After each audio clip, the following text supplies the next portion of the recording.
Company ਚ internet provide ਕੀਤਾ। ਕੀ ਹੋ ਰਿਹਾ, ਕਹਿੰਦੇ ਤੁਹਾਡੇ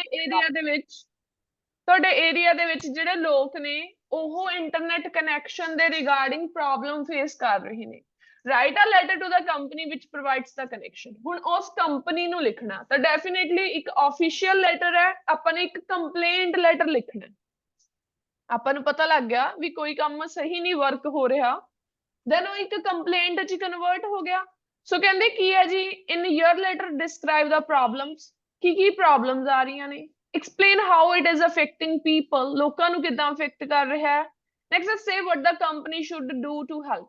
ਥਰਡ ਕੁਐਸਚਨ ਉਹਨਾਂ ਨੇ ਪੁੱਛਿਆ ਕੰਪਨੀ ਨੂੰ ਕੀ ਕਰਨਾ ਚਾਹੀਦਾ ਹੈ। should ਦੇ ਨਾਲ ਹਮੇਸ਼ਾ ਵਰਬ ਦੀ ਫਰਸਟ ਫਾਰਮ ਲੱਗਦੀ ਆ, ਜੇ should be ਹੁੰਦਾ ਫਿਰ done, ਠੀਕ ਹੈ, be ਦੇ ਨਾਲ ਥਰਡ ਫਾਰਮ ਲੱਗਣੀ ਸੀ। ਕਹਿੰਦੇ ਕੰਪਨੀ ਨੂੰ ਕੀ ਕਰਨਾ ਚਾਹੀਦਾ ਹੈ, ਅਗਰ ਉਹਨਾਂ ਦੀ ਹੈਲਪ ਕਰਨ ਦੇ ਲਈ ਪੈਸਿਵ ਚ ਬਣ ਜਾਣਾ ਸੀ, ਫਿਰ ਸਟੇਟਮੈਂਟ ਕੀ ਹੁੰਦੀ, ਜੇ ਬੀ ਦੇ ਨਾਲ ਮੈਂ ਡਨ ਲਗਾਉਂਦੀ ਫਿਰ ਆਉਣਾ ਸੀ what the company should be done to help, meaning same ਉਹੀ ਆ, ਬਸ ਉਹਨੂੰ ਪੈਸਿਵ ਚ ਕਨਵਰਟ ਕਰ ਦੇਣਾ ਸੀ।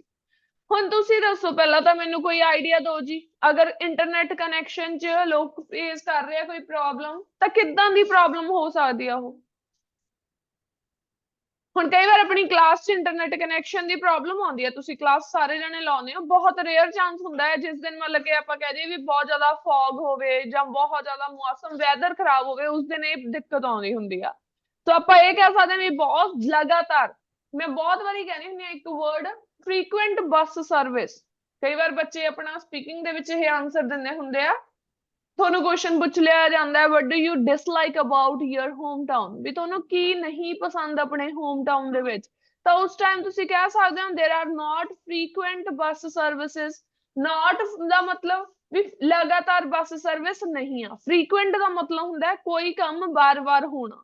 ਸੋ ਆਪਾਂ ਕਹਿ ਸਕਦੇ ਹਾਂ ਵੀ ਬਹੁਤ ਵਾਰੀ-ਵਾਰੀ ਲਗਾਤਾਰ ਕੀ ਹੈ, ਡਿਸਟਰਬੈਂਸ ਆ ਰਹੀ ਆ, ਲਗਾਤਾਰ ਕਨੈਕਸ਼ਨ ਕੱਟ ਜਾਂਦਾ, ਲਾਈਕ frequent disruptions ਜਾਂ ਫਿਰ frequent disturbances ਆਪਾਂ ਕਹਿ ਸਕਦੇ ਹਾਂ। ਜਾਂ ਆਪਾਂ ਇਹ ਕਹਿ ਸਕਦੇ ਹਾਂ ਵੀ ਕਈ ਵਾਰ ਰੇਂਜ ਹੈ ਜਿਹੜੀ ਬਹੁਤ ਜ਼ਿਆਦਾ ਹੁੰਦੀ ਹੈ, ਕਈ ਵਾਰ ਬਿਲਕੁਲ ਘੱਟ ਜਾਂਦੀ ਆ, ਵੌਇਸ ਦੇ ਵਿੱਚ ਉਹ ਪ੍ਰੋਬਲਮ ਆ ਰਹੀ ਆ, ਲੋਕ ਨੇ ਜਿਹੜੇ ਤੁਹਾਡੇ ਏਰੀਆ ਦੇ ਉਹ ਵਰਕ ਫਰੋਮ ਹੋਮ ਕਰਦੇ ਨੇ, ਤਾਂ ਉਹਨਾਂ ਨੇ ਬਹੁਤ ਸਾਰੀਆਂ ਮੀਟਿੰਗਸ ਅਟੈਂਡ ਕਰਨੀਆਂ ਹੁੰਦੀਆਂ ਨੇ, ਉਹਦੇ ਵਿੱਚ ਉਹ ਪ੍ਰੋਪਰ ਫਿਰ ਰਿਸਪੌਂਸ ਨਹੀਂ ਕਰ ਪਾਉਂਦੇ। ਪਹਿਲਾ ਪ੍ਰੋਬਲਮ ਦੱਸ ਦੋ ਅਗਲੇ ਚ ਦੱਸ ਦੋ ਵੀ ਕੀ ਇਫੈਕਟ ਕੀ ਕਰ ਰਿਹਾ, ਵੀ ਵਰਕ ਫਰੋਮ ਹੋਮ ਕਰਦੇ ਆ ਉਹਦੇ ਉੱਤੇ ਇਫੈਕਟ ਪੈ ਰਿਹਾ। ਦੈਨ ਕੰਪਨੀ ਨੂੰ ਕੀ ਕਰਨਾ ਚਾਹੀਦਾ, ਕੰਪਨੀ ਨੂੰ ਜਾਂ ਤਾਂ ਆਪਣਾ ਕੋਈ EMPLOYE ਭੇਜਣਾ ਚਾਹੀਦਾ, ਠੀਕ ਹੈ, ਜਿਹੜਾ ਉਹਨੂੰ ਸਾਰਾ ਸੈੱਟ ਕਰਕੇ ਜਾਵੇ। ਅਦਰਵਾਈਜ਼ ਤੁਸੀਂ ਕਹਿ ਸਕਦੇ ਹੋ ਵੀ ਉਹਨਾਂ ਨੂੰ ਇਸ ਇਸ਼ੂ ਦਾ ਸੋਲਵ ਜਾਂ ਫਿਰ ਉਹਨਾਂ ਨੂੰ ਕੋਈ ਹੋਰ ਜਿਹੜੀ ਫੈਸਿਲਿਟੀ ਆ ਉਹਨਾਂ ਨੂੰ ਪ੍ਰੋਵਾਈਡ ਕਰਨੀ ਚਾਹੀਦੀ ਆ। ਸੋ ਸਿੰਪਲੀ ਆਪਾਂ ਲੈਟਰ ਦੇ ਵਿੱਚ ਇਹੀ ਗੱਲਾਂ ਨੂੰ ਅਟੈਂਪਟ ਕੀਤਾ। ਕਹਿੰਦੇ ਡੀਅਰ ਸਰ ਔਰ ਮੈਡਮ, ਬਿਲਕੁਲ ਲੈਫਟ ਸਾਈਡ ਤੋਂ ਲਿਖਣਾ ਹੈ, ਤੁਹਾਨੂੰ ਪਹਿਲਾਂ ਹੀ ਕਲੀਅਰ ਹੋਣੀ ਚਾਹੀਦੀ ਆ। ਪ੍ਰੈਜੈਂਟੇਸ਼ਨ ਸੇਮ ਤੁਹਾਡੀ ਨੋਟਬੁੱਕ ਤੇ ਇਦਾਂ ਹੀ ਰਹਿਣੀ ਚਾਹੀਦੀ ਆ। ਡੀਅਰ ਸਰ ਔਰ ਮੈਡਮ ਬਿਲਕੁਲ ਲੈਫਟ, ਐਕਸਟ੍ਰੀਮ ਲੈਫਟ ਤੇ, ਦੈਨ ਇੱਕ ਲਾਈਨ ਛੱਡ ਕੇ ਅਗਲਾ ਪੈਰਾਗ੍ਰਾਫ ਜਿਹਦੇ ਵਿੱਚ ਸਿਰਫ ਮੈਂ ਪਰਪਸ ਦੱਸਾਂ। ਪਰਪਸ ਦਾ ਮਤਲਬ ਹੁੰਦਾ ਕਿ ਮੈਂ ਲੈਟਰ ਲਿਖ ਕਿਉਂ ਰਹੀ ਹਾਂ। I am writing this letter, ਜਾਂ ਡਾਇਰੈਕਟਲੀ ਤੁਸੀਂ ਲਿਖੋਗੇ I am writing to bring your attention a concerning issue. Concerning issue ਇੱਥੇ ਕਿਉਂ ਵਰਡ ਪਿਆ, ਕਿਉਂਕਿ ਇਹ ਇੱਕ ਕੰਪਲੇਂਟ ਲੈਟਰ ਆ। ਕਹਿੰਦੇ concerning issue that has been affecting residents in our area regarding the internet connection provided by your company। just ਇਹਨੂੰ ਪੈਰਾਫਰੇਜ਼ ਹੀ ਕਰਨਾ ਹੁੰਦਾ ਪਹਿਲੇ ਪੈਰਾਗ੍ਰਾਫ 'ਚ, ਤੇ ਇਹ ਦੱਸਣਾ ਹੁੰਦਾ ਵੀ ਲੈਟਰ ਤੁਸੀਂ ਕਿਉਂ ਲਿਖ ਰਹੇ ਹੋ। ਲੈਟਰ ਲਿਖ ਰਹੇ ਆ, ਕੰਸਰਨ ਆ ਰਿਹਾ ਜਿਹੜਾ ਅਸੀਂ ਕਹਿੰਦੇ ਤੁਹਾਡਾ ਅਸੀਂ ਧਿਆਨ ਕੇਂਦਰਿਤ ਕਰਨਾ ਚਾਹੁੰਦੇ ਹਾਂ ਜਿਹੜਾ ਇਸ਼ੂ ਅਸੀਂ ਫੇਸ ਕਰ ਰਹੇ ਹਾਂ। I'm writing to bring your attention a concerning issue, ਠੀਕ ਹੈ, ਵੀ ਇੱਕ ਜਿਹੜਾ ਸਾਨੂੰ ਇੱਕ ਗੰਭੀਰ ਗ੍ਰੇਵ ਇਸ਼ੂ ਵੀ ਲਿਖ ਸਕਦੇ ਹਾਂ, ਗ੍ਰੇਵ ਕੰਸਰਨ ਵੀ ਲਿਖ ਸਕਦੇ ਸੀ ਇੱਥੇ। ਸੋ ਉਹ ਗ੍ਰੇਵ ਵਰਡ ਆਪਾਂ ਉਦੋਂ ਲਿਖਣਾ ਹੁੰਦਾ ਜਦੋਂ ਜ਼ਿਆਦਾ ਹੀ ਕੋਈ ਬਹੁਤ ਡੀਪਲੀ ਪ੍ਰੋਬਲਮ ਹੋਵੇ। ਇੱਥੇ ਆਪਾਂ ਨਹੀਂ ਲਿਖ ਸਕਦੇ, ਇੱਥੇ ਸਿਰਫ ਕੰਸਰਨਿੰਗ ਇਸ਼ੂ ਲਿਖਤਾ ਵੀ ਇੱਕ ਮੇਨ ਇਸ਼ੂ ਆ ਰਿਹਾ ਜਿਹਦੇ ਨਾਲ, ਹੁਣ ਮੈਂ ਕੀ ਕਿਹਾ ਸੀ, ਪੀਪਲ ਨੂੰ ਆਪਾਂ ਪੈਰਾਫਰੇਜ਼ ਕਰਤਾ ਰੈਜ਼ੀਡੈਂਟਸ ਦੇ ਨਾਲ, ਕਹਿੰਦੇ ਜੋ ਕਿ ਲੋਕਾਂ ਨੂੰ ਅਫੈਕਟ ਕਰ ਰਿਹਾ, has been affecting residents in our, ਇੱਥੇ ਲਿਖਿਆ ਹੋਇਆ ਏਰੀਆ, ਏਰੀਆ ਦੀ ਜਗ੍ਹਾ ਤੁਸੀਂ ਸਿਟੀ ਵੀ ਵਰਡ ਪਾ ਸਕਦੇ ਆ, ਠੀਕ ਹੈ, ਰਿਗਾਰਡਿੰਗ ਦਾ ਇੰਟਰਨੈਟ ਕਨੈਕਸ਼ਨ ਪ੍ਰੋਵਾਈਡਡ ਬਾਈ ਯੋਰ ਕੰਪਨੀ। ਸੇਮ ਆਹੀ ਵਰਡ ਲਿਖੇ ਗਏ ਨੇ, ਇਹਨੂੰ ਜਸਟ ਆਪਾਂ ਨੇ ਆਪਣੇ ਰਾਈਟਿੰਗ ਦੇ ਵਿੱਚ ਚੇਂਜ ਕਰਤਾ। ਸੋ ਪਹਿਲਾ ਪੈਰਾਗ੍ਰਾਫ ਜਸਟ ਆਪਾਂ ਪਰਪਸ ਦਾ ਬਣਾਉਣਾ ਹੁੰਦਾ ਹੈ ਕਿ ਐਗਜ਼ਾਮੀਨਰ ਨੂੰ ਜਸਟ ਇਹ ਗੱਲ ਕਲੀਅਰ ਹੋ ਜਾਵੇ ਕਿ ਤੁਸੀਂ ਪੈਰਾਗ੍ਰਾਫ ਦੇ ਵਿੱਚ ਲੈਟਰ ਦੇ ਵਿੱਚ ਅੱਗੇ ਕਹਿਣ ਕੀ ਜਾ ਰਹੇ ਹੋ। ਹੁਣ ਜੇ ਮੈਂ ਟੀਚਰ ਆ ਹਨਾ ਵੀ ਤੁਹਾਡਾ ਐਗਜ਼ਾਮ ਚੈੱਕ ਕਰਨਾ, ਮੇਰੇ ਕੋਲ ਤੁਹਾਡਾ ਪੇਪਰ ਆ ਗਿਆ ਤਾਂ ਮੈਨੂੰ ਆ ਤੁਹਾਡੇ 2 ਲਾਈਨਾਂ ਤੋਂ ਹੀ ਪਤਾ ਲੱਗ ਗਿਆ ਵੀ ਅੱਗੇ ਤੁਹਾਡੇ ਲੈਟਰ ਦੇ ਵਿੱਚ ਕੀ ਜਾਏਗਾ। ਸਾਰੀਆਂ ਪ੍ਰੋਬਲਮਸ ਦੱਸੀਆਂ ਹੋਣਗੀਆਂ, ਪਲੱਸ ਕਿੱਦਾਂ ਜਿਹੜੀ ਵੀ ਇੰਟਰਨੈਟ ਸਰਵਿਸ ਦੇ ਵਿੱਚ ਪ੍ਰੋਬਲਮ ਆ ਰਹੀ ਹੈ, ਪਲੱਸ ਉਹਦਾ ਕੀ ਹੈ ਕੀ ਲੋਕਾਂ ਦੇ ਉੱਤੇ ਪ੍ਰਭਾਵ ਪੈ ਰਿਹਾ, ਅਫੈਕਟ ਵਰਡ ਵੀ ਇਹ ਚ ਯੂਜ਼ ਕਰ ਦਿੱਤਾ। ਠੀਕ ਹੈ, ਦੈਨ ਹੁਣ ਸੋਲੂਸ਼ਨ ਦੇ ਲਈ ਆਪਾਂ ਨੂੰ ਕੁਐਸਚਨ ਪੁੱਛਿਆ ਹੀ ਗਿਆ। ਸੋ ਹੁਣ ਇਹਦੀ ਸਟਾਰਟਿੰਗ ਕਰਾਂਗੇ, ਕਹਿੰਦੇ ਨਿਊਮਰਸ ਇੰਡੀਵਿਜੂਅਲਸ। ਨਿਊਮਰਸ ਹੁੰਦਾ ਬਹੁਤ ਜ਼ਿਆਦਾ, ਮੈਨੀ ਦੇ ਲਈ ਆਪਾਂ ਵਰਡ ਯੂਜ਼ ਕਰਦੇ ਹਾਂ। ਨਿਊਮਰਸ ਇੰਡੀਵਿਜੂਅਲਸ ਹੈਵ ਰਿਪੋਰਟਡ, ਰਿਪੋਰਟ ਹੀ ਕਰਾਂਗੇ। ਹੁਣ ਆਪਣੇ ਇੰਟਰਨੈਟ ਨਾਲ ਚੱਲੇ ਤਾਂ ਆਪਾਂ ਕਸਟਮਰ ਕੇਅਰ ਨੂੰ ਕਾਲ ਕਰਦੇ ਹਾਂ, ਦੈਨ ਚੈੱਕ ਕਰਨ ਆਉਂਦੇ ਆ। ਸੇਮ ਕਹਿੰਦੇ have reported frequent disruptions in the internet service. Disruptions ਬਹੁਤ ਜ਼ਿਆਦਾ ਵਧੀਆ ਵਰਡ ਹੈ ਜੋ ਕਿ ਆਪਾਂ ਡਿਸਟਰਬੈਂਸ ਦੇ ਲਈ ਯੂਜ਼ ਕਰਦੇ ਹੁੰਦੇ ਆ। ਡਿਸਰਪਸ਼ਨਸ ਹੀ ਯੂਜ਼ ਕਰਿਆ ਕਰੋ, ਟਰਾਈ ਕਰਿਆ ਕਰੋ, ਡਿਸਟਰਬੈਂਸ ਨਾ ਲਿਖਿਆ ਕਰੋ। ਕਹਿੰਦੇ ਜਿਹੜਾ ਇੰਟਰਨੈਟ ਸਰਵਿਸ ਦੇ ਵਿੱਚ ਸਾਨੂੰ ਲਗਾਤਾਰ ਫ੍ਰੀਕੁਐਂਟ ਹੁੰਦਾ, ਵਾਰੀ-ਵਾਰੀ ਪ੍ਰੋਬਲਮ ਆਈ ਜਾਣੀ। ਐਕਸਪੀਰੀਐਂਸਿੰਗ ਸਲੋ ਸਪੀਡਸ, ਹੁਣ ਕੀ ਪ੍ਰੋਬਲਮ ਆ ਰਹੀਆਂ, ਸਪੀਡ ਸਲੋ ਹੈ। ਇੰਟਰਮੀਟੈਂਟ ਆਊਟੇजेस ਹੈ। ਇੰਟਰਮੀਟੈਂਟ ਆਊਟੇजेस ਦਾ ਮਤਲਬ ਅਗੇਨ ਜਿਹੜਾ ਕਨੈਕਸ਼ਨ ਆ ਉਹ ਸਹੀ ਨਹੀਂ ਆ ਰਿਹਾ। And difficulties in accessing online services, ਤੇ ਫਿਰ ਸਾਨੂੰ ਪ੍ਰੋਬਲਮ ਕੀ ਆ ਰਹੀ ਹੈ, ਅਸੀਂ ਕੁਝ ਵੀ ਅਸੈਸ ਨਹੀਂ ਕਰ ਪਾ ਰਹੇ। ਗੈਟ, ਅਸੈਸ ਦਾ ਮਤਲਬ ਹੁੰਦਾ ਕੁਝ ਵੀ ਗੈਟ ਨਹੀਂ ਕਰ ਪਾ ਰਹੇ, getting online services ਜਾਂ ਫਿਰ assessing online services। ਕਹਿੰਦੇ this has become a significant source of frustration। ਹੁਣ ਕਲਾਸ ਤੋਂ ਵੀ ਆਪਾਂ ਕਈ ਵਾਰ ਅੱਕ ਜਾਂਦੇ ਆ, ਵੀ ਤੁਸੀਂ ਵੀ ਅੱਕ ਜਾਂਦੇ ਹੋ, ਉਧਰੋਂ ਟੀਚਰ ਵੀ ਕਈ ਵਾਰ ਅੱਕ ਜਾਂਦਾ ਵੀ ਆਪਾਂ ਜੁਆਇਨ ਕਰੀ ਜਾਂਦੇ ਆ, ਕਈ ਵਾਰ ਆਵਾਜ਼ ਨਹੀਂ ਜਾਂਦੀ, ਤੁਸੀਂ ਵੀ ਅੱਕ ਜਾਂਦੇ ਹੋ ਐਂਡ ਟੀਚਰ ਵੀ ਪੂਰਾ ਅੱਕ ਜਾਂਦਾ ਵੀ ਮੈਂ ਵਾਰੀ-ਵਾਰੀ ਇੰਨੀ ਵਾਰੀ ਟਰਾਈ ਕਰ ਲਿਆ। ਦੈਨ ਉਹ ਕੀ ਹੁੰਦੀ ਆ, ਇੱਕ ਸੋਰਸ ਆਫ ਫਰਸਟ੍ਰੇਸ਼ਨ। ਸੋ ਕਹਿੰਦੇ this has become a significant ਹੁੰਦਾ ਵੀ ਮੇਨਲੀ ਕਹਿੰਦੇ ਇਹ ਕੀ ਹੈ, ਇੱਕ ਸੋਰਸ ਆਫ ਫਰਸਟ੍ਰੇਸ਼ਨ ਬਣ ਜਾਂਦਾ for our community members as it hampers ਮਤਲਬ ਕੀ ਕਰਦਾ, ਸਟਾਪ ਕਰ ਦਿੰਦਾ। At it hampers their ability to work remotely ਕਹਿ ਸਕਦੇ ਹੋ। ਰਿਮੋਟਲੀ ਕਿਹੜੇ ਪਲੇਸਿਸ, ਲਾਈਕ ਜਿਹੜੇ ਵਰਕ ਫਰੋਮ ਹੋਮ, ਉਹੀ ਉਹਨਾਂ ਨੇ ਕਿਹਾ ਰਿਮੋਟ ਏਰੀਆਜ਼ ਉਹੀ ਹੁੰਦੇ ਆ। ਠੀਕ ਹੈ, ਸੋ ਕਹਿੰਦੇ ਉਹਨਾਂ ਨੂੰ ਲਾਈਕ ਉਹਨਾਂ ਦੀ ਐਬਿਲਿਟੀ ਨੂੰ ਘਟਾ ਦਿੰਦਾ, ਸ਼ਮਤਾ ਨੂੰ ਕੰਮ ਕਰਨ ਦੀ ਨੂੰ ਘਟਾ ਦਿੰਦਾ। ਸਿੰਪਲੀ ਇੱਥੇ ਇਹ ਵੀ ਲਿਖ ਸਕਦੇ ਸੀ ਇਟ ਐਲੀਵੀਏਟਸ देयर ਐਬਿਲਿਟੀ ਜਾਂ it reduces their ability to work smoothly. ਜੇ ਰਿਮੋਟਲੀ ਨਹੀਂ ਪਾਉਣਾ ਤਾਂ ਸਮੂਥਲੀ ਵਰਡ ਪਾ ਸਕਦੇ ਹੋ। ਇੰਗੇਜ ਇਨ ਆਨਲਾਈਨ ਲਰਨਿੰਗ, ਉਹ ਆਨਲਾਈਨ ਲਰਨਿੰਗ ਚ ਇੰਗੇਜ ਨਹੀਂ ਹੋ ਪਾਉਂਦੇ। ਠੀਕ ਹੈ, ਹੈਂਪਰ ਵਰਡ ਸਾਰਿਆਂ ਦੇ ਲਈ ਲੱਗਿਆ ਅੱਗੇ ਆ ਕੌਮਾ ਪਾ ਕੇ। ਐਂਡ ਇੱਥੇ ਸਟੇ ਕਨੈਕਟਡ ਲਿਖਿਆ, ਇੱਥੇ ਹੈਂਪਰਸ ਵਰਡ ਹੀ ਆ। ਕਹਿੰਦੇ stay connected with their friends and family, not connected with their friends and family। Hamper ਨੇ ਹੀ ਸਾਰਿਆਂ ਨੂੰ ਅੱਗੇ ਕਨੈਕਟ ਕਰਤਾ। ਕੀ ਹੈਂਪਰ ਕਰਦੇ ਆ, ability to do work, engage in online learning, ਠੀਕ ਹੈ, stay connected with friends and family। ਸੋ ਇਹਨਾਂ ਦੇ ਨਾਲ ਕਹਿੰਦੇ ਉਹ ਕਨੈਕਸ਼ਨ ਨਹੀਂ ਰੱਖ ਪਾਉਂਦੇ। ਇਹ ਤਾਂ ਹੋ ਗਿਆ ਪ੍ਰੋਬਲਮਸ। ਹੁਣ ਇੱਧਰ ਅਫੈਕਟ ਵਰਡ ਲਿਖਿਆ, ਹੁਣ ਇਹ ਥੋੜੀ ਨਾ ਕਿ ਆਪਾਂ ਅਫੈਕਟ ਹੀ ਲਿਖਾਂਗੇ।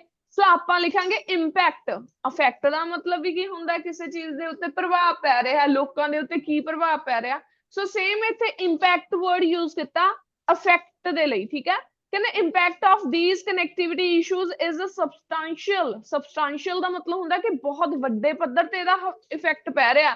ਜੇ ਆਪਾਂ ਕਹਿ ਦਈਏ ਵੀ ਅਫੈਕਟ ਹਿਊਜਲੀ, ਜਾਂ ਆਪਾਂ ਵਰਡ ਹਿਊਜਲੀ ਕਹਿ ਸਕਦੇ ਹਾਂ ਕਿ ਜਿਹੜੇ ਇਹ ਇਸ਼ੂਜ਼ ਆ ਰਹੇ ਨੇ ਇੰਟਰਨੈਟ ਕਨੈਕਸ਼ਨ ਦੇ ਵਿੱਚ, ਸੋ ਇਹਦਾ ਜਿਹੜਾ ਇੰਪੈਕਟ ਆ ਬਹੁਤ ਵੱਡੇ ਪੱਧਰ ਤੇ ਪੈ ਰਿਹਾ। ਸਪੈਸ਼ਲੀ ਕਿਹਨਾਂ ਨੂੰ, ਕਹਿੰਦੇ in today's digital age where reliable internet access is paramount. Specially ਕਹਿੰਦੇ ਜਿਵੇਂ ਕਿ ਅੱਜ ਕੱਲ ਇੱਕ ਤਕਨੀਕੀ ਯੁੱਗ ਹੈ, ਸੋ ਮੋਸਟਲੀ ਜਿਹੜੇ ਲੋਕ ਨੇ ਉਹ ਕਿਸ ਤੇ ਰਿਲਾਈ ਕਰਦੇ ਨੇ, ਇੰਟਰਨੈਟ ਐਕਸੈਸ ਦੇ ਉੱਤੇ। ਸੋ ਕਹਿੰਦੇ ਇਸ ਕਰਕੇ ਉਹਦੇ ਨਾਲ ਬਹੁਤ ਜ਼ਿਆਦਾ ਇਫੈਕਟ ਹੋ ਰਿਹਾ। The affected individuals are facing challenges in meeting work deadlines। ਉਹਨਾਂ ਨੂੰ ਕਿਸ ਚ ਚੈਲੰਜ ਫੇਸ ਕਰਨਾ ਪੈ ਰਿਹਾ ਹੈ, ਉਹ ਡੈਡਲਾਈਨਸ ਨੂੰ ਪੂਰਾ ਨਹੀਂ ਕਰ ਪਾ ਰਹੇ। Attending virtual meetings and assessing educational resources, this not only disrupts their daily lives but also hinder ਦਾ ਮਤਲਬ ਅਗੇਨ ਸਟਾਪ ਹੁੰਦਾ, disrupt ਮਤਲਬ disturb ਨਾ, ਇਹ ਆਪਾਂ not only ਤੇ but also the sentence use ਕਰਿਆ। ਇਹ ਨਾ ਤਾਂ ਸਿਰਫ ਕਹਿੰਦੇ ਉਹਨਾਂ ਦੀ ਡੇਲੀ ਲਾਈਫ ਨੂੰ, ਵੀ ਜਿਹੜੀ ਰੋਜ਼ਾਨਾ ਜ਼ਿੰਦਗੀ ਆ ਉਹਨੂੰ ਕਹਿੰਦੇ ਖਰਾਬ ਕਰਦਾ ਹੈ, ਪਲੱਸ ਉਹਨਾਂ ਦੀ ਪ੍ਰੋਡਕਟਿਵਿਟੀ ਐਂਡ ਕਨੈਕਟੀਵਿਟੀ ਤੇ ਵੀ ਇੰਪੈਕਟ ਪਾਉਂਦਾ। ਪ੍ਰੋਡਕਟਿਵਿਟੀ ਮਤਲਬ ਕੀ ਹੁੰਦੀ ਹੈ, ਜੇ ਹੁਣ ਇੰਟਰਨੈਟ ਚੱਲ ਰਿਹਾ, ਫॉर ਐਗਜ਼ਾਮਪਲ ਆਪਣੀ ਕਲਾਸ ਤੇ ਹੀ ਲਗਾ ਲਓ, ਜੇ ਆਪਣਾ ਇੰਟਰਨੈਟ ਬਿਲਕੁਲ ਸਹੀ ਚੱਲ ਰਿਹਾ ਤਾਂ ਆਪਣੇ ਸਾਰੇ ਮੋਡਿਊਲ ਈਜ਼ੀਲੀ ਸਮੂਥਲੀ ਡਨ ਹੋ ਜਾਂਦੇ ਆ। ਬਟ ਜੇ ਇੰਟਰਨੈਟ ਨਹੀਂ ਚੱਲਦਾ, ਜਿਹੜੇ ਕੰਮ ਨੂੰ 10 ਮਿੰਟ ਲੱਗਣੇ ਆ ਉਹਨੂੰ 30 ਮਿੰਟ ਜਾਂ 1 ਘੰਟਾ ਲਾ ਜਾਂਦਾ ਹੈ, ਮਤਲਬ ਕਿ ਆਊਟਪੁੱਟ ਘਟ ਜਾਂਦੀ ਆ। ਸੋ ਇਹਦੇ ਨਾਲ ਕਹਿੰਦੇ ਕੀ ਹੁੰਦੇ ਆ, ਜਿਹੜੀ ਪ੍ਰੋਡਕਟਿਵਿਟੀ ਆ ਉਹ ਵੀ ਕਿਤੇ ਨਾ ਕਿਤੇ ਘਟ ਜਾਂਦੀ ਹੈ, ਤੇ ਕਨੈਕਟੀਵਿਟੀ। ਅਲਟੀਮੇਟਲੀ ਆਪਾਂ ਵਰਡ ਯੂਜ਼ ਕਰਦੇ ਹੁੰਦੇ ਆ ਰਿਜ਼ਲਟ ਦੇ ਲਈ ਜਾਂ ਐਂਡ ਦੇ ਲਈ। ਦੈਨ ਇਹਦਾ ਰਿਜ਼ਲਟ ਕੀ ਨਿਕਲਦਾ, ਕਹਿੰਦੇ ultimately leading to a decline in the overall quality of life. So ਉਹਨਾਂ ਦੀ ਜਿਹੜੀ ਕੁਆਲਿਟੀ ਆਫ ਲਾਈਫ ਹੈ ਉਹ ਕਹਿੰਦੇ ਘਟ ਜਾਂਦੀ। ਹੁਣ ਤੁਸੀਂ ਇਹ ਚੀਜ਼ ਦੇਖੀ ਆ, ਨੋਟ ਕੀਤੀ ਆ ਕਿ ਜਿਹੜਾ ਲੈਟਰ ਮੈਂ ਕਰਵਾ ਰਹੀ ਆ ਉਹਦੇ ਵਿੱਚ ਪਹਿਲਾਂ ਕੀ ਦਿੱਤਾ, ਪਰਪਸ, ਫਿਰ ਪ੍ਰੋਬਲਮਸ ਦੇ ਨਾਲ ਇਫੈਕਟ ਕੀ ਪਿਆ, ਉਹਦਾ ਰਿਜ਼ਲਟ ਵੀ ਆਪਾਂ ਪ੍ਰੋਪਰਲੀ ਦਿੱਤਾ ਵੀ ਉਹਨਾਂ ਦੀ ਜਿਹੜੀ ਲਾਈਫ ਆ ਟੂਡੇ, ਜਿਹੜਾ ਟੈਕਨੋਲੋਜੀਕਲ ਐਰਾ ਹੈ ਉਹਦੇ ਵਿੱਚ ਕਹਿੰਦੇ ਜਿਵੇਂ ਸਾਰੇ ਹੀ ਰਿਲਾਈ ਕਰਦੇ ਨੇ ਇੰਟਰਨੈਟ ਐਕਸੈਸ ਦੇ ਉੱਤੇ, ਤਾਂ ਜਿਹੜੇ ਲੋਕ ਫੇਸ ਕਰ ਰਹੇ ਨੇ ਲਾਈਕ ਉਹਨਾਂ ਦੀਆਂ ਡੈਡਲਾਈਨਸ ਪੂਰੀਆਂ ਨਹੀਂ ਹੋ ਰਹੀਆਂ ਜੋ ਮੀਟਿੰਗ ਦੀਆਂ ਨੇ, ਠੀਕ ਹੈ, ਸੋ ਉਹਨਾਂ ਨੂੰ ਐਜੂਕੇਸ਼ਨਲ ਰਿਸੋਰਸਿਸ ਨਹੀਂ ਮਿਲਦੇ। ਇਹਦੇ ਨਾਲ ਨਾ ਆਪਾਂ ਸਿਰਫ ਕਹਿੰਦੇ ਉਹਨਾਂ ਦੀ ਡੇਲੀ ਲਾਈਫ, ਹੁਣ ਜੇ ਤੁਸੀਂ ਇੱਥੇ ਤੱਕ ਲਿਖ ਕੇ ਛੱਡ ਦਿੰਦੇ ਠੀਕ ਤਾਂ ਉਹ ਵੀ ਸੀ, ਆਹ ਲਾਈਨ ਤੁਸੀਂ ਅਗਰ ਰਿਜ਼ਲਟ ਨਾ ਦਿੰਦੇ ਜ਼ਰੂਰੀ ਨਹੀਂ ਸੀ, ਬਟ ਇਹਦੇ ਨਾਲ ਹੋਰ ਜ਼ਿਆਦਾ ਵਧੀਆ ਹੋ ਜਾਂਦਾ। ਕਹਿਣ ਦਾ ਮਤਲਬ ਇਹ ਆ ਵੀ ਟਰਾਈ ਕਰਿਆ ਕਰੋ ਜਦੋਂ ਤੁਹਾਨੂੰ ਪ੍ਰੋਬਲਮ ਜਾਂ ਇਫੈਕਟ ਪੁੱਛਿਆ ਜਾਵੇ ਤਾਂ ਉਹਦਾ ਰਿਜ਼ਲਟ ਦੋਗੇ ਤਾਂ ਉਹ ਜ਼ਿਆਦਾ ਬੈਟਰ ਹੋਊਗਾ, ਠੀਕ ਹੈ। ਹੁਣ ਇੱਥੇ ਲਿਖਿਆ ਹੋਇਆ in light of these issues. In light of these issues ਦਾ ਮਤਲਬ ਹੈ ਵੀ ਇਹਨਾਂ ਇਸ਼ੂਜ਼ ਦੇ ਉੱਤੇ ਚਾਨਣਾ ਪਾਉਣ ਦੇ ਲਈ ਕਹਿੰਦੇ ਮੈਂ ਤੁਹਾਨੂੰ ਰਿਕੁਐਸਟ ਕਰਦਾ, ਤੁਹਾਡੀ ਪ੍ਰੌਮਪਟ ਹੁੰਦਾ ਇੱਕ ਐਕੂਰੇਟ ਅਟੈਂਸ਼ਨ ਦੀ ਜ਼ਰੂਰਤ ਹੈ ਐਂਡ ਇੰਟਰਵੈਂਸ਼ਨ ਟੂ ਐਡਰੈਸ ਦਾ ਪ੍ਰੋਬਲਮ। ਹੁਣ ਇਹ ਐਡਰੈਸ ਇੱਥੇ ਸੋਲਵ ਕਰਨ ਦੇ ਲਈ ਵਰਡ ਯੂਜ਼ ਹੋਇਆ, ਨਾ ਕਿ ਕੋਈ ਐਡਰੈਸ ਦੱਸਣ ਦੇ ਲਈ। ਆਪਾਂ ਕਹਿੰਦੇ ਹੁੰਦੇ ਆ to address these problem, to address this issue, to solve this problem. Simply ਕਿਹਾ, ਪਹਿਲੀ ਇੱਕ ਲਾਈਨ ਲਿਖੀ, ਕਹਿੰਦੇ in light of these issues, ਜੇ ਇਹਨਾਂ ਇਸ਼ੂਜ਼ ਦੇ ਉੱਤੇ ਕਹਿੰਦੇ ਚਾਨਣਾ ਪਾਇਆ ਜਾਵੇ, ਆਈ ਕਾਈਂਡਲੀ ਰਿਕੁਐਸਟ ਯੂਅਰ, ਕਹਿੰਦੇ ਮੈਨੂੰ ਇੱਕ ਸਹੀ ਅਟੈਂਸ਼ਨ ਚਾਹੀਦੀ ਹੈ ਤੁਹਾਡੀ ਪ੍ਰੋਪਰ, ਐਂਡ ਇੰਟਰਵੈਂਸ਼ਨ ਵੀ ਪ੍ਰੋਪਰ ਸਾਰਾ ਤੁਸੀਂ ਯੂਜ਼ ਕਰੋ। ਕਾਦੇ ਲਈ, to address the problems with the internet connection in our area. So ਜਿਹੜੀਆਂ ਪ੍ਰੋਬਲਮ ਸਾਡੇ ਏਰੀਆ ਦੇ ਵਿੱਚ ਆ ਰਹੀਆਂ ਨੇ ਕਾਦੇ ਕਾਰਨ, ਇੰਟਰਨੈਟ ਕਨੈਕਸ਼ਨ ਦੇ ਕਾਰਨ, ਉਹਨੂੰ ਸੋਲਵ ਕੀਤਾ ਜਾਵੇ। ਕਹਿੰਦੇ it is crucial for the company ਦੇ ਲਈ ਕਹਿੰਦੇ ਬਹੁਤ ਜ਼ਿਆਦਾ ਇੰਪੋਰਟੈਂਟ ਹੈ, ਕ੍ਰੂਸ਼ੀਅਲ ਹੁੰਦਾ important, to conduct a thorough investigation, ਇੱਕ ਥੋਰੋ ਇਨਵੈਸਟੀਗੇਸ਼ਨ ਕੀਤੀ ਜਾਵੇ, ਚੈੱਕ ਕੀਤਾ ਜਾਵੇ into the root causes of these disruptions and implement effective solution. ਪਹਿਲਾਂ ਚੈੱਕ ਕੀਤਾ ਜਾਵੇ, ਫਾਈਂਡ ਆਊਟ ਕੀਤਾ ਜਾਵੇ, ਫਾਈਂਡ ਆਊਟ ਦੇ ਲਈ ਵਰਡ ਯੂਜ਼ ਕੀਤਾ ਇਨਵੈਸਟੀਗੇਟ ਕੀਤਾ ਜਾਵੇ, ਦੈਨ ਉਸ ਤੋਂ ਬਾਅਦ ਇਹਨਾਂ ਪ੍ਰੋਬਲਮਸ ਨੂੰ ਕਹਿੰਦੇ ਖਤਮ ਕੀਤਾ ਜਾਵੇ। Timely and transparent communication with the affected customers about the steps being taken to resolve this issue would also be greatly appreciated. And ਕਹਿੰਦੇ ਜੇ ਸਹੀ ਤਰੀਕੇ ਨਾਲ ਟ੍ਰਾਂਸਪੇਰੈਂਟ ਕਮਿਊਨੀਕੇਸ਼ਨ, ਵੀ ਕੋਈ ਵੀ ਏਦਾਂ ਨਾ ਹੋਵੇ ਵੀ ਉਹ ਫੋਨ ਹੀ ਨਾ ਚੁੱਕਣ ਜਾਂ ਉਹ ਸੋਲਵ ਹੀ ਪ੍ਰੋਪਰ ਟਾਈਮ ਤੇ ਹੋਵੇ। ਕਹਿੰਦੇ ਇਹਦੇ ਨਾਲ ਜਿਹੜੇ ਲੋਕ ਅਫੈਕਟ ਹੋਏ ਨੇ ਨਾ ਉਹਨਾਂ ਨੂੰ ਕਹਿੰਦੇ ਬਹੁਤ ਈਜ਼ੀ ਲਾਈਕ ਰਿਲੀਫ ਮਿਲੂਗਾ, ਜੇ ਇਹ ਇਸ਼ੂਜ਼ ਸੋਲਵ ਕੀਤੇ ਜਾਂਦੇ ਆ ਤਾਂ ਉਹਨਾਂ ਨੂੰ ਬਹੁਤ ਜ਼ਿਆਦਾ ਐਪਰੀਸ਼ੀਏਟ ਕੀਤਾ ਜਾਊਗਾ। I believe that by addressing these concerns promptly and proactively, ਜੇ ਕਹਿੰਦੇ ਇਹ ਇਸ਼ੂਜ਼ ਨੂੰ ਬਿਲਕੁਲ ਸਹੀ ਤਰੀਕੇ ਨਾਲ ਸੋਲਵ ਕੀਤਾ ਜਾਂਦਾ ਹੈ, actively solve ਕੀਤਾ ਜਾਂਦਾ ਹੈ, your company can enhance customer satisfaction and maintain the reputation for reliable service. ਸੋ ਇਹਦੇ ਨਾਲ ਕੀ ਹੋਗੀ, ਕਸਟਮਰ ਸੈਟਿਸਫੈਕਸ਼ਨ ਇੰਪਰੂਵ ਹੋਊਗੀ, ਠੀਕ ਹੈ, ਉਹਨਾਂ ਦੀ ਰੈਪੂਟੇਸ਼ਨ ਬਣੂਗੀ। ਸੋ we look forward to a swift resolution to ensure a seamless and uninterrupted internet experience for all residents in our community. ਸੋ ਅਸੀਂ ਚਾਹੁੰਦੇ ਆ ਇੱਕ swift resolution ਕੀਤਾ ਜਾਵੇ, ਸੋਲੂਸ਼ਨ ਦਿੱਤਾ ਜਾਵੇ, ਇੰਸ਼ੋਰ ਮਤਲਬ ਕਿ ਸ਼ੋਰਿਟੀ ਦਵਾਈ ਜਾਵੇ, ਸੀਮਲੈਸ ਐਂਡ ਅਨਇੰਟਰਪਟਡ ਮਤਲਬ ਕਿ ਏਦਾਂ ਦਾ ਇੰਟਰਨੈਟ ਹੋਵੇ ਜਿਹਦੇ ਵਿੱਚ ਕੋਈ ਵੀ ਪ੍ਰੋਬਲਮ ਨਾ ਆਵੇ, ਸੋ ਸਾਰੇ ਰੈਜ਼ੀਡੈਂਟਸ ਨੂੰ। ਸੋ ਲਾਸਟ ਤੇ thank you for your understanding and cooperation in resolving this matter. So ਕਹਿੰਦੇ ਮੈਂ ਤੁਹਾਡਾ ਧੰਨਵਾਦ ਕਰਦਾ, ਤੁਸੀਂ ਸਾਡੀ ਸਿਚੁਏਸ਼ਨ ਨੂੰ ਸਮਝਿਆ ਤੇ ਇਸ ਨੂੰ ਰਿਜ਼ੋਲਵ ਕਰੋਗੇ, cooperation in resolving this matter. So last ਤੇ ਐਂਡਿੰਗ ਕਰੋਗੇ ਸਿੰਸੀਅਰਲੀ ਤੋਂ ਜਾਂ yours faithfully ਤੋਂ, ਐਂਡ ਤੁਸੀਂ ਆਪਣਾ ਨੇਮ ਮੈਂਸ਼ਨ ਕਰ ਦਿਓ। ਕੁਐਸਚਨਸ ਜਿੰਨੇ ਪੁੱਛੇ ਗਏ ਆ ਉਹਨਾਂ ਨੂੰ ਉੱਪਰ ਨੀਚੇ ਜ਼ਰੂਰ ਕਰ ਸਕਦੇ ਹੋ, ਬਟ ਤਿੰਨੇ ਕਿਊ ਤੁਹਾਡੇ ਪੂਰੇ ਹੋਣੇ ਚਾਹੀਦੇ ਆ। ਜ਼ਿਆਦਾ ਬੈਟਰ ਤਾਂ ਇਹੀ ਹੁੰਦਾ ਕਿ ਤੁਸੀਂ ਲਾਈਨ ਵਾਈਜ਼ ਕਰੋ, ਅਗਰ ਤੁਹਾਨੂੰ ਲੱਗਦਾ ਲਾਈਨ ਵਾਈਜ਼ ਇੱਧਰ ਉੱਧਰ ਥੋੜਾ ਹੁੰਦਾ ਤਾਂ ਕੋਈ ਇਸ਼ੂ ਨਹੀਂ, ਬਟ ਪੂਰਾ ਹੋਣਾ ਚਾਹੀਦਾ। ਪਹਿਲਾਂ 2 ਪ੍ਰੋਬਲਮਸ ਦੱਸ ਦਿਓ ਐਟਲੀਸਟ, ਦੈਨ ਕਿਵੇਂ ਅਫੈਕਟ ਕਰ ਰਹੀਆਂ ਨੇ, ਠੀਕ ਹੈ। ਇਫੈਕਟ ਵੀ ਆਪਾਂ ਦੋ ਦੱਸੇ ਆ, ਵੀ ਇੱਕ ਨਾਟ ਓਨਲੀ ਦੇ ਨਾਲ ਦੱਸਦਾ, ਇੱਕ ਸਿੰਪਲ ਇਫੈਕਟ ਦੱਸਦਾ, ਦੈਨ ਉਹਨੂੰ ਸੋਲਵ ਕਰਨ ਦਾ ਤਰੀਕਾ ਦੱਸਦਾ। ਸੋ ਕਿਸੇ ਨੂੰ ਇਸ ਲੈਟਰ 'ਚ ਕੋਈ ਵੀ ਦਿੱਕਤ ਹੈ, ਤੁਹਾਡੇ ਸਾਹਮਣੇ ਸਕਰੀਨ ਤੇ ਸ਼ੇਅਰ ਕੀਤਾ ਹੋਇਆ, ਤੁਸੀਂ ਪੁੱਛ ਸਕਦੇ ਹੋ। 2 ਮਿੰਟ ਦਾ ਟਾਈਮ ਆ ਤੁਹਾਡੇ ਕੋਲ, ਰੀਡ ਕਰ ਲਓ, ਕੋਈ ਵਰਡ ਦਾ ਮੀਨਿੰਗ ਪੁੱਛਣਾ ਤੁਸੀਂ ਉਹ ਪੁੱਛ ਸਕਦੇ ਹੋ, ਸਕਰੀਨਸ਼ਾਟ ਲੈਣਾ ਉਹ ਸਕਰੀਨਸ਼ਾਟ ਲੈ ਸਕਦੇ ਹੋ, ਬਿਕੋਜ਼ ਕੱਲ ਨੂੰ ਮੈਂ ਵੈਸੇ ਟਰਾਈ ਕਰੂੰਗੀ ਕਿ ਤੁਹਾਨੂੰ ਕੰਪਲੇਂਟ ਲੈਟਰ ਹੀ ਦਿੱਤਾ ਜਾਵੇ, ਤਾਂ ਕਿ ਤੁਹਾਨੂੰ ਸਟਾਰਟਿੰਗ ਵੀ ਪਤਾ ਲੱਗ ਜਾਵੇ ਤੇ ਐਂਡਿੰਗ ਵੀ ਪਤਾ ਲੱਗ ਜਾਵੇ। ਕੋਈ ਵੀ ਕੰਪਲੇਂਟ ਲੈਟਰ ਹੋਏਗਾ ਕੱਲ ਨੂੰ ਫਾਰਮਲ ਹੀ ਹੋਏਗਾ, ਜੋ ਕਿ ਤੁਸੀਂ ਖੁਦ ਕਲਾਸ ਦੇ ਵਿੱਚ ਲਿਖ ਕੇ ਨਾਲ ਦੀ ਨਾਲ ਮੈਨੂੰ ਸੈਂਡ ਕਰਨਾ ਹੋਊਗਾ। ਪੁੱਛ ਸਕਦੇ ਹੋ ਜੀ, ਕੋਈ ਵੀ ਤੁਹਾਡਾ ਡਾਊਟ ਹੈ। ਟਾਸਕ ਦੀ ਸਟੇਟਮੈਂਟ ਹੈ,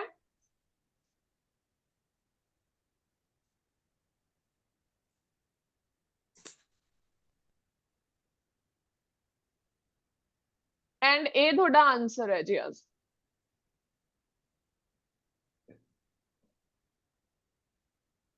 ਰੀਡਿੰਗ ਨੰਬਰ ਦੱਸੋ ਮੈਨੂੰ, ਮੌਕ ਟੈਸਟ 'ਚ 7th ਦਿੱਤਾ ਗਿਆ ਸੀ ਤੁਹਾਨੂੰ?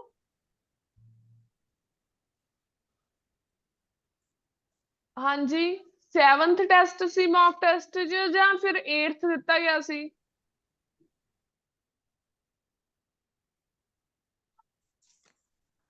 7 ਸੀਗਾ ਮੈਮ। 7th ਸੀਗਾ ਜੀ, ਠੀਕ ਹੈ।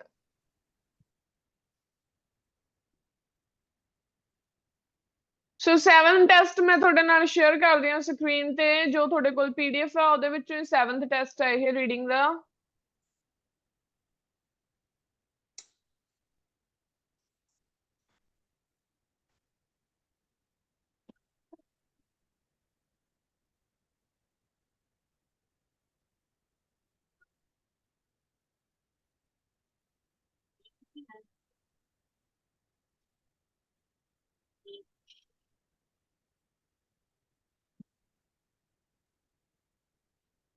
ਸੈਵਨ ਟੈਸਟ ਸੀਗਾ the best travel ਵਾਲੇਟਸ।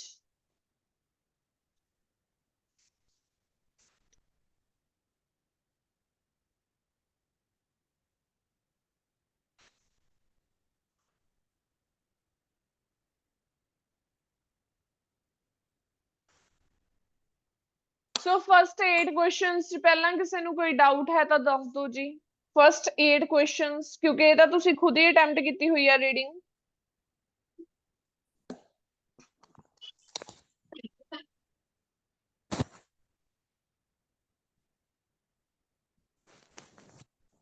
Okay. So 9 to 14.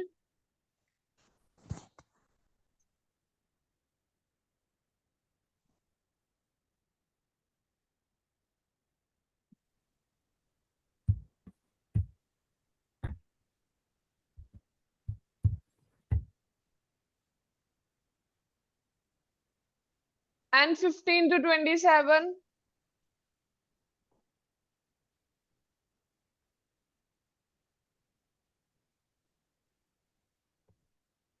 Doubts ਹੈ ਨਹੀਂ, ਫਿਰ ਆਪਾਂ ਨੈਕਸਟ ਟੈਸਟ ਕਰੀਏ ਕਲਾਸ ਦੇ ਵਿੱਚ ਸਟਾਰਟ, ਟੈਸਟ ਨੰਬਰ 8।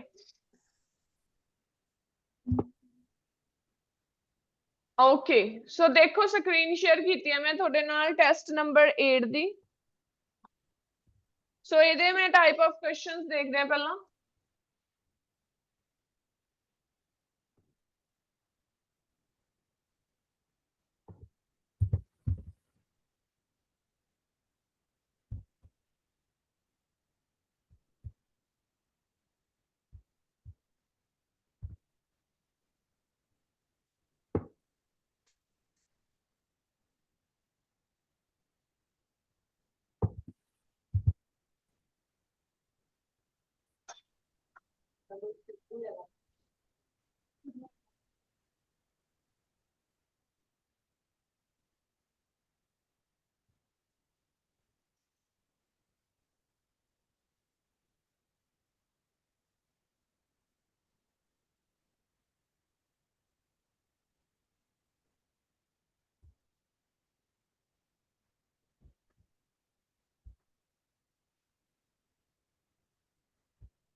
ਹਾਂਜੀ ਦੇਖੋ ਜੀ ਆਪਣੀ ਰੀਡਿੰਗ ਨੰਬਰ 8 ਹੈ ਆਪਾਂ ਕਰਦੇ ਹਾਂ ਸਟਾਰਟ ਕਲਾਸ ਦੇ ਵਿੱਚ।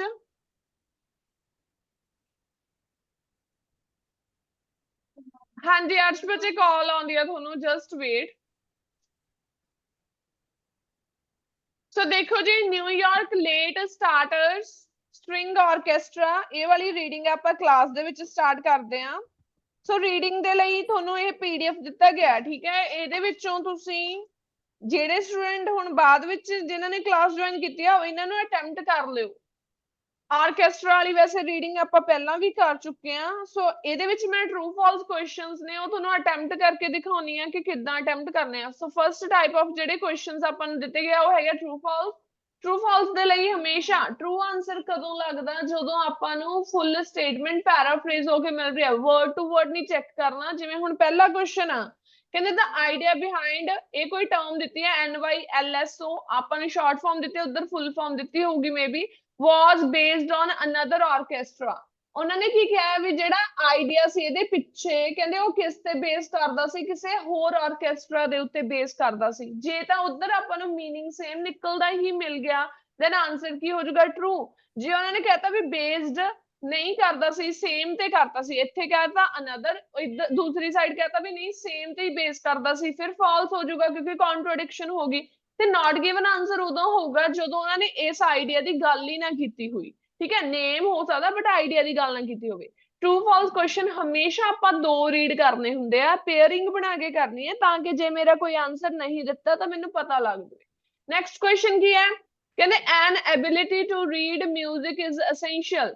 ਸੋ ਤੁਹਾਡੇ ਦੇ ਵਿੱਚ ਕਹਿੰਦੇ ਇੰਨੇ ਕੁ ਜ਼ਿਆਦਾ ਸਕਿੱਲ ਹੋਣੇ ਚਾਹੀਦੇ ਆ, ਇੰਨੀ ਕੁ ਐਬਿਲਿਟੀ ਹੋਣੀ ਚਾਹੀਦੀ ਹੈ ਕਿ ਤੁਹਾਡੇ 'ਚ ਯੋਗਤਾ, ਜਿਵੇਂ ਯੋਗ ਹੋਣੇ ਚਾਹੀਦੇ ਹੋ ਟੂ ਰੀਡ। ਤੁਹਾਨੂੰ ਪਤਾ ਹੋਣਾ ਚਾਹੀਦਾ ਵੀ ਜਿਹੜਾ ਮਿਊਜ਼ਿਕ ਆ ਉਹ ਆਪਣੇ ਲਈ ਬਹੁਤ ਜ਼ਿਆਦਾ ਅਸੈਂਸ਼ੀਅਲ ਆ। ਹੁਣ ਦੋ ਕੁਐਸਚਨ ਰੀਡ ਕੀਤੇ, ਪੈਰਾਗ੍ਰਾਫ ਤੇ ਗਏ। ਸੋ ਇਹ ਪੀਡੀਐਫ ਨੂੰ ਪ੍ਰਿੰਟ ਆਊਟ ਕਢਵਾ ਲਿਓ ਤਾਂ ਕਿ ਤੁਸੀਂ ਆਪਣੀ ਰੀਡਿੰਗ ਨੂੰ ਸਹੀ ਤਰੀਕੇ ਨਾਲ ਕਰ ਪਾਓ। ਹੁਣ ਇਹਦੇ ਵਿੱਚ ਕੀ ਦਿੱਤਾ ਹੋਇਆ ਉਹਨਾਂ ਨੇ, ਪਹਿਲਾ ਕੁਐਸਚਨ ਦਿੱਤਾ ਹੈ, ਉਹਦੇ ਵਿੱਚ ਐਨ ਆਈਡੀਆ ਦੀ ਗੱਲ ਹੋਈ ਹੋਈ ਸੀ। ਹੁਣ ਆਪਾਂ ਪਹਿਲਾਂ ਪੁਆਇੰਟ ਰੀਡ ਕਰਦੇ ਹਾਂ, ਜਿਹੜਾ ਪਹਿਲਾ ਹੀ ਫਸਟ ਪੈਰਾਗ੍ਰਾਫ ਹੈ, ਪਹਿਲੀ ਲਾਈਨ ਕੀ ਕਹਿ ਰਹੀ ਹੈ, ਉਹਦੀ ਗੱਲ ਕਰਤੀ NYL, ਉਹਦੀ ਫੁੱਲ ਫਾਰਮ ਦੇਤੀ, the New York late starter string orchestra is something special, ਕੁਝ ਸਪੈਸ਼ਲ ਹੈ ਕਹਿੰਦੇ। It was founded, ਕਦੋਂ ਫਾਊਂਡ ਹੋਇਆ, and grew out of a concept developed by the East London Late Starter Orchestra, an award-winning group in England, ਠੀਕ ਹੈ। ਸੋ ਇਹਦੇ ਵਿੱਚ ਅਗਲੀ ਲਾਈਨ ਦੇ ਵਿੱਚ ਹੁਣ ਆਹੀ ਵਾਲੀ ਜਿਹੜੀ ਲਾਈਨ ਆ ਧਿਆਨ ਨਾਲ ਰੀਡ ਕਰੋ, ਉਹ ਕਹਿੰਦੇ ਕਦੋਂ ਫਾਊਂਡ ਹੋਇਆ ਸੀ, ਅਰਲੀ 2007 ਚ, ਤੇ ਗ੍ਰੀਊ ਆਊਟ ਹੋਇਆ ਸੀ concept develop by the East London late starter orchestra.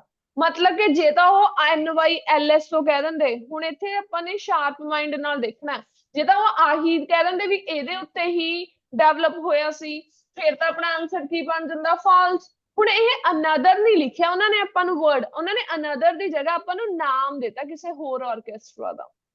Same ਕਿਉਂ ਨਹੀਂ ਹੋਇਆ, ਕਿਉਂਕਿ ਸੇਮ ਲਈ ਤਾਂ ਆਪਾਂ ਨੂੰ ਇਹੀ ਨੇਮ ਚਾਹੀਦਾ ਸੀ।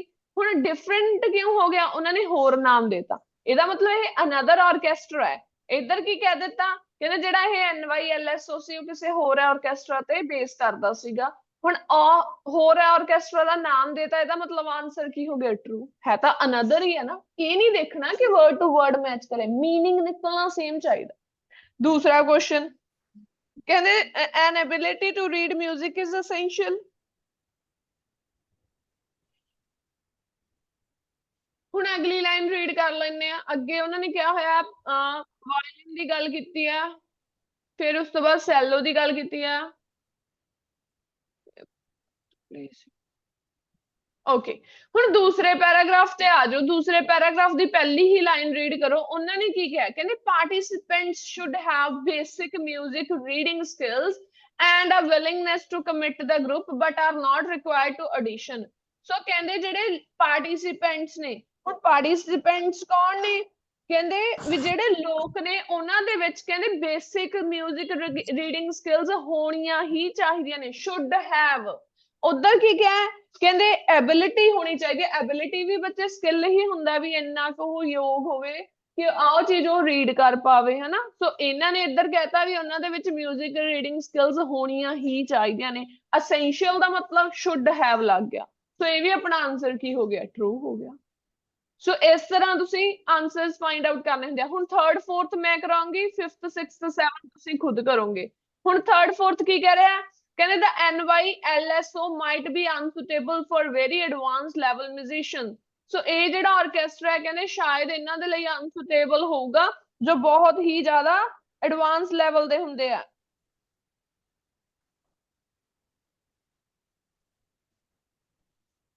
ਸੋ ਇਹ ਕੁਐਸਚਨ ਰੀਡ ਕਰ ਲਿਆ। ਫੋਰਥ ਰੀਡ ਕਰ ਲੈਂਦੇ ਆ। ਕਹਿੰਦੇ NYLSO concerts are free to members, families and friends। ਸੋ ਜਿਹੜੇ ਇਹ ਕਨਸਰਟਸ ਨੇ ਕਿਹਨਾਂ ਲਈ ਫ੍ਰੀ ਨੇ, ਫੈਮਿਲੀ ਦੇ ਮੈਂਬਰਸ ਦੇ ਲਈ ਪਲੱਸ ਫਰੈਂਡਸ ਦੇ ਲਈ। ਹੁਣ ਆ ਦੋ ਕੁਐਸਚਨਸ ਮੈਂ ਕਰਾਉਂਗੀ ਫੋਰਥ ਤੱਕ।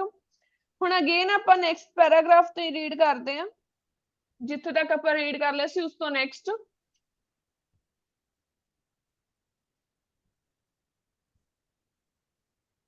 ਕਹਿੰਦੇ it is recommended by, ਹੁਣ ਆਪਾਂ ਆਹ ਵਾਲੀ ਲਾਈਨ ਰੀਡ ਕਰਨੀ ਹੈ, that you have studied your instrument for least 1 year।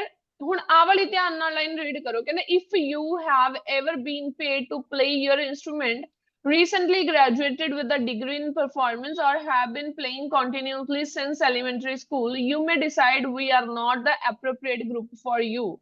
so ਕਹਿੰਦੇ ਤੁਸੀਂ ਜੇ ਬਹੁਤ ਟਾਈਮ ਤੋਂ ਸਿੱਖ ਰਹੇ ਹੋ ਦੈਨ ਤੁਸੀਂ ਡਿਸਾਈਡ ਕਰ ਸਕਦੇ ਹੋ ਵੀ ਜਿਹੜਾ ਇਹ ਗਰੁੱਪ ਹੈ ਕੀ ਆ ਤੁਹਾਡੇ ਲਈ ਐਪਰੋਪ੍ਰੀਏਟ ਨਹੀਂ ਆ। ਉਧਰ ਐਪਰੋਪ੍ਰੀਏਟ ਕਹਤਾ, ਨਾਟ ਐਪਰੋਪ੍ਰੀਏਟ, ਇਧਰ ਨਾਟ ਐਪਰੋਪ੍ਰੀਏਟ ਦਾ ਹੀ ਸਿਨੋਨਿਮ ਦੇਤਾ ਅਨਸੂਟੇਬਲ।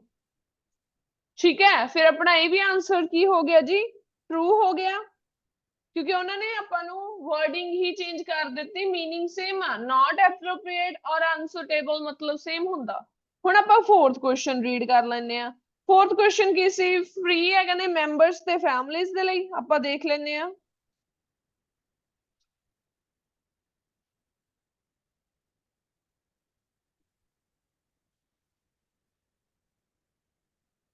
ਇੱਥੇ ਤੱਕ ਆਪਾਂ ਰੀਡ ਕਰ ਲਿਆ, ਆਪਾਂ ਆਹ ਵਾਲੇ ਪੈਰਾਗ੍ਰਾਫ ਤੇ ਆਏ।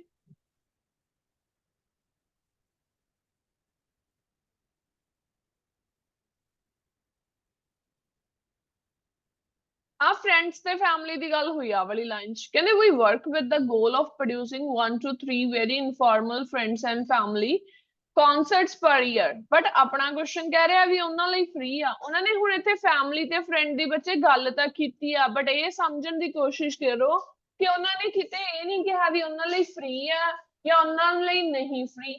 ਫ੍ਰੀ ਆ ਤਾਂ ਆਨਸਰ ਟਰੂ ਹੋ ਜਾਂਦਾ, ਜੇ ਕਹਿੰਦੇ ਨਹੀਂ ਫ੍ਰੀ ਤਾਂ ਫਾਲਸ ਹੋ ਜਾਂਦਾ। ਹੁਣ ਉਹਨਾਂ ਨੇ ਸਿਰਫ ਫੈਮਿਲੀ ਤੇ ਫਰੈਂਡਸ ਦੀ ਗੱਲ ਕੀਤੀ ਹੈ, ਇਹਦਾ ਮਤਲਬ ਜਿਹੜਾ ਇੱਥੇ ਆਪਣਾ ਇਹ ਆਨਸਰ ਲੱਗੂਗਾ ਉਹ ਕੀ ਲੱਗੂਗਾ, ਨਾਟ ਗਿਵਨ। ਹੁਣ ਰੈਸਟ ਆਫ ਦਾ ਕੁਐਸਚਨਸ ਤੁਸੀਂ ਕਰੋ, ਫਿਫਥ ਸਿਕਸਥ ਤੇ ਸੈਵਨਥ ਤਿੰਨੋਂ ਰੀਡ ਕਰ ਲਓ। ਕਹਿੰਦੇ ਰਿਹਰਸਲਸ ਆਲਵੇਜ਼ ਇਨਵੋਲਵ ਦਾ ਫੁੱਲ ਆਰਕੈਸਟਰਾ ਪਲੇਇੰਗ ਟੂਗੇਦਰ। ਹਮੇਸ਼ਾ ਹੀ ਫੁੱਲ ਆਰਕੈਸਟਰਾ ਕਹਿੰਦੇ ਇਕੱਠੇ ਪਲੇ ਕਰਦੀਆਂ ਨੇ। ਨੈਕਸਟ ਹੈ conductor provides her services free to, ਆ ਕੰਡਕਟਰ ਹੈ ਜਿਹੜਾ ਇਹਨਾਂ ਨੂੰ ਫ੍ਰੀ ਸਰਵਿਸ ਪ੍ਰੋਵਾਈਡ ਕਰ ਰਿਹਾ ਆਰਕੈਸਟਰਾ ਨੂੰ। ਨੈਕਸਟ ਹੈ ਕਹਿੰਦੇ ਜਿਹੜਾ ਇਹ ਆਰਕੈਸਟਰਾ ਹੈ ਕਹਿੰਦੇ gives advice on what instrument to purchase. So ਇਹ ਕੀ ਐਡਵਾਈਸ ਦਿੰਦੇ ਆ ਵੀ ਕਿਹੜੇ ਇੰਸਟਰੂਮੈਂਟ ਪਰਚੇਸ ਕਰਨਾ ਚਾਹੀਦਾ, ਉਹ ਤੇ ਵੀ ਨਸੀਹਤ ਪ੍ਰੋਵਾਈਡ ਕਰਦੇ ਆ। ਸੋ ਤਿੰਨ ਕੁਐਸਚਨ ਨੇ, ਆ ਦੋ ਪੈਰਾਗ੍ਰਾਫ ਨੇ। ਸੋ ਡੈਫੀਨੇਟਲੀ ਇਹਨਾਂ ਦੋਨਾਂ ਪੈਰਾਗ੍ਰਾਫ ਚੋਂ ਹੀ ਆਨਸਰ ਮਿਲੂਗਾ, ਟਰੂ ਫਾਲਸ ਜਾਂ ਫਿਰ ਨਾਟ ਗਿਵਨ। ਫਟਾਫਟ ਅਟੈਂਪਟ ਕਰੋ, ਤੁਹਾਨੂੰ ਸਕਰੀਨ ਤੇ ਵੀ ਸ਼ੇਅਰ ਹੋ ਰਿਹਾ। ਅਗਰ ਤੁਹਾਡੇ ਕੋਲ PDF ਤੋਂ ਪ੍ਰਿੰਟ ਆਊਟਸ ਲਏ ਹੋਇਆ ਤਾਂ ਬਹੁਤ ਵਧੀਆ ਗੱਲ ਆ, ਅਦਰਵਾਈਜ਼ ਸਕਰੀਨ ਤੋਂ ਫਟਾਫਟ ਆ ਤਿੰਨ ਕੁਐਸਚਨ ਕਰੋ। ਤੁਹਾਡੇ ਕੋਲ 4 ਮਿੰਟ ਦਾ ਟਾਈਮ ਆ, ਜਸਟ 4 ਮਿੰਟਸ ਨੇ, ਤੇ ਮੈਂ ਸਟੂਡੈਂਟਸ ਨੂੰ ਹੀ ਕਲਾਸ ਦੇ ਵਿੱਚ ਆਨਸਰ ਪੁੱਛੂੰਗੀ। ਸੋ ਤੁਸੀਂ ਦੱਸਣੇ ਆ ਮੈਨੂੰ ਆਨਸਰ।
ਸਿਮਰਨ ਤੁਹਾਡਾ ਇੱਕ ਆਨਸਰ ਰੋਂਗ ਆ ਜੀ 5th ਵਾਲਾ, ਉਹਨੂੰ ਦੁਬਾਰਾ ਦੇਖੋ।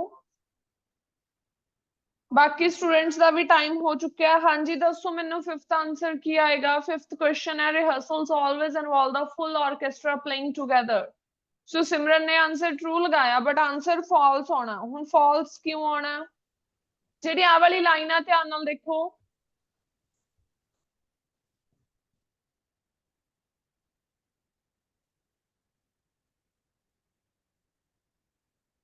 ਆਹ ਵਾਲੀ ਲਾਈਨ ਧਿਆਨ ਨਾਲ ਦੇਖੋ ਜੀ, ਇੱਥੇ ਲਿਖਿਆ ਹੋਇਆ ਕਹਿੰਦੇ it is fine if you miss an entire rehearsal period when an emergency ਅਰਾਈਜ਼es।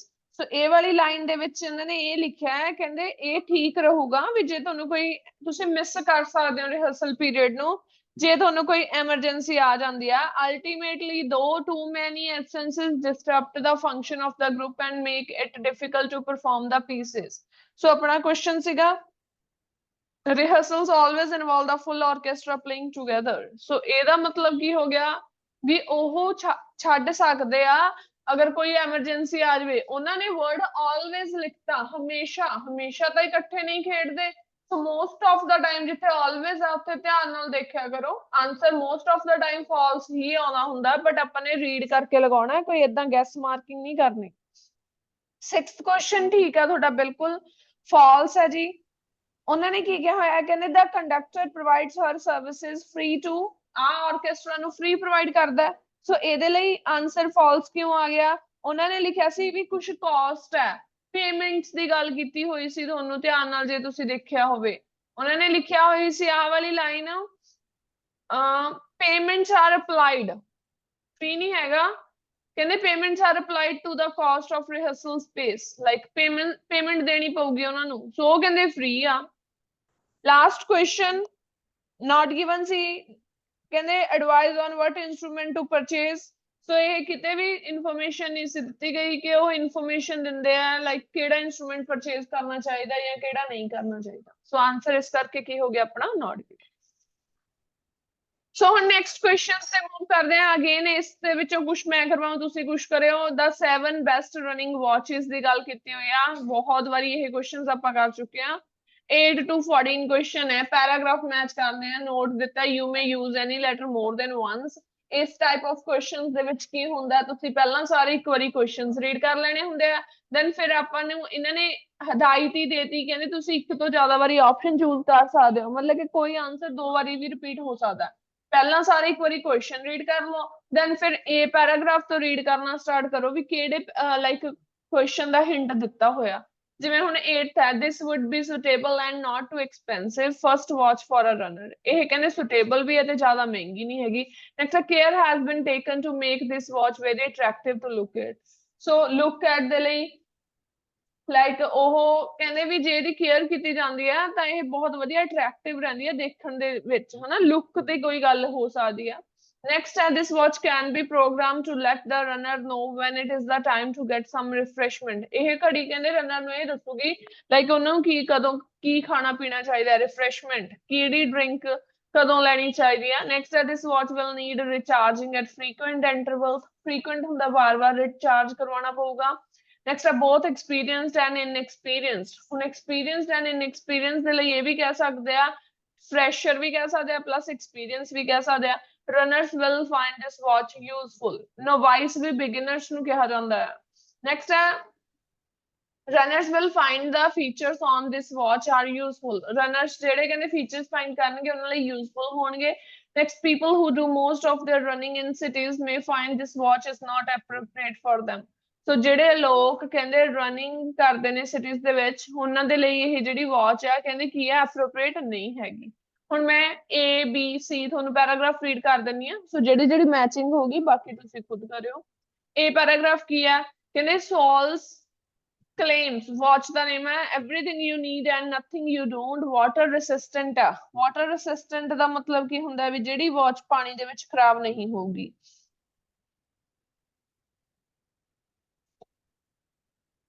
And ਉਹਨਾਂ ਨੇ ਅੱਗੇ ਕੀ ਕਿਹਾ, ਵਾਟਰ ਰੈਸਿਸਟੈਂਟ ਹੈ, in rechargeable battery, it's accurate at measuring speed pace distance and calories burned. So ਇਹ ਵਾਚ ਇਹ ਵੀ ਦੱਸਦੀ ਹੈ ਵੀ ਤੁਸੀਂ ਕਿੰਨੀਆਂ ਕੈਲੋਰੀਜ਼ ਬਰਨ ਕਰ ਚੁੱਕੇ ਹੋ। ਸੋ ਇਦਾਂ ਦਾ ਇੱਕ ਆਪਣੇ ਕੋਲ ਕੁਐਸਚਨ ਸੀਗਾ। फीचर्स दस दिया। सो आ वाला 13 क्वेश्चन है, फीचर्स हो गए ना सारे, काफी सारे फीचर दसते, battery, speed, pace, distance, calories burned. So एक ही है, कहते runners will find all the features on this watch are useful, सारे यूजफुल फीचर्स ने। सो 13 ਦੇ ਅੱਗੇ ਆਪਾਂ ਕੀ ਲਗਾ ਦਾਂਗੇ ਆਨਸਰ ਦੇ ਕੇ A1। ਹੁਣ ਇਸੇ ਤਰ੍ਹਾਂ ਬੀ ਨੂੰ ਰੀਡ ਕਰਦੇ ਆ, ਬੀ ਪੈਰਾਗ੍ਰਾਫ, ਕਈ ਵਾਰ ਐਕਸਟਰਾ ਪੈਰਾਗ੍ਰਾਫ ਵੀ ਹੁੰਦੇ ਆ, ਜ਼ਰੂਰੀ ਨਹੀਂ ਸਾਰੇ ਪੈਰਾਗ੍ਰਾਫ ਹਰੇਕ ਦਾ ਆਨਸਰ ਹੀ ਲੱਗੇ, ਕਿਉਂਕਿ ਜਿਹੜੇ ਉਹਨਾਂ ਨੇ ਆ ਕਹਿਤਾ ਨਾ ਵੀ 2 ਵਾਰੀ ਲੱਗ ਸਕਦਾ, ਇਹਦਾ ਮਤਲਬ ਕੁਝ ਕੱਟ ਜਾਣਗੇ ਤੇ ਕੁਝ 2 ਵਾਰੀ ਲੱਗ ਜਾਣਗੇ। ਬੀ ਪੈਰਾਗ੍ਰਾਫ ਕੀ ਹੈ, ਕਹਿੰਦੇ you will be hard pushed to find a running watch that find a GPS signal quicker than this. It will keep you updated on front location, distance covered, number of laps and calories burned। ਹੁਣ ਆਪਾਂ ਦੇਖਦੇ ਹਾਂ ਵੀ GPS ਦੀ ਗੱਲ ਤਾਂ ਕਿਤੇ ਵੀ ਨਹੀਂ ਸੀ ਹੋਈ, ਜੇ ਤੁਸੀਂ ਧਿਆਨ ਨਾਲ ਦੇਖੋ ਤਾਂ ਇਹ ਪੈਰਾਗ੍ਰਾਫ ਆਪਾਂ ਨੂੰ ਬਿਲਕੁਲ ਟਾਈਮ ਵੇਸਟੇਜ ਦੇ ਲਈ ਦਿੱਤਾ ਗਿਆ। ਸੀ ਤੇ ਮੂਵ ਕਰਦੇ ਆ, ਕਹਿੰਦੇ this watch which is small enough to wear at the office, small ਹੈ, touch screen ਹੈ, packed with impressive features ਹੈ, although the battery life is limited। ਭਾਵੇਂ ਕਿ ਕਹਿੰਦੇ ਇਹਦੀ ਜਿਹੜੀ ਬੈਟਰੀ ਲਾਈਫ ਆ ਉਹ ਕੀ ਆ, ਲਿਮਿਟਡ ਆ। ਹੁਣ ਬੈਟਰੀ ਲਾਈਫ ਲਿਮਿਟਡ ਵਾਲੀ ਰਿਚਾਰਜਿੰਗ ਵਾਲਾ ਕੁਐਸਚਨ ਸੀ ਵੀ ਇਹਨੂੰ ਬਾਰ-ਬਾਰ ਕੀ ਕਰਨਾ ਪਊਗਾ, ਚਾਰਜ ਕਰਨ ਦੀ ਜ਼ਰੂਰਤ ਆ। ਸੋ 11th ਦਾ ਆਨਸਰ ਆਪਾਂ ਕੀ ਲਗਾ ਦਾਂਗੇ, ਬੀ ਫॉर ਬॉय।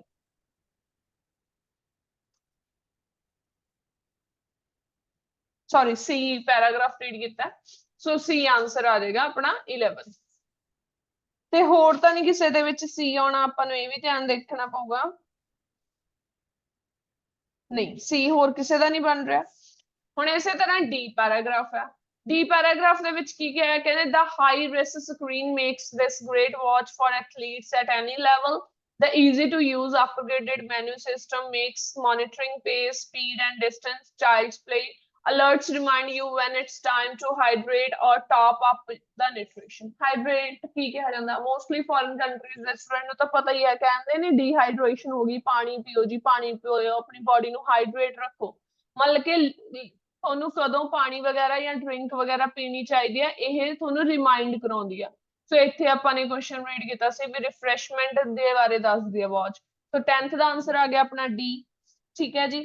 ਸੋ ਇੱਕ ਆਪਾਂ ਹੁਣ ਹੋਰ ਦੇਖਦੇ ਹਾਂ, ਇਹਦੀ ਪਹਿਲੀ ਹੀ ਲਾਈਨ ਕਹਿ ਰਹੀ ਸੀ ਐਟ ਐਨੀ ਲੈਵਲ ਐਥਲੀਟਸ ਦੇ ਲਈ ਵਾਚ ਹੈ। ਐਨੀ ਲੈਵਲ ਦਾ ਮਤਲਬ ਚਾਹੇ ਕੋਈ ਐਕਸਪੀਰੀਅੰਸ ਆ ਚਾਹੇ ਕੋਈ ਇਨਐਕਸਪੀਰੀਅੰਸ ਆ, ਤਾਂ ਆਪਾਂ ਇਹ ਵੀ ਰੀਡ ਕੀਤਾ ਸੀ। ਆਨਸਰ 12th ਦਾ ਵੀ ਡੀ ਆ ਜਾਊਗਾ। ਹੁਣ ਫਟਾਫਟ ਆ rest of the questions complete ਕਰ ਦੋ, ਈ ਐਫ ਤੇ ਜੀ ਰਹਿ ਗਿਆ, ਤੇ ਜਿਹੜੇ ਤੁਹਾਡੇ ਕੁਐਸਚਨਸ ਰਹਿ ਗਏ ਉਹਨਾਂ ਨੂੰ ਕਵਰ ਅਪ ਕਰੋ ਜੀ। ਇੱਕ ਤਾਂ 14 ਕੁਐਸਚਨ ਰਹਿ ਗਿਆ ਤੁਹਾਡਾ, ਇੱਕ ਰਹਿ ਗਿਆ ਜੀ ਤੁਹਾਡਾ ਕੁਐਸਚਨ ਨੰਬਰ 8th, ਇੱਕ 9th, 3 ਕੁਐਸਚਨ ਰਹਿ ਗਏ।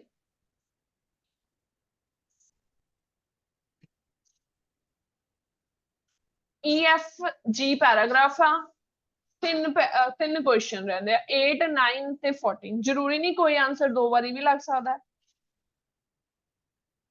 ਤੇ ਕੋਈ ਇੱਕ ਵਾਰ ਵੀ ਨਹੀਂ ਆ ਸਕਦਾ। ਫਟਾਫਟ ਕਰੋ ਇਹਨਾਂ ਨੂੰ ਤੇ ਮੈਨੂੰ ਦੱਸੋ। 2-3 ਮਿੰਟ ਦਾ ਟਾਈਮ ਆ ਇੱਕ ਵਾਰੀ ਤੁਹਾਡੇ ਕੋਲ ਸਟੂਡੈਂਟਸ ਕੋਲ, ਅਟੈਂਪਟ ਕਰੋ ਫਟਾਫਟ ਐਂਡ ਮੈਨੂੰ ਦੱਸੋ।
ਹਾਂਜੀ ਸਟੂਡੈਂਟਸ ਦੱਸੋ ਆਨਸਰ ਕੀ ਲਗਾਇਆ ਹੈ, ਜਿਹੜੇ ਕੁਐਸਚਨ ਰਹਿ ਗਏ ਮੈਂ ਇੱਕ ਵਾਰੀ ਆਨਸਰ ਦੱਸ ਦਿੰਨੀ ਆ।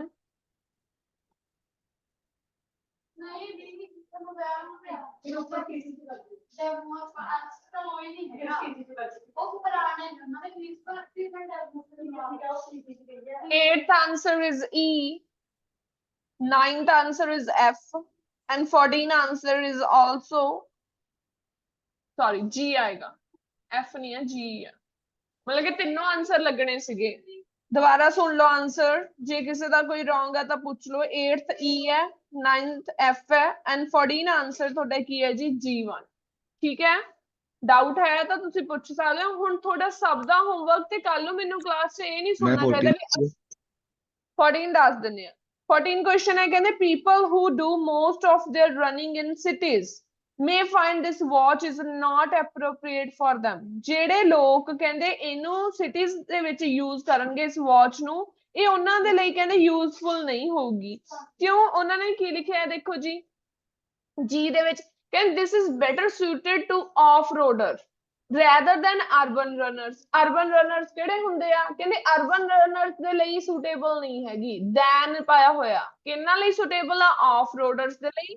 ਬਟ ਕਿਹਨਾਂ ਲਈ suitable ਨਹੀਂ ਹੈ? ਜੋ ਸ਼ਹਿਰਾਂ ਦੇ ਵਿੱਚ ਰਨਿੰਗ ਕਰਦੇ ਆ। urban running ਕਿਹੜੀ ਹੁੰਦੀ ਆ? city running ਹੁੰਦੀ ਆ। ਰੂਰਲ ਰਨਿੰਗ ਕਿਹੜੀ ਹੁੰਦੀ ਆ? ਜਿਹੜੀ ਵਿਲੇਜ ਜਾਂ ਕੰਟਰੀ ਸਾਈਡ ਰਨਿੰਗ ਹੁੰਦੀ ਆ। ਸੋ ਇਹਨਾਂ ਨੇ ਕਹਿਤਾ ਵੀ ਉਹਨਾਂ ਦੇ ਲਈ ਸੂਟ ਨਹੀਂ ਕਰੂਗੀ। ਸੂਟ ਨਹੀਂ ਕਰੂਗੀ ਮਤਲਬ ਕਿ ਉਹਨਾਂ ਲਈ ਸੁਟੇਬਲ ਨਹੀਂ ਹੈਗੀ। ਠੀਕ ਹੈ ਜੀ, ਹੁਣ ਮੈਨੂੰ ਕੱਲ ਨੂੰ ਕਿਸੇ ਵੀ ਸਟੂਡੈਂਟ ਦਾ ਇਹ ਰਿਸਪੌਂਸ ਨਹੀਂ ਆਉਣਾ ਚਾਹੀਦਾ ਵੀ ਮੈਨੂੰ ਟਾਈਮ ਨਹੀਂ ਲੱਗਿਆ, ਮੈਂ ਰੀਡਿੰਗ ਅਟੈਂਪਟ ਨਹੀਂ ਕੀਤੀ। ਟੈਸਟ ਨੰਬਰ 8 ਦੇ ਮੈਂ ਪਹਿਲੇ 14 ਕੁਐਸਚਨ ਕਰਵਾਤੇ ਆ ਕਲਾਸ 'ਚ, ਇਹਨੂੰ ਤੁਸੀਂ ਦੁਬਾਰਾ ਵੀ ਅਟੈਂਪਟ ਕਰ ਲਿਓ। ਜੇ ਤੁਹਾਨੂੰ ਕੋਈ ਡਾਊਟ ਹੋਇਆ ਤੁਸੀਂ ਪੁੱਛ ਲਿਓ। ਐਂਡ ਤੁਸੀਂ ਜਿਹੜਾ ਕੱਲ ਨੂੰ ਹੋਮਵਰਕ ਅਟੈਂਪਟ ਕਰਨਾ, ਇਕੱਲੇ ਫਿਲਪਸ ਦੇ ਕੁਐਸਚਨ ਅਟੈਂਪਟ ਕਰਨੇ ਆ। ਫਿਲਪਸ ਜਿਵੇਂ ਤੁਸੀਂ ਛੋਟੇ ਹੁੰਦੇ ਫਿਲਪਸ ਬਸ ਪੈਰਾਗ੍ਰਾਫ 'ਚੋਂ ਲੱਭ ਕੇ ਇੱਥੇ 1 ਵਰਡ ਫਿਲ ਕਰਨਾ, ਇਹ ਜ਼ਰੂਰ ਦੇਖ ਲਿਓ ਵੀ 1 ਵਰਡ ਹੀ ਆਨਸਰ ਆਉਣਾ। ਠੀਕ ਹੈ, ਇਸੇ ਤਰ੍ਹਾਂ ਨੈਕਸਟ ਨੇ 23 to 27 ਜਿੱਦਾਂ ਦੇ ਕੁਐਸਚਨਸ ਮੈਂ ਤੁਹਾਨੂੰ ਹੁਣੇ ਆਹ ਵਾਲੇ ਕੀਤੇ ਆ, ਪੈਰਾਗ੍ਰਾਫ ਮੈਚ ਕਰਨੇ ਆ। 23 to 27 ਤੱਕ ਅਟੈਂਪਟ ਕਰਨੇ ਆ। ਤੇ ਜਿਹੜਾ ਇਹਦਾ ਵਨੀਲਾ ਵਾਲਾ ਰੀਡਿੰਗ ਪੈਸੇਜ ਆ, ਵਨੀਲਾ ਦਾ ਮੋਸਟ ਵੰਡਰਫੁਲ ਫਲੇਵਰ ਇਨ ਦਾ ਵਰਲਡ, ਇਹ ਮੈਂ ਤੁਹਾਨੂੰ ਕਲਾਸ ਦੇ ਵਿੱਚ ਕਰਵਾਉਂਗੀ। ਠੀਕ ਹੈ, ਤੇ ਇਹ ਬਾਕੀ ਰੀਡਿੰਗ ਤੁਸੀਂ ਖੁਦ ਅਟੈਂਪਟ ਕਰਨੀ ਆ 27 ਤੱਕ। ਕੋਈ ਜ਼ਿਆਦਾ ਹੋਮਵਰਕ ਨਹੀਂ ਆ। 27 ਤੱਕ ਤੁਸੀਂ ਕੁਐਸਚਨ ਟਾਈਪ ਕਲੀਅਰ ਕਰਿਓ। ਜਿਹੜੇ ਡਾਊਟ ਹੋਏ ਮੈਂ ਕਲਾਸ ਦੇ ਵਿੱਚ ਦੱਸੂਗੀ। ਨੈਕਸਟ ਟਾਈਪ ਕੁਐਸਚਨਸ, ਕਿਉਂਕਿ ਜਿਹੜੇ ਨੈਕਸਟ ਕੁਐਸਚਨ ਹੈ ਉਹਦੇ ਵਿੱਚ ਅਲੱਗ-ਅਲੱਗ ਟਾਈਪ ਦੇ ਕੁਐਸਚਨਸ ਨੇ, ਉਹ ਮੈਂ ਤੁਹਾਨੂੰ ਖੁਦ ਕਰਵਾਉਂਗੀ। ਜਿਵੇਂ ਕੁਝ ਕੰਟਰੀਜ਼ ਦੇ ਨੇਮ ਦਿੱਤੇ ਆ, ਮੈਚ ਕਰਨੇ ਆ। ਫਿਰ ਆਪਣੇ MCQ ਕੁਐਸਚਨਸ ਆ ਗਏ, ਦੈਨ ਫਿਰ ਫਿਲਅਪਸ ਆ ਗਏ। ਠੀਕ ਹੈ ਜੀ, ਜਸਟ ਹੁਣ 2 ਮਿੰਟਸ ਵੇਟ ਕਰੋ। ਮੇਰੇ ਖਿਆਲ ਚ ਰਾਈਟਿੰਗ ਤੁਸੀਂ ਖੁਦ ਕਰਨੀ ਆ ਅੱਜ। ਜਸਟ ਵੇਟ ਕਰੋ 2-3 ਮਿੰਟ।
हैं।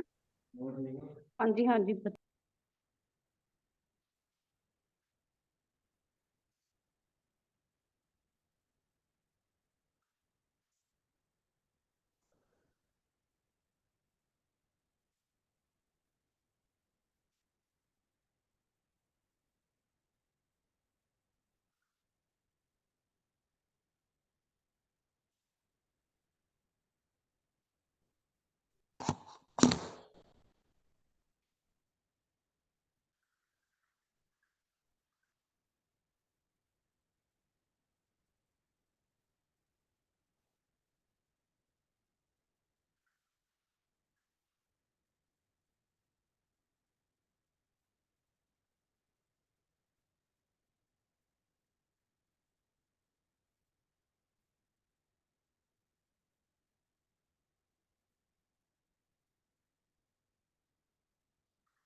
Good morning, ma'am.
Good morning, students. May I audible? Good morning, ma'am. Yes, ma'am. Good morning, ji. Good morning. आज की दिन है? Ma'am, Wednesday. Wednesday ਨੂੰ ਕੀ ਹੁੰਦਾ ਹੈ? ਮੈਮ ਸਾਡੇ ਛੁੱਟੀ ਟਰਨ ਹੁੰਦੀ ਲਿਖਣ ਦੀ। ਤੁਹਾਡਾ ਖੁਦ ਦਾ ਦਿਨ। ਜੇ ਕੋਈ ਨਵਾਂ ਹੋ ਤਾਂ ਮੈਂ ਦੱਸ ਦਿੰਦੀ ਹਾਂ, ਮੰਡੇ ਟਿਊਜ਼ਡੇ ਮੈਂ ਕਰਾਉਣੀ ਹੁੰਦੀ ਆ ਸਿੰਪਲ। ਵੈਡਨਸਡੇ ਤੁਹਾਡਾ ਦਿਨ ਹੁੰਦਾ ਹੈ। 2 ਦਿਨਾਂ ਦੀ ਪ੍ਰੈਕਟਿਸ ਤੋਂ ਬਾਅਦ, 2 ਦਿਨਾਂ ਦੇ ਸੈਂਪਲ ਤੋਂ ਬਾਅਦ, ਜਿਸ ਦਿਨ ਤੁਸੀਂ ਖੁਦ ਦੱਸਦੇ ਹੋ ਵੀ ਅਸੀਂ ਕੀ ਸਿੱਖਿਆ ਇੱਕ ਨਵੀਂ ਕੁਐਸਚਨ ਟਾਈਪ ਦੇ ਵਿੱਚ। ਇਸ ਵੀਕ ਕੁਐਸਚਨ ਟਾਈਪ ਚੱਲ ਰਹੀ ਸੀ to what extent do you agree or disagree. Extent ਹੁੰਦਾ ਜੀ ਕਿਹੜੀ ਹੱਦ ਦੇ ਤੱਕ ਤੁਸੀਂ ਇਸ ਚੀਜ਼ ਨਾਲ ਅਗਰੀ ਕਰਦੇ ਹੋ ਜਾਂ ਡਿਸਐਗਰੀ ਕਰਦੇ ਹੋ। ਕਲਾਸ ਸਟਾਰਟ ਕਰਨ ਤੋਂ ਪਹਿਲਾਂ ਆਪਾਂ ਅਟੈਂਡੈਂਸ ਲਾ ਲੈਂਦੇ ਹਾਂ, ਦੈਨ ਸਾਰਾ ਟਾਸਕ ਸਮਝਾਉਂਗੀ and I will give you time. Okay, so please ਆਪਣੀ ਆਪਣੀ ਅਟੈਂਡੈਂਸ ਬੋਲਦੇ ਜਾਇਓ ਜੀ। Malika, yes ma'am. Rajinder Aujla, Yes, ma'am. Lakhvir, Lakhvir, Gagan Uttar Pradesh, Good morning, ma'am. Good morning जी। Raman Ludhiana, Raman Ludhiana, Harnoor, Present, ma'am. नवजोत पटियाला,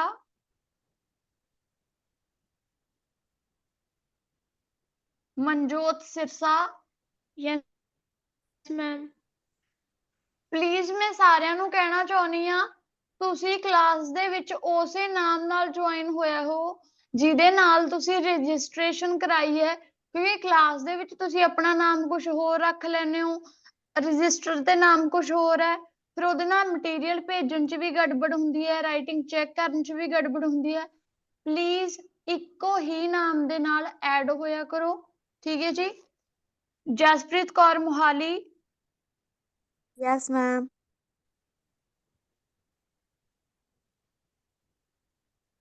ਸ਼ਰਨ Tarn Taran, present ma'am. Aman Faridkot, Yes, ma'am. Sarabjit Muktsar, Yes, ma'am. Aman Firozpur Fatehgarh Sahib, Present, ma'am. Diljot Kaur, Arshdeep Nawanshahr, Yes, ma'am. Arshpreet Ludhiana, Ashanpreet, Present, ma'am. Sarabjit Jand, Rupinder SBS Nagar, Yes, ma'am. Kirandeep Himachal, Manisha, Manisha, Harmanjot Patiala,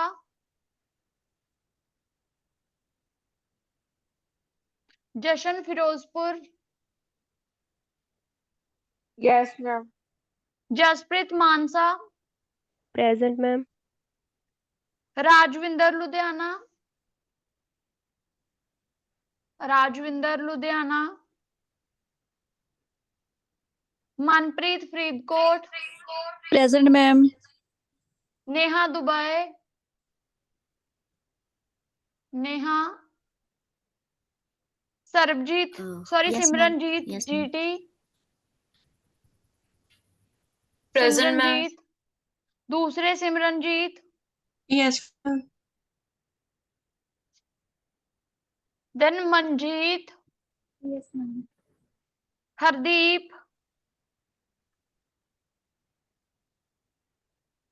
Navpreet,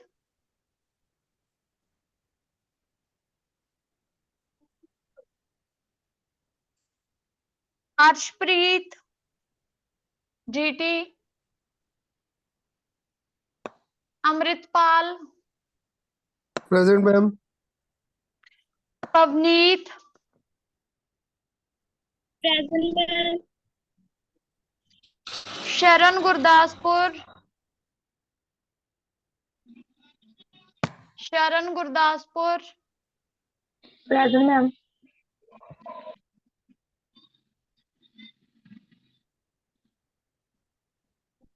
Rajvinder Nabha, Yes, ma'am. Rupinder Kaur GT, Yes, ma'am.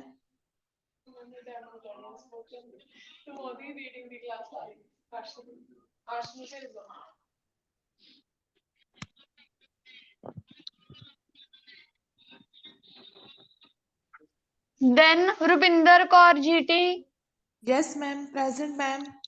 Harman Singh, Harman GT, Present, ma'am. परम सिद्धू, परम सिद्धू। हाँ जी, ਜਿਹੜੇ ਤੁਸੀਂ ਬਾਅਦ ਚੋਂ join ਹੋਏ ਹੋ ਸਪਾਰਕ ਇਹੋ ਜਿਹੇ ਨਾਵਾਂ ਤੇ ਤੁਸੀਂ ਦੱਸੋ ਜੀ ਕੌਣ ਹੋ ਤੁਸੀਂ?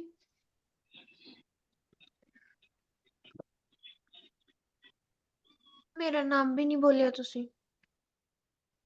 मैम मेरा नेम भी नहीं बोलिया सी। गुड मॉर्निंग, लखवीर बोल रही मैम।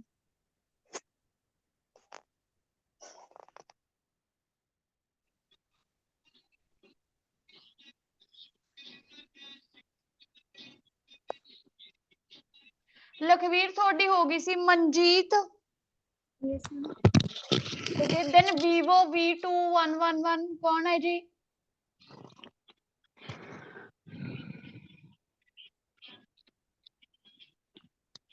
ਦੱਸੋ ਜੀ vivo V211। ਮੈਮ ਮੇਰੀ ਜਸੂ ਜਸਪ੍ਰੀਤ ਦੀ ਵੀ ਨਹੀਂ ਤੁਸੀਂ ਨੇਮ ਬੋਲਿਆ। ਜਸਪ੍ਰੀਤ ਤੁਸੀਂ ਕਿਹੜੇ ਹੋ ਜੀ? ਜਸੂ ਤੁਹਾਡਾ ਮਤਲਬ ਹਾਂਜੀ ਹਾਂਜੀ ਤੁਹਾਡੀ ਹੋ ਗਈ ਬੱਚੇ ਕੋਈ ਗੱਲ ਨਹੀਂ। ਮੈਂ ਜਿਨ੍ਹਾਂ ਨੂੰ ਚੈਟ ਬਾਕਸ 'ਚ ਮੈਸੇਜ ਕਰ ਰਹੀ ਹਾਂ ਮੈਨੂੰ ਦੱਸੋ ਜੀ ਤੁਹਾਡਾ ਨਾਮ ਕੀ ਹੈ?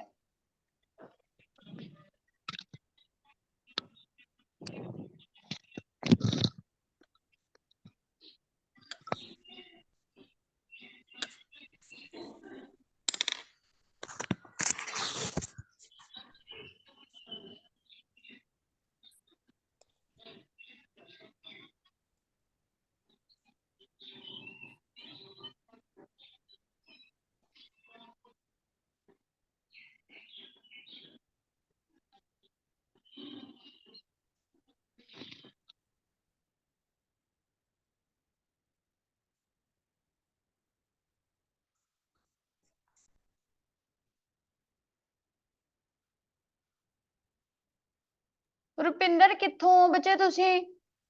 ਮੈਮ ਤਲਵਾੜਾ ਤੋਂ। ਤਲਵਾੜਾ ਤੋਂ? ਹਾਂਜੀ ਮੈਮ, ਜੀਟੀ ਸਟੂਡੈਂਟ। ਠੀਕ ਹੈ ਜੀ। ਹੁਣ ਮੈਂ ਜਿਨ੍ਹਾਂ ਦੇ ਨਾਮ ਬੋਲੂੰਗੀ ਰਮਨ ਲੁਧਿਆਣਾ ਕਲਾਸ 'ਚ ਹੈਗੇ ਨੇ, ਨਵਜੋਤ ਪਟਿਆਲਾ, ਦਿਲਜੋਤ ਕੌਰ, ਸਰਬਜੀਤ ਜੰਡ, ਕਿਰਨਦੀਪ ਹਿਮਾਚਲ, ਮਨੀਸ਼ਾ ਲੁਧਿਆਣਾ,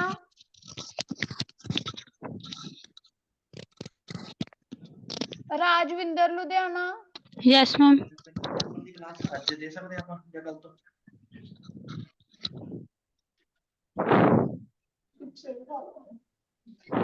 ਰਾਜਵਿੰਦਰ ਲੁਧਿਆਣਾ ਕਲਾਸ 'ਚ ਹੈਗੇ ਨੇ, present ma'am.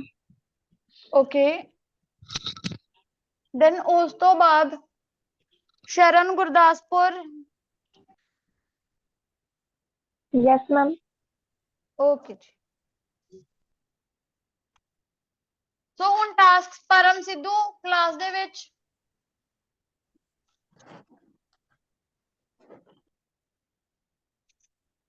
ਕੋਈ ਅਟੈਂਡੈਂਸ ਵੱਲੋਂ ਰਹਿ ਗਿਆ ਹੋਵੇ। ਮੈਮ ਅਸੀਂ ਜੀ ਨਵਜੋਤ ਕੌਰ। ਲਾਤੀ ਨਵਜੋਤ ਨੇ ਤੁਹਾਡੀ। ਓਕੇ ਦੈਨ ਟਾਸਕ ਸਮਝਦੇ ਆ। ਟਾਸਕ ਕੀ ਹੈ ਜੀ? ਕਹਿੰਦੇ learning at university would be more effective if men and women are educated separately। ਕਹਿੰਦੇ ਯੂਨੀਵਰਸਿਟੀ ਦੇ ਵਿੱਚ ਪੜ੍ਹਨਾ more effective ਹੋ ਸਕਦਾ ਹੈ ਜੇ ਮੇਲ ਤੇ ਫੀਮੇਲ ਨੂੰ ਅਲੱਗ-ਅਲੱਗ ਪੜ੍ਹਾਇਆ ਜਾਵੇ। ਸੈਪਰੇਟਲੀ ਹੁੰਦਾ ਅਲੱਗ-ਅਲੱਗ ਪੜ੍ਹਾਉਣਾ। ਕਹਿੰਦੇ ਯੂਨੀਵਰਸਿਟੀ ਦੇ ਵਿੱਚ ਪੜ੍ਹਨਾ ਜ਼ਿਆਦਾ ਇਫੈਕਟਿਵ ਹੋ ਸਕਦਾ ਜੇ ਆਪਾਂ ਲੜਕੇ ਤੇ ਲੜਕੀਆਂ ਨੂੰ ਅਲੱਗ-ਅਲੱਗ ਪੜ੍ਹਾਵਾਂਗੇ। To what extent do you agree or disagree? ਇਹਦੇ ਵਿੱਚ ਤੁਸੀਂ ਕੀ ਕਰਨਾ, ਕਿਸ ਹੱਦ ਤੱਕ ਤੁਸੀਂ ਇਸ ਚੀਜ਼ ਨਾਲ ਅਗਰੀ ਕਰ ਰਹੇ ਹੋ ਤੇ ਡਿਸਅਗਰੀ ਕਰ ਰਹੇ ਹੋ। ਜੇ ਅਗਰੀ ਵਾਲੀ ਸਾਈਡ ਹੋ ਤਾਂ ਲਾਸਟ ਸੈਕਿੰਡ ਤੇ ਥਰਡ ਬੀਪੀ ਅਗਰੀ ਦਾ, ਜੇ ਡਿਸਅਗਰੀ ਸਾਈਡ ਹੋ ਤਾਂ ਡਿਸਅਗਰੀ ਦੇ 2 ਬੀਪੀ। ਜਿਹਦੇ ਕਣੀ ਘੱਟ ਹੋ 30 ਹੋ ਉਹਦਾ ਪਹਿਲਾ ਬੀਪੀ ਬਣੂਗਾ। ਠੀਕ ਹੈ ਜੀ। ਕਲੀਅਰ ਟਾਸਕ ਕਿੰਨਾ ਸੌਖਾ, ਬਸ ਇਹੀ ਦੱਸਣਾ। ਜੇ ਤੁਸੀਂ ਅਗਰੀ ਕਰਦੇ ਹੋ ਕਿਉਂ ਅਲੱਗ-ਅਲੱਗ ਪੜਾਉਣਾ ਚਾਹੀਦਾ, ਜੇ ਤੁਸੀਂ ਡਿਸਅਗਰੀ ਕਰਦੇ ਹੋ ਮਤਲਬ ਕਿਉਂ ਉਹਨਾਂ ਨੂੰ ਅਲੱਗ-ਅਲੱਗ ਨਹੀਂ ਪੜਾਉਣਾ ਚਾਹੀਦਾ। ਅੱਜ ਮੈਂ ਪੁਆਇੰਟ ਵੀ ਨਹੀਂ ਦੱਸਣ ਵਾਲੀ ਕਿਉਂਕਿ ਬਹੁਤ ਸੌਖਾ ਟਾਸਕ ਆ। ਤੁਹਾਡੀ ਪਰਫਾਰਮੈਂਸ ਹੀ ਜੱਜ ਕਰੂੰਗੀ ਅੱਜ ਵੀ। ਤੁਹਾਨੂੰ ਪੁਆਇੰਟ ਤਾਂ ਆਉਣ ਲੱਗ ਗਏ। ਸਿੰਪਲ ਰਿਪੀਟ ਕਰ ਲਈਆਂ। ਕਹਿੰਦੇ ਯੂਨੀਵਰਸਿਟੀ ਦੇ ਵਿੱਚ ਪੜ੍ਹਨਾ ਹੋਰ ਜ਼ਿਆਦਾ ਵਧੀਆ ਹੋ ਜਾਊਗਾ ਜੇ ਮੇਲ ਤੇ ਫੀਮੇਲ ਨੂੰ ਆਪਾਂ ਅਲੱਗ-ਅਲੱਗ ਪੜ੍ਹਾਈਏ। ਤੁਸੀਂ ਇਸ ਚੀਜ਼ ਨਾਲ ਕਿਹੜੀ ਹੱਦ ਤੱਕ ਅਗਰੀ ਕਰਦੇ ਹੋ ਤੇ ਕਿਹੜੀ ਹੱਦ ਤੱਕ ਡਿਸਅਗਰੀ ਹੁੰਦੇ ਹੋ। ਜੇ ਜ਼ਿਆਦਾ ਅਗਰੀ ਹੋ ਤਾਂ I agree with this to the large extent. ਜੇ ਘੱਟ ਹੋ ਤਾਂ ਡਿਸਅਗਰੀ ਲਾਰਜ ਐਕਸਟੈਂਟ ਤੇ ਹੋ। ਸੌਖਾ ਟਾਸਕ ਹੈ ਨਾ ਜੀ ਬਿਲਕੁਲ। ਸਕਰੀਨ ਦੇ ਉੱਪਰ ਨੰਬਰ ਲਿਖ ਦੂੰਗੀ। ਪਹਿਲੀ ਕੰਡੀਸ਼ਨ ਟਾਈਮ ਤੇ ਫੋਟੋ ਆਵੇ। ਲੇਟ ਕੋਈ ਭੇਜੂਗਾ ਮੈਂ ਸਟ੍ਰਿਕਟਲੀ ਕਹਿ ਰਹੀ ਹਾਂ ਜਮਾਂ, ਮੈਂ ਕਿਸੇ ਦੀ ਨੋਟਬੁੱਕ ਚੈੱਕ ਨਹੀਂ ਹੋਊਗੀ ਤੁਹਾਡੀ। ਸੈਕੰਡਲੀ ਵਧੀਆ ਹੈਂਡਰਾਈਟਿੰਗ ਹੋਵੇ, ਜੇ ਕਟਿੰਗ ਕਰੀ ਹੋਈ ਤਾਂ ਵੀ ਨਹੀਂ ਚੈੱਕ। ਤੇ ਥਰਡ ਕਲੀਅਰ ਪਿਕਚਰ। ਤੁਸੀਂ ਹਨੇਰੇ ਜਿਹੇ ਦੇ ਵਿੱਚ ਫੋਟੋ ਭੇਜ ਦਿੰਦੇ ਹੋ, ਅਸੀਂ ਵੀ ਜੀ ਦੇਖਣਾ ਹੁੰਦਾ ਉਹਨੂੰ, ਜਿੰਨਾ ਵੀ ਜ਼ੂਮ ਕਰ ਲਈਏ ਕਲੀਅਰ ਹੀ ਨਹੀਂ ਹੁੰਦਾ। ਉਹਨੂੰ ਬਾਹਰ ਰੋਸ਼ਨੀ 'ਚ ਰੱਖ ਕੇ ਕਲੀਅਰ ਐਂਗਲ ਤੋਂ ਉਹਦੀ ਫੋਟੋ ਖਿੱਚ ਕੇ ਭੇਜੋਗੇ। ਜੇ ਕਿਸੇ ਦੀ ਹੈਂਡਰਾਈਟਿੰਗ ਘਟੀਆ ਹੋਈ, ਫੋਟੋ ਕਲੀਅਰ ਨਾ ਹੋਈ ਤਾਂ ਵੀ ਉਹਨੂੰ ਰਾਈਟਿੰਗ ਦੁਬਾਰ ਤੋਂ ਸੈਂਡ ਹੋ ਜੂਗੀ ਕਿ ਤੁਹਾਡੀ ਇਹ ਕੰਡੀਸ਼ਨ ਜੀ, ਇਹ ਟਰਮ ਤੁਸੀਂ ਪੂਰੀ ਨਹੀਂ ਕਰੀ ਤਾਂ ਕਰਕੇ ਨਹੀਂ ਚੈੱਕ ਹੋ ਰਹੀ। ਕਲੀਅਰ ਸਾਰਿਆਂ ਨੂੰ? Yes ma'am. 11 10 20 ਹੋਏ ਨੇ। 11 5 ਤੱਕ ਟਾਈਮ ਆ 5 ਮਿੰਟ ਫੋਟੋ ਭੇਜਣ ਦੇ ਵਾਸਤੇ, 40 ਮਿੰਟ ਟਾਸਕ ਲਿਖਣ ਨੂੰ, 5 ਮਿੰਟ ਫੋਟੋ ਦੇ। 11 5 ਤੱਕ ਟਾਈਮ ਆ। Note late. ਜੇ 11 5 ਤੋਂ ਲੇਟ ਹੋਏ ਟਾਸਕ ਚੈੱਕ ਨਹੀਂ ਹੋਊਗਾ। ਤੇ ਵਰਡਸ ਦੀ ਲਿਮਿਟ 250 ਤੋਂ ਲੈ ਕੇ 270 ਦੇ ਵਿਚਾਲੇ ਹੋਵੇ। ਇਹ ਨਹੀਂ ਤੁਹਾਡੀ ਇੰਟਰੋ 11 ਲਾਈਨਾਂ ਦੀ ਬਣ ਜੇ, ਤੁਹਾਡਾ ਬੀਪੀ 15 ਲਾਈਨਾਂ ਦਾ ਜਾਵੇ। ਦੋਨੇ ਤਿੰਨੇ ਬੀਪੀ ਇਕੁਅਲ ਹੋਣੇ ਚਾਹੀਦੇ ਨੇ। ਪਹਿਲੇ 2 ਬੀਪੀ ਬਿਲਕੁਲ ਹੀ ਇਕੁਅਲ ਜੀ ਲੈਂਥ ਦੇ ਹੋਣੇ ਚਾਹੀਦੇ ਨੇ। ਥਰਡ ਥੋੜਾ ਜਿਹਾ ਘੱਟ ਹੋ ਜੂ ਪਰ ਚੱਲ ਜੂ। ਇਹ ਨਹੀਂ ਵੀ ਉਹ 3 ਲਾਈਨਾਂ ਦਾ ਹੀ ਹੋਵੇ ਉਹ ਅੱਡ। ਟਾਸਕ ਨੂੰ ਪ੍ਰੋਪਰ ਤਰੀਕੇ ਨਾਲ, ਸਹੀ ਮਾਰਜਨ ਦੇ ਨਾਲ, ਸਹੀ ਹੈਂਡਰਾਈਟਿੰਗ ਦੇ ਨਾਲ ਅਟੈਂਪਟ ਕਰਨਾ। ਆਊਟ ਆਫ ਬਾਕਸ ਕੋਈ ਗੱਲ ਨਹੀਂ ਹੋਊਗੀ। ਐਵੇਂ ਸੋਚ ਲਿਓ ਵੀ ਜਿਵੇਂ ਤੁਹਾਡਾ ਪੇਪਰ ਆਗਾ ਉਵੇਂ ਕਰਨਾਗਾ। ਕਲੀਅਰ ਸਾਰਿਆਂ ਨੂੰ? ਯੈਸ ਔਰ ਨੋ ਸਾਰੇ ਬੋਲਣਗੇ। Clear? Yes ma'am. Yes ma'am. ਹਾਂਜੀ ਮੈਮ। ਠੀਕ ਹੈ ਜੀ। So your time starts now. Attempt ਕਰਨਾ ਸ਼ੁਰੂ ਕਰ ਦਿਓ। ਸਕਰੀਨ ਦੇ ਉੱਪਰ ਨੰਬਰ ਹੋ ਜਿਹਦੇ ਉੱਤੇ WhatsApp ਤੇ ਫੋਟੋ ਭੇਜਣੀ ਹੈ ਕਲਿੱਕ ਕਰਕੇ। ਠੀਕ ਹੈ ਜੀ। Okay, thank you everyone. Ma'am class leave कर सकते हैं जब तक? ਕਰ ਸਕਦੇ ਹੋ ਜੀ, ਟਾਈਮ ਤੇ ਆ ਜਾਓ ਬਸ ਆਪਣਾ ਦੁਬਾਰਾ ਤੋਂ। Okay ma'am. ਓਕੇ ਜੀ। ਗੂਗਲ ਤੋਂ ਕਿਸੇ ਨੇ ਕਾਪੀ ਪੇਸਟ ਨਹੀਂ ਕਰਨਾ। ਮੈਂ ਸਾਰੇ ਸੈਂਪਲ ਪੜ੍ਹ ਲਏ ਗੂਗਲ ਵਾਲੇ।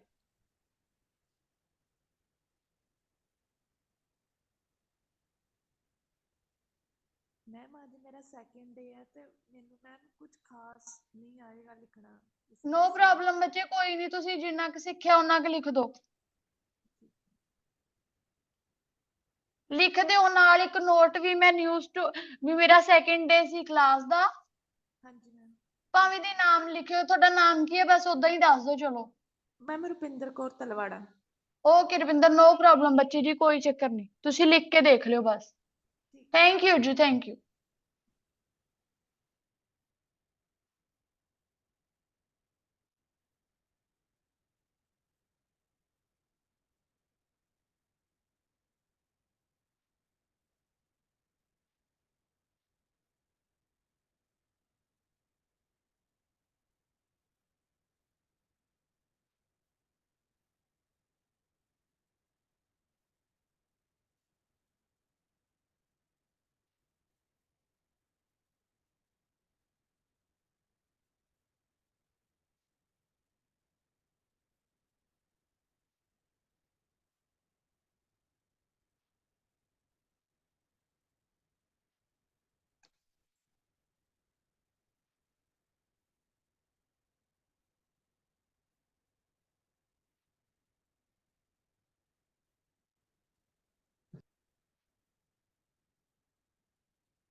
Hello ma'am. ਹੈਲੋ ਹਾਂਜੀ ਦੱਸੋ। ਹਾਂਜੀ ਹਾਂਜੀ ਮੈਮ, ਆਪਾਂ ਬੋਥ ਦੀ ਜਗ੍ਹਾ ਇਧਰ ਲਿਖ ਸਕਦੇ ਹਾਂ?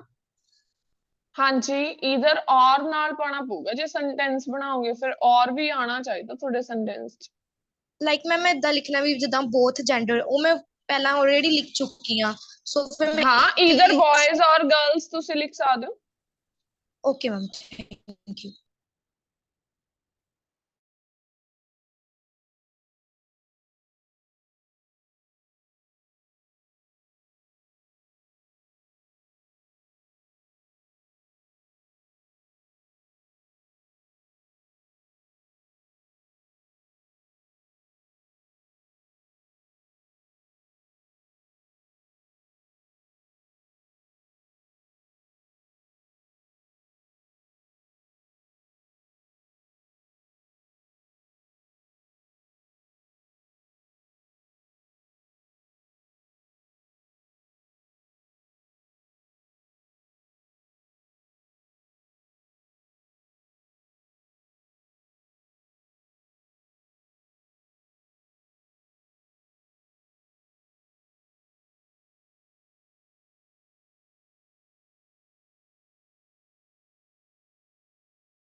ਹਾਂਜੀ ਸਟੂਡੈਂਟਸ ਤੁਹਾਡਾ ਟਾਈਮ ਅਪ ਹੋ ਚੁੱਕਿਆ ਹੈ ਸੋ ਦੁਬਾਰਾ ਆਪਾਂ ਹੁਣ ਇਸ ਟਾਸਕ ਨੂੰ ਸਮਝਦੇ ਹਾਂ ਜਿਹੜੇ ਸਟੂਡੈਂਟਸ ਦੇ ਕੁਝ ਦੇ ਮੈਸੇजेस ਆ ਰਹੇ ਸੀ ਕਿ ਸਾਨੂੰ ਪੁਆਇੰਟਸ ਨਹੀਂ ਇਹਦੇ ਉੱਤੇ ਪਤਾ ਲੱਗ ਰਹੇ ਬੱਚੇ ਟੌਪਿਕ ਨੂੰ ਰੀਡ ਕਰੋ ਟੌਪਿਕ ਕੀ ਕਹਿ ਰਿਹਾ learning at university would be more effective if men and women were educated separately ਕਹਿੰਦੇ ਯੂਨੀਵਰਸਿਟੀ ਦੇ ਵਿੱਚ ਵਧੀਆ ਪੜ੍ਹਨਾ ਤਾਂ ਹੋਊਗਾ ਜੇ ਮੈਨ ਤੇ ਵੂਮਨ ਮਤਲਬ ਕਿ ਗਰਲਸ ਤੇ ਬॉयਜ਼ ਨੂੰ ਅਲੱਗ-ਅਲੱਗ ਸੈਪਰੇਟ ਪੜਾਇਆ ਜਾਵੇ ਇਦਾਂ ਤਾਂ ਨਹੀਂ ਜ਼ਿਆਦਾ ਬੈਟਰ ਤਾਂ ਹੋਊਗਾ ਜਦੋਂ ਦੋਨੇ ਜੈਂਡਰ ਸੇਮ ਪੜਨ ਕਿਉਂਕਿ ਜਦੋਂ ਦੋਨੇ ਜੈਂਡਰ ਇਕੱਠੇ ਪੜਨਗੇ ਤਾਂ ਉਹਨਾਂ ਨੂੰ ਜ਼ਿਆਦਾ ਸਕਿੱਲਸ ਸਿੱਖਣਗੇ ਸੋ ਆਪਾਂ ਇਹਦੇ ਵਿੱਚ ਇਹੀ ਲਿਖਣਾ ਸੀਗਾ ਅਗਰ ਤੁਸੀਂ ਦੂਸਰੀ ਸਾਈਡ ਪੁਆਇੰਟ ਦਿੱਤੇ ਆ ਬਸ ਰੀਜ਼ਨ ਹੋਣਾ ਚਾਹੀਦਾ ਸੀ ਬਟ ਜ਼ਿਆਦਾ ਇਫੈਕਟਿਵ ਵੇ ਤਾਂ ਇਹੀ ਆ ਜਦੋਂ ਦੋਨੇ ਠੀਕ ਹੈ ਕੋ ਐਜੂਕੇਸ਼ਨ ਹੋਵੇ ਉਹੀ ਕਾਲਜਸ ਜਾਂ ਯੂਨੀਵਰਸਿਟੀਜ਼ ਨੂੰ ਆਪਾਂ ਜ਼ਿਆਦਾ ਵਧੀਆ ਮੰਨਦੇ ਆ ਇਹ ਨਹੀਂ ਕਿ ਸਿਰਫ ਗਰਲਸ ਕਾਲਜ ਚ ਪੜਨ ਆ ਠੀਕ ਹੈ ਬॉयਜ਼ ਕਾਲਜ ਹੋਵੇ ਸੋ ਕੋ ਐਜੂਕੇਸ਼ਨ ਨੂੰ ਆਪਾਂ ਜ਼ਿਆਦਾ ਬੈਟਰ ਮੰਨਿਆ ਜਾਂਦਾ ਠੀਕ ਹੈ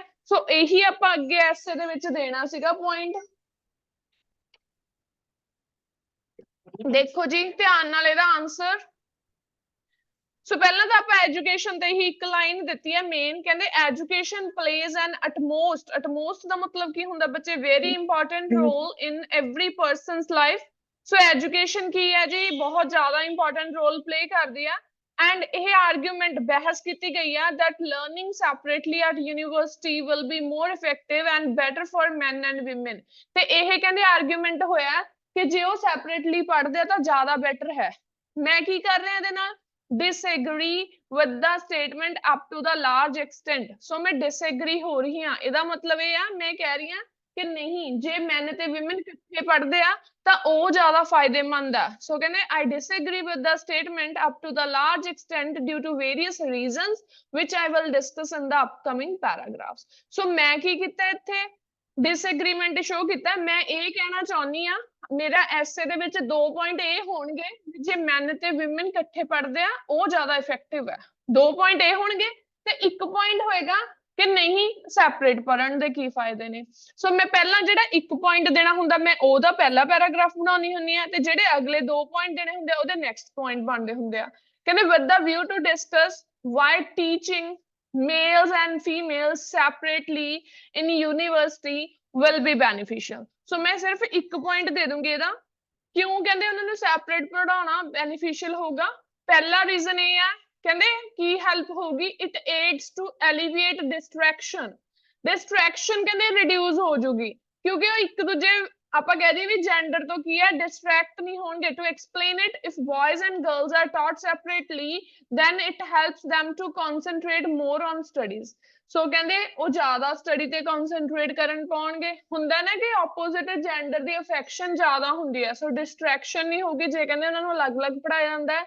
as they will not receive any uncomfortable feeling from opposite side ਉਹਨਾਂ ਨੂੰ ਕੋਈ uncomfortable feeling ਨਹੀਂ ਹੋਗੀ this in turn assist scholars to attend lectures by staying comfortable ਸੋ ਇੱਕ comfort zone ਦੇ ਵਿੱਚ ਰਹਿ ਕੇ ਕਹਿੰਦੇ ਉਹ ਪੜ੍ਹਾਈ ਕਰ ਸਕਣਗੇ For example, majority of youngsters in India prioritize to complete university education in single gender institutes. So thus it is helpful for them.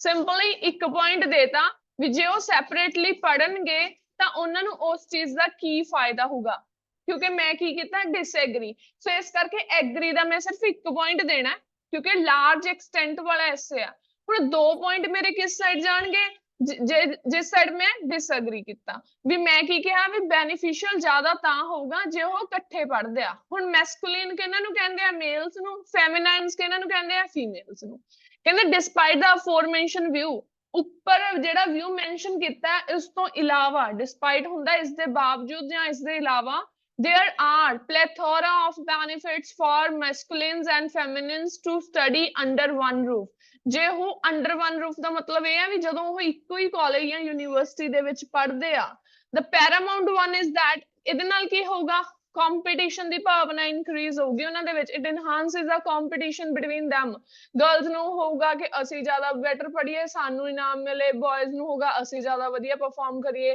to elaborate it more while learning equally in a single class men and women will prioritize to compete with each other compete ਦਾ ਮਤਲਬ ਹੁੰਦਾ ਵੀ competition ਰੱਖਣਗੇ ਇੱਕ ਦੂਜੇ ਦੇ ਨਾਲ since it will raise their mindset to achieve more scores ਸੋ ਉਹਨਾਂ ਦਾ mindset ਹੋ ਜਾਊਗਾ ਕਿ ਅਸੀਂ ਜ਼ਿਆਦਾ ਸਕੋਰ ਲੈਣੇ ਆ, ਦੂਸਰੇ ਕਹਿਣਗੇ ਕਿ ਨਹੀਂ ਅਸੀਂ ਜ਼ਿਆਦਾ ਸਕੋਰ ਲੈਣੇ ਆ। So by the dint of it they will do more efforts in their university education which would be fruitful for their career perspective and upcoming life। ਫਿਰ ਜ਼ਿਆਦਾ efforts ਕਰਨਗੇ, ਗਰਲਜ਼ ਨੂੰ ਹੋਊਗਾ ਅਸੀਂ ਜ਼ਿਆਦਾ ਪੜ੍ਹੀਏ, ਬॉयਜ਼ ਨੂੰ ਹੋਊਗਾ ਅਸੀਂ ਜ਼ਿਆਦਾ ਪੜ੍ਹੀਏ, ਦੈਨ ਇਹ ਉਹਨਾਂ ਦੇ ਲਈ ਕਹਿੰਦੇ ਕੀ ਹੋਊਗਾ, ਓਵਰਆਲ ਡਿਵੈਲਪਮੈਂਟ ਦੇ ਲਈ ਬੈਨੀਫੀਸ਼ੀਅਲ ਹੋਊਗਾ। ਦੈਨ ਇਹਦਾ ਰਿਜ਼ਲਟ ਕੀ ਨਿਕਲੇਗਾ, ਕਹਿੰਦੇ they will become more successful due to habitual of competition। ਸੋ ਇਸ ਕੰਪੀਟੀਸ਼ਨ ਦੀ ਭਾਵਨਾ ਦੇ ਕਾਰਨ ਕਹਿੰਦੇ ਉਹ ਕੀ ਹੋਣਗੇ, ਆਪਣੀ ਜ਼ਿੰਦਗੀ ਦੇ ਵਿੱਚ ਜ਼ਿਆਦਾ ਸਕਸੈਸਫੁਲ ਹੋਣਗੇ। ਇੱਕ ਰੀਜ਼ਨ ਇਹ ਦੇ ਦਿੱਤਾ ਡਿਸਐਗਰੀ ਦਾ, ਕਿਉਂ ਡਿਸਐਗਰੀ ਹੋਏ, ਵੀ ਕਿਉਂ ਉਹਨਾਂ ਨੂੰ ਇਕੱਠੇ ਪੜ੍ਹਨਾ ਚਾਹੀਦਾ, ਉਹਦੇ ਕੀ ਫਾਇਦੇ ਹੋਣਗੇ। ਦੂਸਰਾ ਰੀਜ਼ਨ ਅਨਦਰ ਮੈਰਿਟ ਕੀ ਹੈ, ਇਕੁਐਲਿਟੀ ਹੋਊਗੀ, ਕੋਈ ਭੇਦਭਾਵ ਨਹੀਂ ਹੋਊਗਾ ਵੀ ਨਹੀਂ ਉਹ ਲੜਕੀਆਂ ਨੇ ਉਹ ਲੜਕੇ ਨੇ, ਲੜਕਿਆਂ ਨੂੰ ਜ਼ਿਆਦਾ ਪ੍ਰੈਫਰੈਂਸ ਦੇਣੀ ਚਾਹੀਦੀ ਆ, ਲੜਕੀਆਂ ਨੂੰ ਘੱਟ ਦੇਣੀ ਚਾਹੀਦੀ ਆ। ਸੋ ਇਹ ਚੀਜ਼ ਵੀ ਕਹਿੰਦੇ ਖਤਮ ਹੋ ਜੂਗੀ। To be more precise, by promoting equal learning to men and women ਜਾਂ promoting co-education। co-education word ਵੀ ਬਹੁਤ ਜ਼ਿਆਦਾ ਵਧੀਆ ਤੁਸੀਂ use ਕਰ ਸਕਦੇ ਹੋ। Educational institute aid them to understand the opinions as well as decisions of each other। So ਇੱਕ ਦੂਜੇ ਦੇ opinions ਸਮਝਣਗੇ, decisions ਸਮਝਣਗੇ। So by this they will give more respect and foster equality among themselves। foster ਦਾ ਮਤਲਬ ਹੁੰਦਾ develop ਹੋਏਗੀ ਉਹਨਾਂ ਦੇ ਵਿੱਚ equality ਦੀ ਭਾਵਨਾ ਇੱਕ ਦੂਜੇ ਦੇ ਪ੍ਰਤੀ। ਸੋ ਕਹਿੰਦੇ in addition this will also reduce discrimination which will be worthwhile। ਸੋ ਇਹ ਵੀ ਕਹਿੰਦੇ ਬਹੁਤ ਜ਼ਿਆਦਾ worthwhile ਹੋਊਗਾ ਜਦੋਂ discrimination ਹੈ ਖਤਮ ਹੋ ਜਾਏਗਾ। Last ਤੇ in conclusion ਕਹਿੰਦੇ it is quite evident that even though teaching separately to students is beneficial, students can compete with each other as well as promote equality by studying with opposite genders in university। ਬਸ ਜਿਹੜਾ point ਆਪਾਂ ਉੱਪਰ ਦਿੱਤਾ ਉਹਦਾ ਹੀ ਆਪਾਂ conclusion ਬਣਾਤਾ। ਭਾਵੇਂ ਕਿ even ਦਾ ਹੁੰਦਾ ਭਾਵੇਂ ਕਿ separate ਪੜਾਉਣਾ ਕਹਿੰਦੇ beneficial ਆ, ਪਰ comma ਕੀ show ਕਰ ਰਿਹਾ but ਨੂੰ, ਪਰ ਕਹਿੰਦੇ ਜੇ students ਇੱਕ ਦੂਜੇ ਨਾਲ compete ਕਰਨਗੇ, equality ਨੂੰ promote ਕਰਨਗੇ, ਠੀਕ ਹੈ, opposite genders ਦੇ ਨਾਲ, ਉਹ ਕਹਿੰਦੇ ਕੀ ਹੋਏਗਾ, ਜ਼ਿਆਦਾ ਵਧੀਆ ਹੋਊਗਾ। ਸੋ ਇਹੀ ਪੁਆਇੰਟਸ ਨੂੰ ਦੱਸਣਾ, ਅਲੱਗ ਓਪੀਨੀਅਨ ਨਹੀਂ ਕੋਈ ਆਪਾਂ ਦੇਣਾ ਹੁੰਦਾ। ਪ੍ਰਮੋਟਿੰਗ ਮੀਨਸ ਮਤਲਬ ਵੀ ਜ਼ਿਆਦਾ ਬੜਾਵਾ ਦੇਣਾ, ਪ੍ਰਮੋਟ ਕਰਨਾ, ਇਨਕਰੇਜ ਕਰਨਾ। ਠੀਕ ਹੈ ਜੀ। ਸੋ ਇੱਕ ਵਾਰੀ ਤੁਸੀਂ ਹੁਣ ਇਸ ਨੂੰ ਰੀਡ ਕਰ ਲਓ। ਜਿਹੜੇ ਬਹੁਤ ਵਧੀਆ ਟੌਪਿਕ ਸੀਗਾ ਇਹ, ਈਵਨ ਇਹ ਤੁਹਾਨੂੰ ਡਿਬੇਟ ਵੀ ਆ ਸਕਦੀ ਹੈ ਕਿ ਤੁਹਾਨੂੰ ਡਿਸਕਸ ਬੋਥ ਵਿਊਜ਼ ਤੇ ਵੀ ਆ ਸਕਦਾ, ਤਾਂ ਵੀ ਟੌਪਿਕ ਬਹੁਤ ਈਜ਼ੀ ਬਣੂਗਾ ਇਹ। ਸੋ ਇਹ ਵਾਲਾ ਸਟੇਟਮੈਂਟ ਪਲੱਸ ਆਨਸਰ ਦਾ ਸਕਰੀਨਸ਼ਾਟ ਲੈ ਲਓ। ਜਿਹੜੇ ਸਟੂਡੈਂਟ ਨੂੰ ਕੁਝ ਵੀ ਸਮਝ ਨਹੀਂ ਆਇਆ ਤਾਂ ਤੁਸੀਂ ਦੁਬਾਰਾ ਪੁੱਛ ਸਕਦੇ ਹੋ। ਮੈਂ ਸਕਰੀਨ ਤੇ ਤੁਹਾਨੂੰ ਸ਼ੇਅਰ ਕੀਤਾ ਜੀ। ਫੁੱਲ ਆਨਸਰ ਸ਼ੇਅਰ ਕੀਤਾ ਹੋਇਆ, ਸਕਰੀਨਸ਼ਾਟ ਲੈ ਸਕਦੇ ਹੋ। ਕੁਝ ਵੀ ਪੁੱਛਣਾ ਤੁਸੀਂ ਪੁੱਛ ਸਕਦੇ ਹੋ। ਬਾਕੀ ਜ਼ਰੂਰੀ ਨਹੀਂ ਕਿ ਇਹੀ ਪੁਆਇੰਟ ਹੈ, ਕੀ ਪਤਾ ਤੁਹਾਡੇ ਪੁਆਇੰਟਸ ਇਸ ਤੋਂ ਜ਼ਿਆਦਾ ਵਧੀਆ ਵੀ ਹੋ ਸਕਦੇ ਆ, ਬਟ ਤੁਹਾਡੇ ਪੁਆਇੰਟ ਦੇ ਪਿੱਛੇ ਰੀਜ਼ਨ ਹੋਣਾ ਚਾਹੀਦਾ, ਜਿਵੇਂ ਇਹਨਾਂ ਨੂੰ ਰੀਜ਼ਨ ਦੇ ਨਾਲ ਐਕਸਪਲੇਨ ਕੀਤਾ।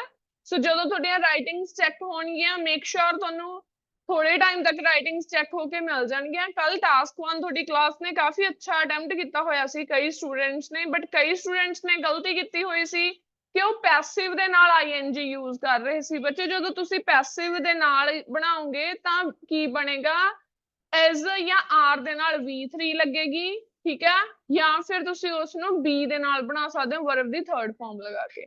ਸੋ ਇਹ ਗਲਤੀਆਂ ਮੇਨਲੀ ਸੀਗੀਆਂ ਤੇ ਤੁਸੀਂ ਕੰਟੀਨਿਊਸ ਚ ਲਿਖ ਰਹੇ ਸੀਗੇ। ਸੋ ਟਾਸਕ 2 ਵੀ ਤੁਹਾਡਾ ਚੈੱਕ ਕਰਾਂਗੇ। ਕੱਲ ਜਸਪ੍ਰੀਤ ਸਟੂਡੈਂਟ ਸੀ, ਉਹਨਾਂ ਨੇ ਬਹੁਤ ਵਧੀਆ ਟਾਸਕ ਅਟੈਂਪਟ ਕੀਤਾ ਹੋਇਆ ਸੀ ਟਾਸਕ 1, ਠੀਕ ਹੈ, ਉਹਨਾਂ ਦਾ 2.5 ਸਕੋਰ ਸੀਗਾ ਟਾਸਕ 1 ਦੇ ਵਿੱਚੋਂ out of 3। Thank you ma'am. ਠੀਕ ਹੈ। ਸੋ ਹੁਣ ਅੱਜ ਵੀ ਤੁਹਾਡੀ ਪਰਫਾਰਮੈਂਸ ਦੱਸੀ ਜਾਊ। ਜਿਹੜੇ ਸਟੂਡੈਂਟ ਨੇ ਅੱਜ ਟਾਸਕ ਅਟੈਂਪਟ ਬਹੁਤ ਵਧੀਆ ਕੀਤਾ ਹੋਊਗਾ, ਕੱਲ ਨੂੰ ਕਲਾਸ 'ਚ ਦੱਸਿਆ ਜਾਏਗਾ, ਠੀਕ ਹੈ। ਸੋ ਹੁਣ ਇਹਦਾ ਸਕਰੀਨਸ਼ਾਟ ਲਓ, ਦੈਨ ਆਪਾਂ ਅੱਗੇ ਸਪੀਕਿੰਗ ਦੀ ਕਲਾਸ ਕੰਟੀਨਿਊ ਕਰਦੇ ਹਾਂ।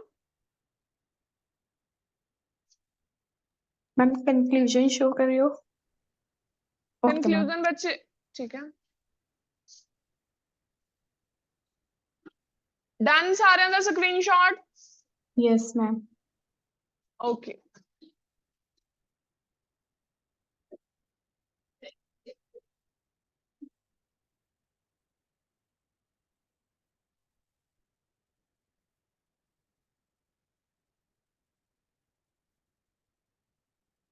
ਓਕੇ ਸੋ ਤੁਹਾਡਾ ਟੌਪਿਕ ਹੋਇਆ ਸੀ ਲਾਸਟ ਕਲਾਸ ਦੇ ਵਿੱਚ ਜਿਹੜੀ ਜੌਬ ਤੁਸੀਂ ਫਿਊਚਰ ਦੇ ਵਿੱਚ ਨਹੀਂ ਕਰਨਾ ਚਾਹੁੰਦੇ। ਸੋ ਨੈਕਸਟ ਅੱਜ ਟੌਪਿਕ ਕਵਰ ਕਰਦੇ ਹਾਂ।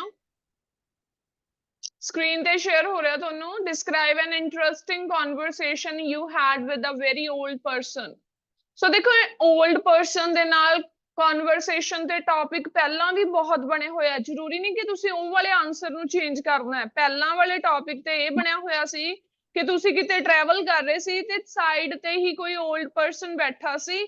ਸੋ ਉਹਦੇ ਨਾਲ ਤੁਸੀਂ ਲਾਈਕ ਕਨਵਰਸੇਸ਼ਨ ਸਟਾਰਟ ਕੀਤੀ। ਕੀ ਕਨਵਰਸੇਸ਼ਨ ਕੀਤੀ? ਰਿਗਾਰਡਿੰਗ ਹੈਲਥ, ਕਿਉਂਕਿ ਉਹ ਹੈਲਥ ਐਕਸਪਰਟ ਸੀਗਾ। ਸੋ ਉਹ ਡਾਈਟੀਸ਼ੀਅਨ ਸੀ। ਉਹਨੇ ਮੈਨੂੰ ਦੱਸਿਆ ਲਾਈਕ ਇੱਕ ਬੈਲੈਂਸ ਡਾਈਟ ਦੇ ਕੀ ਕੀ ਬੈਨੀਫਿਟਸ ਨੇ। ਸੋ ਉਹਨੇ ਮੈਨੂੰ ਦੱਸਿਆ ਕਿ ਕਿੱਦਾਂ ਡਾਈਟ ਲੈਣੀ ਚਾਹੀਦੀ ਹੈ। 5 ਜਾਂ 6 ਲੀਟਰਸ ਆਫ ਜਿੰਨਾ ਵੀ 3 to 4 ਲੀਟਰਸ ਆਫ ਵਾਟਰ ਹੈ ਜਿਹੜਾ ਉਹ ਆਪਣੀ ਬੋਡੀ ਨੂੰ ਕੀ ਕੀ ਪ੍ਰੋਵਾਈਡ ਕਰਦਾ ਹੈ। ਜਾਂ ਜਿਹੜਾ ਸੇਬ ਹੈ ਉਹਦੀ ਕੰਜ਼ੰਪਸ਼ਨ ਕਰਨੀ ਚਾਹੀਦੀ ਹੈ। ਐਪਲ ਆ ਡੇ, ਕੀਪ ਆ ਡਾਕਟਰ ਅਵੇ, ਹਨਾ। ਸੋ ਜ਼ਰੂਰੀ ਨਹੀਂ ਕਿ ਤੁਸੀਂ ਆਪਣੇ ਟੌਪਿਕ ਨੂੰ ਨਿਊ ਆਨਸਰ ਦੇ ਨਾਲ ਹੀ ਚੇਂਜ ਕਰਨਾ। ਜਿਨ੍ਹਾਂ ਦਾ ਉਹ ਪਹਿਲਾਂ ਵਾਲਾ ਟੌਪਿਕ ਪ੍ਰਿਪੇਅਰ ਕੀਤਾ ਹੋਇਆ ਹੈ ਤੁਸੀਂ ਉਹੀ ਟੌਪਿਕ ਨੂੰ ਇਹਦੇ ਵਿੱਚ ਬੋਲ ਸਕਦੇ ਹੋ। ਕੋਈ ਵੀ ਇੰਟਰਸਟਿੰਗ ਕਨਵਰਸੇਸ਼ਨ ਤੁਸੀਂ ਕਿਸੇ ਓਲਡ ਪਰਸਨ ਨਾਲ ਕੀਤੀ ਹੈ। ਹਾਂਜੀ ਹਾਂਜੀ ਦੱਸੋ। ਮੈਮ ਇਹ ਮੈਮ ਨੇ ਥੋੜੇ ਦਿਨ ਪਹਿਲਾਂ ਹੀ ਕਰਵਾਤਾ ਸੀ ਕਲਾਸ 'ਚ। ਹੋ ਗਿਆ ਸੀ ਸਾਰੇ ਸਟੂਡੈਂਟਸ ਦਾ? Yes, ma'am. ਠੀਕ ਹੈ ਜੀ, ਠੀਕ ਹੈ ਜੀ, ਕੋਈ ਗੱਲ ਨਹੀਂ ਆਪਾਂ ਨੈਕਸਟ ਵਾਲਾ ਕਰ ਲੈਂਦੇ ਆ। ਬਟ ਮੈਂ ਤੁਹਾਨੂੰ ਸਿਰਫ ਆਈਡੀਆ ਦੱਸ ਰਹੀ ਹਾਂ ਕਿ ਜੇ ਤੁਸੀਂ ਪਹਿਲਾਂ ਸਟੂਡੈਂਟਸ ਨੇ ਕੀਤਾ ਹੋਇਆ ਤਾਂ ਤੁਸੀਂ ਹੈਲਥ ਦੇ ਰਿਗਾਰਡਿੰਗ, ਠੀਕ ਹੈ, ਓਬੇਸਿਟੀ ਦੇ ਰਿਗਾਰਡਿੰਗ ਕੋਈ ਵੀ ਟਾਕ, ਕਿਉਂ ਇਹ ਵਾਲੇ ਟਾਪਿਕ ਤੇ ਤੁਹਾਨੂੰ ਬੋਲਣਾ ਬਹੁਤ ਈਜ਼ੀ ਹੋ ਜਾਂਦਾ। ਅਗਰ ਕੋਈ ਨਵਾਂ ਟਾਪਿਕ ਚੱਕਦੇ ਹੋ ਫਿਰ ਤੁਹਾਨੂੰ ਥੋੜਾ ਡਿਫਿਕਲਟ ਲੱਗਦਾ, ਠੀਕ ਹੈ। ਸੋ ਇਹਦੇ ਵਿੱਚ ਵੀ ਗ੍ਰੈਂਡ ਮਦਰ ਦੇ ਨਾਲ ਟਾਕ ਕੀਤੀ ਹੋਈ ਹੈ ਜਿਹੜਾ ਇਹ ਵਾਲਾ ਟਾਪਿਕ ਹੈ ਜਿਹਦੇ ਵਿੱਚ ਤੁਸੀਂ ਸਾਰਿਆਂ ਉਹਨਾਂ ਤੋਂ ਬੇਕਿੰਗ ਦਾ ਕੰਮ ਸਿੱਖਿਆ, ਠੀਕ ਹੈ। ਸੋ ਸਟੂਡੈਂਟਸ ਕਹਿੰਦੇ ਇਹ ਵਾਲਾ ਟਾਪਿਕ ਕਲਾਸ 'ਚ ਹੋ ਗਿਆ ਸੀ। ਸੋ ਆਪਾਂ ਨੈਕਸਟ ਤੇ ਮੂਵ ਹੁੰਦੇ ਆ। Hello ma'am.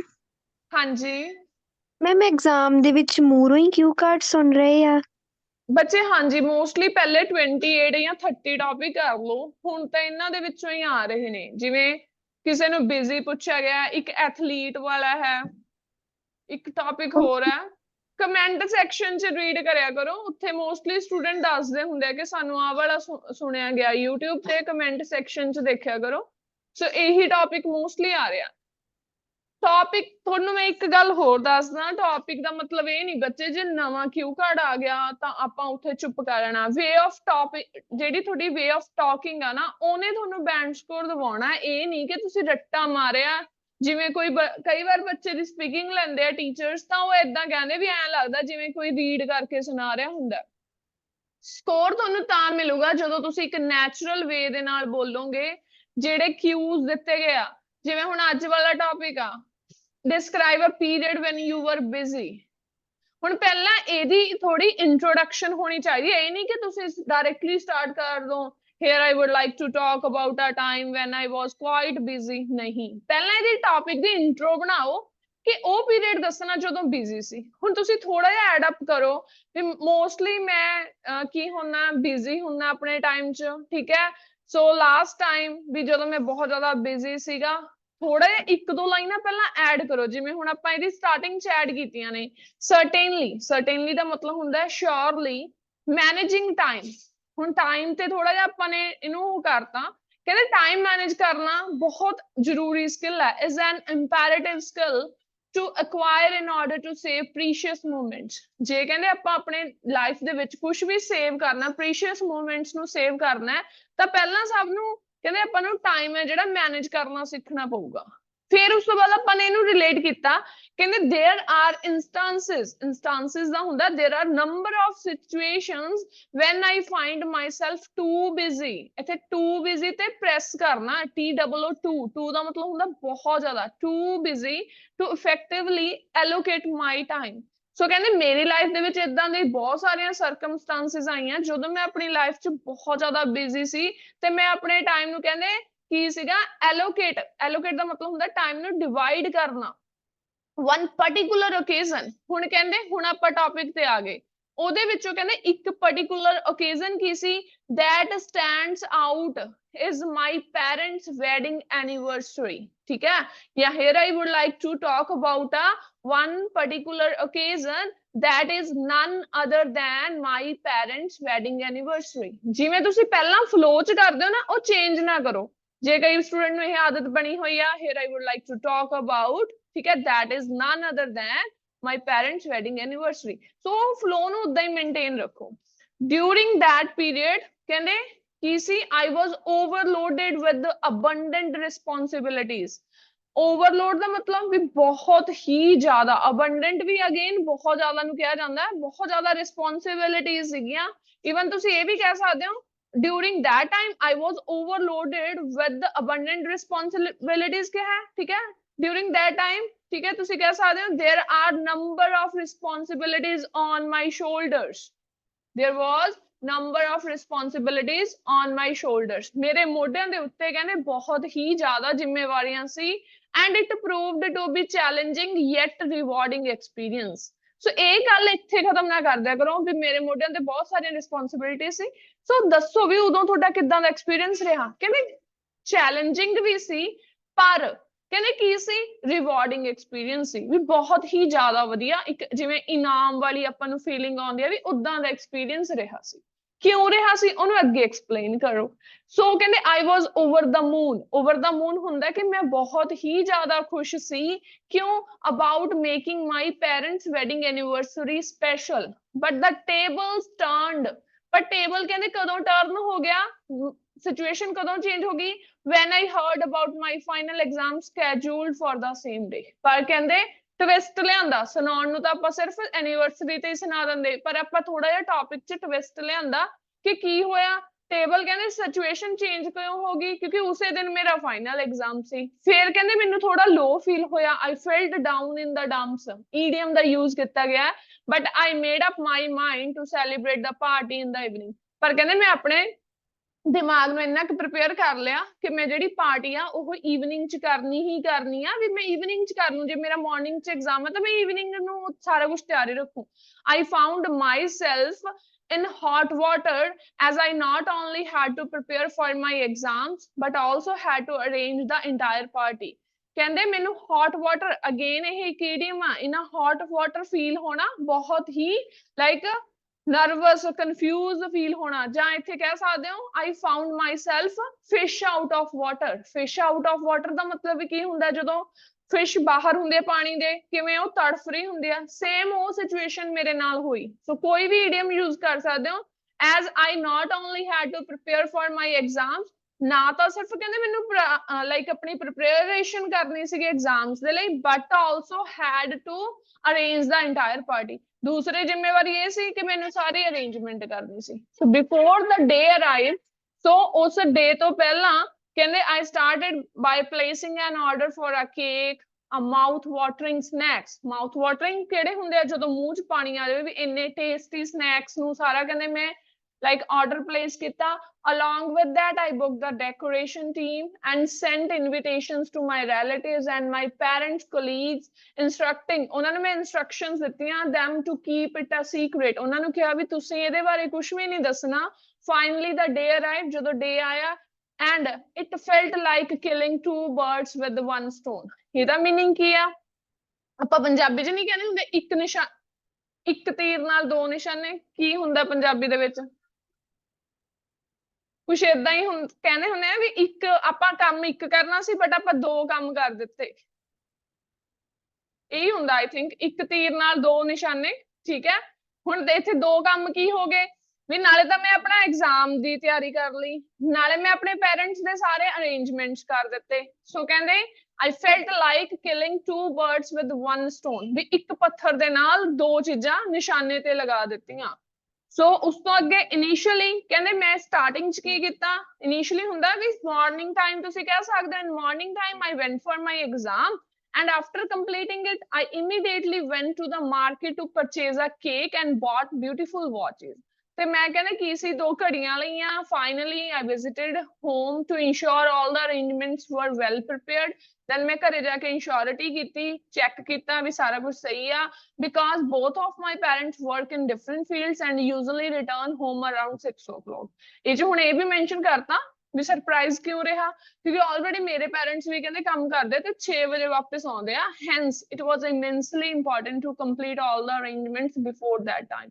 so ਇਹ ਜ਼ਰੂਰੀ ਸੀ ਵੀ ਸਾਰੀਆਂ arrangements ਉਸ ਟਾਈਮ ਤੋਂ ਪਹਿਲਾਂ ਹੋ ਜਾਣ finally all the guests arrived just in time including my parents who were surprised to see all the preparations ਤਾਂ ਬਹੁਤ ਜ਼ਿਆਦਾ ਸਰਪ੍ਰਾਈਜ਼ ਹੋ ਗਏ I was on cloud 9 ਹੁੰਦਾ ਮੈਂ ਬਹੁਤ ਹੈਪੀ ਹੋਇਆ seeing the expression on my parents' faces and all the guests praised me sabne meri prashansa ਕੀਤੀ after that my parents cut the cake and all the guests including myself gave beautiful gifts to my parents they hugged me and blessed me the party concluded ਦਾ ਮਤਲਬ ਵੀ end ਹੋ ਰਿਹਾ ਸੀ and I took a sigh of relief ਦਾ ਹੁੰਦਾ ਵੀ ਸਭ ਕੁਝ ਖਤਮ ਹੋਣ ਤੋਂ ਬਾਅਦ ਮੈਂ ਸੁੱਖ ਦਾ ਸਾਹ ਲੈਣਾ sigh of relief when it comes to the question of how I felt that experience made me a more responsible person so मैं responsible person बनाया इस experience ने and all in all it was a time when I was busy so ਇਹ time ਸੀ ਜਦੋਂ ਮੈਂ ਬਹੁਤ ਜ਼ਿਆਦਾ busy ਸੀ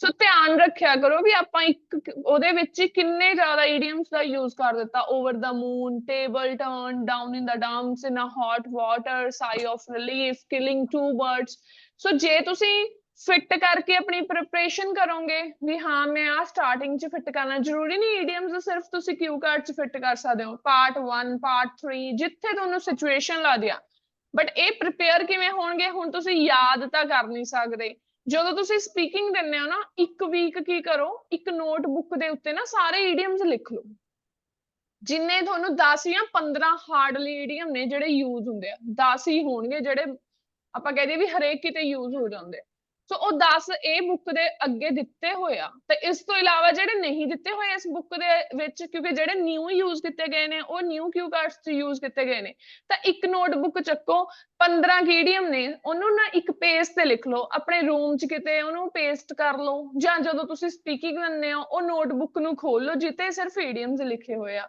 ਜਦੋਂ ਤੁਹਾਡੇ ਸਾਹਮਣੇ ਉਹ ਈਡੀਅਮਸ ਹੋਣਗੇ ਤਾਂ ਤੁਹਾਨੂੰ ਆਟੋਮੈਟਿਕਲੀ ਲੱਗੂਗਾ ਕਿ ਅਸੀਂ ਇਹਨਾਂ ਨੂੰ ਇੱਥੇ ਕਿਤੇ ਨਾ ਕਿਤੇ ਫਿੱਟ ਕਰਨਾ ਯੂਜ਼ ਕਰਨਾ ਜਾਂ ਇੱਕ ਹੈਬਿਟ ਬਣਾਓ ਕਿਤੇ ਉਹਨਾਂ ਨੂੰ ਪੇਸਟ ਕਰਕੇ ਰੱਖੋ ਡੋਰ ਦੇ ਪਿੱਛੇ ਜਾਂ ਬਿਲਕੁਲ ਜਿੱਥੇ ਤੁਸੀਂ ਉੱਠਦੇ ਹੋ ਉਹਨੂੰ ਸਵੇਰੇ ਦੇਖੋ ਤੇ ਉਹਨਾਂ ਨੂੰ ਡੇਲੀ ਇੱਕ ਰੀਡਿੰਗ ਲਓ ਤਾਂ ਜਾ ਕੇ ਈਡੀਅਮ ਤੁਹਾਡੇ ਮਾਈਂਡ 'ਚ ਏਦਾਂ ਕੋਈ ਐਂ ਤਾਂ ਹੈ ਨਹੀਂ ਵੀ ਕੋਈ ਸਿੱਖਿਆ ਸਿਖਾਇਆ ਆਉਂਦਾ ਜੇ ਆਪਾਂ ਸਿੱਖਾਂਗੇ ਫੇਰ ਹੀ ਸਿੱਖੇ ਜਾਣਗੇ ਹੁਣ ਟੀਚਰਸ ਨੂੰ ਕਿਉਂ ਆਉਂਦੇ ਆ ਕਿਉਂਕਿ ਉਹ ਡੇਲੀ ਇਹਨਾਂ ਤੋਂ ਯੂਜ਼ ਟੂ ਹੋ ਚੁੱਕਿਆ ਪਤਾ ਨਹੀਂ ਕਿੰਨੇ ਕੁ ਬੱਚਿਆਂ ਦੀ ਸਪੀਕਿੰਗ ਲੈਣੀ ਹੁੰਦੀ ਆ ਜਾਂ ਹੋਰ ਕੰਮ ਕਰਨੇ ਹੁੰਦੇ ਆ ਸੋ ਐਵੇਂ ਜੇ ਤੁਸੀਂ ਇਹਨਾਂ ਨੂੰ ਡੇਲੀ ਯੂਜ਼ ਕਰੋਗੇ ਫੇਰ ਆਉਣਗੇ ਇਹ ਦਿਮਾਗ 'ਚ ਯਾਦ ਕਰਨ ਨਾਲ ਨਹੀਂ ਆਉਣੇ ਯੂਜ਼ ਕਰਨ ਨਾਲ ਆਉਣਗੇ ਠੀਕ ਹੈ ਕਿਊ ਕਾਰਡ ਆ ਗਿਆ ਸਮਝ ਕਿਸੇ ਨੂੰ ਕੋਈ ਡਾਊਟ ਹੈ ਤਾਂ ਪੁੱਛ ਸਕਦੇ ਹੋ No, ma'am. No, ma'am.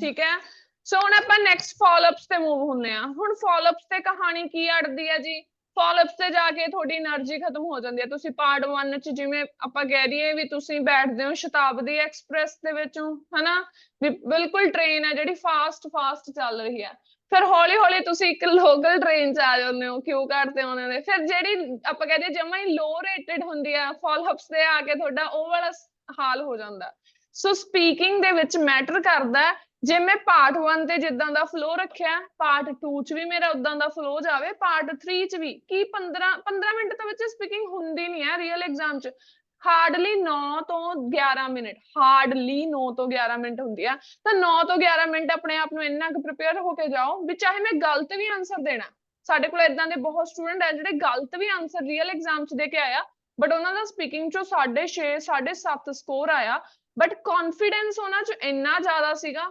Confidence ਨੇ ਤੁਹਾਡੀ ਸਪੀਕਿੰਗ ਨੂੰ ਕੱਢਣਾ ਹੈ ਤੁਹਾਡੀ ਨੌਲੇਜ ਨੇ ਤੁਹਾਡੀ ਸਪੀਕਿੰਗ ਨੂੰ ਸਕੋਰ ਨਹੀਂ ਦਿਵਾਉਣਾ ਬਸ ਜਿੰਨਾ ਤੁਸੀਂ ਸਪੀਡ ਨਾਲ ਪਹਿਲਾਂ ਚੱਕਿਆ ਉਹੀ ਸਪੀਡ ਨਾਲ ਤੁਸੀਂ ਉਹਨੂੰ ਐਂਡ ਕਰਨਾ ਇਹ ਨਹੀਂ ਕਿ ਤੁਸੀਂ ਹੌਲੀ ਬੋਲੋ ਠੀਕ ਹੈ ਬੱਚੇ ਐਗਜ਼ਾਮ ਤਾਂ ਤੁਸੀਂ 2 ਦਿਨ ਹਫਤਾ ਪਹਿਲਾਂ ਬੁੱਕ ਕਰਵਾ ਸਕਦੇ ਹੋ 4-5 ਦਿਨ ਪਹਿਲਾਂ ਬੁੱਕ ਕਰਵਾ ਸਕਦੇ ਹੋ ਠੀਕ ਹੈ ਸੋ ਹੁਣ ਆਪਾਂ ਮੂਵ ਕਰਦੇ ਹਾਂ ਫਾਲੋਅਪਸ ਦੇ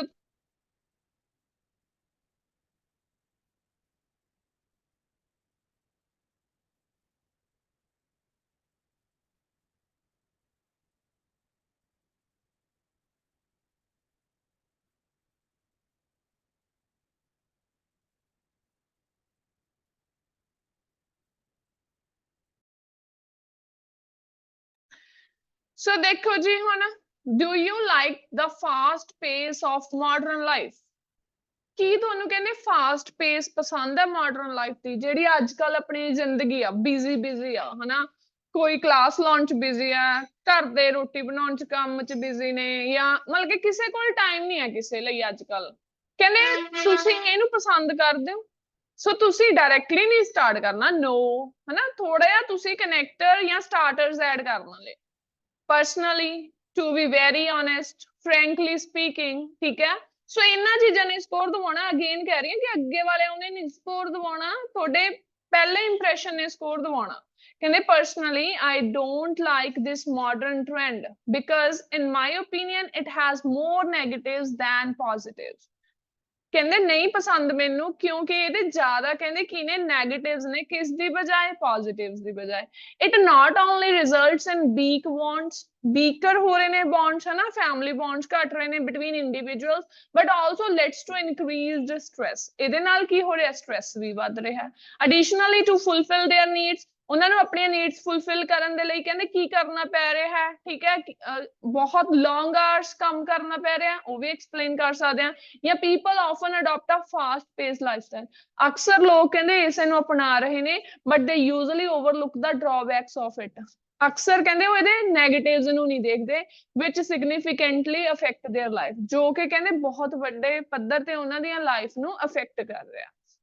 ਜ਼ਰੂਰੀ ਨਹੀਂ ਕਿ ਤੁਸੀਂ ਸਾਰੇ ਇੰਨੀ ਵਕੈਬ, ਬਟ ਟਰਾਈ ਕਰਿਆ ਕਰੋ ਕਿ ਆਪਣਾ ਆਨਸਰ ਲਿੰਕ ਕਰੋ ਤੇ ਉਹਦਾ ਆਨਸਰ ਸਹੀ ਦਿਓ। ਕੀ ਹੈ ਮੇਨ ਰੀਜ਼ਨ? ਤੁਸੀਂ ਹੁਣ ਰਾਈਟਿੰਗ ਟਾਸਕ 2 ਕਰਦੇ ਹੋ, ਤੁਸੀਂ ਰਾਈਟਿੰਗ ਟਾਸਕ 2 ਨੂੰ ਹੀ ਇੱਥੇ ਪਾ ਕੇ ਦੇਖਿਆ ਕਰੋ। ਤੁਸੀਂ ਕਹਿ ਦਿਓ do you like the fast pace of modern life? ਤੁਸੀਂ ਕਹਿ ਦਿਓ to be very frank I don't like the modern trend because there are a number of reasons. Firstly, ਪਹਿਲਾਂ ਆਪਣੀ ਇੱਕ ਲਾਈਨ ਬਣ ਗਈ, there are number of reasons ਜਾਂ there are several reasons. Firstly, ਕੀ ਕਰ ਰਿਹਾ ਹੈ, ਠੀਕ ਹੈ? ਪਹਿਲਾਂ ਦੱਸ ਦੋ, weak bond ਕਰਦਾ। Secondly, ਦੱਸ ਦੋ, increase ਕਰ ਰਿਹਾ stress। ਕਿਉਂ? Nowadays people become workaholic, ਠੀਕ ਹੈ? Due to ਕੀ ਕਹਿ ਸਕਦੇ ਹੋ, their ਡਿਮਾਂਡਸ ਜਾਂ देयर ਫੈਮਿਲੀ ਡਿਮਾਂਡਸ, ਕਿਉਂਕਿ ਅੱਜ ਕੱਲ ਕੀ ਹੈ ਵੀ ਜਿਹੜੀਆਂ ਫੈਮਿਲੀ ਆ ਜਾਂ ਉਹਨਾਂ ਦੇ ਬੱਚੇ ਆ, ਉਹਨਾਂ ਦੀਆਂ ਡਿਮਾਂਡਸ ਹੀ ਇੰਨੀਆਂ ਜ਼ਿਆਦਾ ਵੱਧ ਚੁੱਕੀਆਂ ਨੇ, ਇਸ ਕਰਕੇ ਉਹਨਾਂ ਨੂੰ ਲੌਂਗ ਆਵਰਸ ਵਰਕ ਕਰਨਾ ਪੈਂਦਾ। ਮਤਲਬ ਕਿ ਕਹਿਣ ਦਾ ਮਤਲਬ ਇਹ ਹੈ ਵੀ ਫਾਲੋਅਪਸ ਨੂੰ ਟਾਸਕ 2 ਦੇ ਵਿੱਚ ਐਡ ਕਰਿਆ ਕਰੋ। ਨੈਕਸਟ ਹੈ how do you feel when you are really busy? ਤੁਸੀਂ ਕਿੱਦਾਂ ਦਾ ਫੀਲ ਕਰਦੇ ਹੋ? ਹੁਣ ਜੇ ਕੋਈ ਪਰਸਨ ਜ਼ਿਆਦਾ ਹੀ ਬਿਜ਼ੀ ਹੋ, ਕਿਸੇ ਹੱਦ ਤੱਕ ਉਹਨੂੰ ਚੰਗਾ ਲੱਗੇਗਾ, ਬਟ ਆਫਟਰ ਲੌਂਗ ਆਵਰ ਜੇ ਤੁਸੀਂ ਬਿਜ਼ੀ ਰਹਿਣ ਲੱਗ ਗਏ, ਦੈਨ ਉਸ ਤੋਂ ਬਾਅਦ ਤੁਹਾਨੂੰ ਫਰਸਟ੍ਰੇਸ਼ਨ ਹੋਊਗੀ ਜਾਂ ਤੁਸੀਂ ਬਹੁਤ ਜ਼ਿਆਦਾ ਲੋ ਫੀਲ ਕਰੋਗੇ। ਤੁਹਾਨੂੰ ਏਦਾਂ ਲੱਗੂਗਾ ਮੈਨੂੰ ਥੋੜਾ ਜਿਹਾ ਫ੍ਰੀ ਟਾਈਮ ਮਿਲੇ। ਸੋ ਕਹਿੰਦੇ ਓਨੈਸਟਲੀ ਸਪੀਕਿੰਗ ਮੈਨੀ ਪੀਪਲ ਫੀਲ। ਹੁਣ ਨਾ ਇਹ ਕੁਐਸਚਨ ਨੂੰ ਆਪਾਂ ਨੇ ਥੋੜਾ ਵੱਡਾ ਕਰਨ ਲਈ ਆਨਸਰ ਦੇਖੋ ਕਿੱਦਾਂ ਆਨਸਰ ਦਿੱਤਾ। ਕਹਿੰਦੇ ਓਨੈਸਟਲੀ ਜੇ ਮੈਂ ਦੱਸਾਂ, ਬਹੁਤ ਸਾਰੇ ਲੋਕ ਨਾ ਡਾਊਨ ਇਨ ਦਾ ਡੰਪਸ ਫੀਲ ਕਰਦੇ ਜਦੋਂ ਬਹੁਤ ਜ਼ਿਆਦਾ ਬਿਜ਼ੀ ਹੋਣ, ਤੇ ਮੈਂ ਵੀ ਕਹਿੰਦੇ ਉਹਨਾਂ ਦੇ ਵਿੱਚੋਂ ਹੀ ਇੱਕ ਆ। I am a passenger on the same lane, ਕਹਿੰਦੇ ਮੈਂ ਵੀ ਉਹਨਾਂ ਦੇ ਵਿੱਚੋਂ ਹੀ ਇੱਕ ਆ। ਕਿਤੇ ਸਿੱਧਾ ਇਹ ਕਹਿਣ ਦੀ ਬਜਾਏ ਵੀ ਮੈਂ ਕੀ ਆ, like I feel down in the dumps. ਹੁਣ ਆਪਾਂ 2 ਈਡੀਅਮਸ ਦਾ ਯੂਜ਼ ਕੀਤਾ ਇੱਕੋ ਲਾਈਨ ਦੇ ਵਿੱਚ। ਕਿੱਦਾਂ? ਮੈਂ ਕਿਹਾ ਵੀ ਬਹੁਤ ਸਾਰੇ ਲੋਕ ਜਦੋਂ ਬਹੁਤ ਜ਼ਿਆਦਾ ਬਿਜ਼ੀ ਹੁੰਦੇ ਆ ਉਹ ਲੋ ਫੀਲ ਕਰਦੇ ਆ, ਡਾਊਨ ਇਨ ਦਾ ਡੰਪਸ ਫੀਲ ਕਰਦੇ ਆ, and I am also a passenger of the same lane, ਤੇ ਮੈਂ ਵੀ ਕਹਿੰਦੇ ਉਹਨਾਂ ਚੋਂ ਇੱਕ ਆ। So I do not prefer to stay busy, I like to do my work in an orderly manner instead of attempting to do everything at the same time. ਅੱਗੇ ਥੋੜਾ ਜਿਹਾ ਐਕਸਪਲੇਨ ਕਰਤਾ। ਨੈਕਸਟ ਹੈ what's the best way to deal with the stress? ਹੁਣ ਇਹ ਚ again task 2 ਲਿਆਓ। ਸੋ ਤੁਸੀਂ ਕਹੋ ਤੁਹਾਡਾ ਓਪੀਨੀਅਨ ਪੁੱਛਿਆ, ਪਹਿਲਾਂ ਕਹਿ ਦੋ ਠੀਕ ਹੈ from my perspective ਜਾਂ in my opinion ਜਾਂ according to me there are several ways to deal with the stress. Firstly, some people like ਹਨਾ ਕੁਛ ਕੀ ਪਸੰਦ ਕਰਦੇ ਆ, going for walk, listening to music, ਠੀਕ ਹੈ? ਇਸ ਤੋਂ ਇਲਾਵਾ moreover ਪਾ ਕੇ ਦੱਸ ਦੋ connecting with the nature, ਠੀਕ ਹੈ? ਕਈਆਂ ਨੂੰ hang outs ਕਰਨੇ ਵਧੀਆ ਲੱਗਦੇ ਆ, ਠੀਕ ਹੈ? ਪਾਰਟੀਜ਼ ਤੇ ਜਾਣਾ ਵਧੀਆ ਲੱਗਦਾ ਹੈ, ਕਿਸੇ ਨੂੰ loud music ਸੁਣਨਾ ਪਸੰਦ ਹੈ। ਸੋ ਤੁਸੀਂ ਕਹਿ ਸਕਦੇ ਹੋ ਵੀ ਬਹੁਤ ਸਾਰੇ ਵੇਜ਼ ਨੇ ਜਿਹਦੇ ਨਾਲ ਸਟ੍ਰੈਸ ਨੂੰ ਡੀਲ ਕੀਤਾ ਜਾ ਸਕਦਾ। ਸੋ ਪਹਿਲੇ ਦਾ ਰੀਜ਼ਨ ਦੱਸਤਾ, ਕਹਿੰਦੇ ਜਿਹੜੇ ਇਹ ਦੋਨੇ ਚੀਜ਼ਾਂ ਨੇ ਇਹਦੇ ਨਾਲ ਕੀ ਹੈ, ਜਿਹੜਾ ਮਾਈਂਡ ਹੈ ਉਹਨੂੰ ਕੀ ਮਿਲਦਾ, ਰਿਲੈਕਸ ਮਿਲਦਾ। ਦੂਸਰੇ ਦਾ ਵੀ ਆਪਾਂ ਨੇ ਦੱਸਤਾ, ਜਿਹੜੇ ਕਹਿੰਦੇ ਕਈ ਵਾਰ ਨੇਚਰ ਦੇ ਨਾਲ ਕਨੈਕਟ ਕਰਨਾ ਵਧੀਆ ਲੱਗਦਾ, ਉਹਨਾਂ ਨੂੰ ਇੱਕ ਫਰੈਸ਼ ਪਰਸਪੈਕਟਿਵ ਮਿਲਦਾ, ਉਹਦੇ ਨਾਲ ਉਹਨਾਂ ਦਾ ਓਵਰਆਲ ਵੈਲਬੀਂਗ ਹੁੰਦਾ, ਵਧੀਆ ਫੀਲ ਕਰਦੇ ਨੇ। So it's a simple yet effective way to manage stress and promote a sense of calm. So ਇਹ ਇੱਕ ਵਧੀਆ ਤਰੀਕਾ ਹੈ ਜਿਹਦੇ ਨਾਲ ਕਹਿੰਦੇ ਤੁਸੀਂ ਲਾਈਕ ਕਾਮਨੈਸ ਲਿਆ ਸਕਦੇ ਹੋ ਆਪਣੀ ਲਾਈਫ 'ਚ। ਹੁਣ ਕਈਆਂ ਦਾ ਅਲੱਗ-ਅਲੱਗ ਡਿਫਰੈਂਟ ਵੇ ਆ, ਤਾਂ ਤੁਸੀਂ ਆਪਣਾ ਵੇ ਐਕਸਪ੍ਰੈਸ ਕਰਿਆ ਕਰੋ। ਸਟ੍ਰੈਸ ਦੇ ਲਈ ਤੁਸੀਂ ਕੀ ਸੋਚਦੇ ਹੋ ਵੀ ਸਟ੍ਰੈਸ ਨੂੰ ਕਿਵੇਂ ਖਤਮ ਕੀਤਾ ਜਾ ਸਕਦਾ? ਨੈਕਸਟ ਹੈ, ਕਈ ਵਾਰ ਕਈਆਂ ਨੂੰ ਆਈਸੋਲੇਸ਼ਨ ਪਸੰਦ ਹੁੰਦੀ ਆ, ਹਨਾ, ਲੋਨਲੀਨੈਸ ਕਹਿ ਦਿੰਦੇ ਆ ਕਿ ਅਲੋਨ ਰਹਿਣਾ ਪਸੰਦ ਹੈ, ਤਾਂ ਵੀ ਸਟ੍ਰੈਸ ਖਤਮ ਹੁੰਦਾ ਹੈ। ਕਈਆਂ ਨੂੰ ਮਿਊਜ਼ਿਕ ਸੁਣ ਕੇ, ਕਈਆਂ ਨੂੰ ਲਾਊਡ ਮਿਊਜ਼ਿਕ, ਕਿਸੇ ਨੂੰ ਲੋ ਮਿਊਜ਼ਿਕ ਵੀ ਇੱਕ ਸਮੂਥ ਜਿਹਾ ਮਿਊਜ਼ਿਕ ਸੁਣਨਾ, ਕਿਸੇ ਨੂੰ ਮਾਰਕੀਟ ਜਾ ਕੇ, ਕਈਆਂ ਨੂੰ ਸ਼ਾਪਿੰਗ ਕਰਕੇ ਗੁੱਸਾ ਉਤਰ ਜਾਂਦਾ ਜਾਂ ਸਟ੍ਰੈਸ ਖਤਮ ਹੋ ਜਾਂਦਾ। ਸੋ ਡਿਪੈਂਡ ਕਰਦਾ ਇਹ ਵੀ, ਠੀਕ ਹੈ। ਨੈਕਸਟ ਕੁਐਸਚਨ ਹੈ, what kind of lifestyle is suitable to people in modern society? So ਕਿੱਦਾਂ ਦਾ ਲਾਈਫਸਟਾਈਲ ਸੁਟੇਬਲ ਹੈ? ਸੋ ਦੇਖੋ, ਲਾਈਫਸਟਾਈਲ ਉਹੀ ਸੁਟੇਬਲ ਹੋਊਗਾ ਜਿਹੜਾ ਪਰਸਨ ਆਪਣੀ ਫੈਮਿਲੀ ਨੂੰ ਵੀ ਟਾਈਮ ਦੇ ਰਿਹਾ ਹੈ, ਆਪਣੇ ਵਰਕ ਨੂੰ ਵੀ ਟਾਈਮ ਦੇ ਰਿਹਾ। ਸੋ ਸੇਮ ਉਹੀ ਆਨਸਰ ਹੈ, ਕਹਿੰਦੇ ਸੁਟੇਬਲ ਜਾਂ ਪਰਫੈਕਟ ਲਾਈਫਸਟਾਈਲ ਜਾਂ an appropriate lifestyle for people in modern society involves a balance between work, personal time and health, ਜੋ health ਤੇ ਵੀ ਧਿਆਨ ਰੱਖਦਾ ਹੈ। Prioritize regular exercise, maintain a balanced diet and ensure enough rest for overall well-being and keep a positive attitude. So this makes life fulfilling and easy to adjust to different situations. ਜੇ ਹੁਣ person family ਨੂੰ ਵੀ time ਦਊਗਾ, ਖੁਸ਼ ਰਹੂਗਾ, work ਕਰੂਗਾ, ਪੈਸਾ ਆਊਗਾ, health ਦਾ ਧਿਆਨ ਰਹੂਗਾ ਤਾਂ ਫਿਟ ਰਹੂਗਾ, ਜੇ ਫਿਟ ਰਹੂਗਾ ਤਾਂ ਹੀ ਕੰਮ, ਸਾਰਾ ਸਰਕਲ ਦੱਸਿਆ। ਨੈਕਸਟ ਹੈ, what relaxation techniques do you usually use? ਹੁਣ ਤੁਹਾਡੇ ਬਾਰੇ ਪੁੱਛਿਆ, ਤੁਸੀਂ ਕਿਹੜੀਆਂ ਟੈਕਨੀਕਸ ਯੂਜ਼ ਕਰਦੇ ਹੋ? ਸੋ ਤੁਸੀਂ ਕਹਿ ਦਿਓ ਅਗੇਨ ਵੀ I do various activities to keep myself relaxed. Sometime I do yoga, ਠੀਕ ਹੈ, go for walk, listening to music, ਜੋ ਵੀ ਤੁਸੀਂ ਕਰਦੇ ਹੋ, ਮੈਡੀਟੇਸ਼ਨ ਕਿਉਂ ਕਰਦੇ ਹੋ ਉਹ ਲਾਸਟ ਲਾਈਨ 'ਚ ਦੱਸਦਾ। ਕਹਿੰਦੇ these techniques, methods, ways, strategies, ਅਲੱਗ-ਅਲੱਗ words ਤੁਸੀਂ use ਕਰ ਸਕਦੇ ਹੋ। ਕਹਿੰਦੇ ਜਿਹੜੇ ਇਹ methods ਨੇ work well for alleviating my stress. Alleviating ਨਹੀਂ word use ਕਰਨਾ, reducing my stress. Alleviate ਬਹੁਤ ਜ਼ਿਆਦਾ ਵਧੀਆ word ਹੈ, even task 2 'ਚ ਆਪਾਂ ਬਹੁਤ ਵਾਰੀ use ਕਰਦੇ ਹਾਂ reduce ਦੀ ਜਗ੍ਹਾ ਤੇ। ਸੋ ਕਿਉਂਕਿ ਇਹ ਸਾਰੀਆਂ ਇਹ ਜਿਹੜੀਆਂ ਟੈਕਨੀਕਸ ਨੇ ਉਹ ਮੇਰੇ ਸਟ੍ਰੈਸ ਨੂੰ ਘਟਾਉਣ ਦੇ ਵਿੱਚ ਹੈਲਪ ਕਰਦੀਆਂ। ਕਲੀਅਰ ਹੈ ਜੀ? ਕਿਸੇ ਨੇ ਕੋਈ ਵੀ ਆਨਸਰ? ਵੈਸੇ ਮੈਂ ਤੁਹਾਨੂੰ ਨਾਲ ਦੀ ਨਾਲ ਐਕਸਟਰਾ ਹਿੰਟਸ ਤਾਂ ਹੀ ਦਿੱਤੇ ਆ ਕਿ ਜ਼ਰੂਰੀ ਨਹੀਂ ਹੁੰਦਾ ਕਿ ਆਪਾਂ ਨੇ ਕਾਪੀ ਪੇਸਟ ਕਰਕੇ ਸੁਣਾਉਣਾ, ਤੁਸੀਂ ਸਿਰਫ ਆਈਡੀਆ ਸੇਮ ਰੱਖੋ ਬਟ ਉਹਨੂੰ ਬੋਲਣ ਦਾ ਤਰੀਕਾ ਤੁਸੀਂ ਚੇਂਜ ਕਰ ਸਕਦੇ। ਠੀਕ ਹੈ ਜੀ, ਸੋ ਕੱਲ ਨੂੰ ਤੁਹਾਡਾ ਟੌਪਿਕ ਹੋਏਗਾ when you used a map. ਅਗਰ ਇਸ 'ਚ ਕੋਈ ਡਾਊਟ ਹੈ ਤਾਂ ਤੁਸੀਂ ਪੁੱਛ ਸਕਦੇ ਹੋ।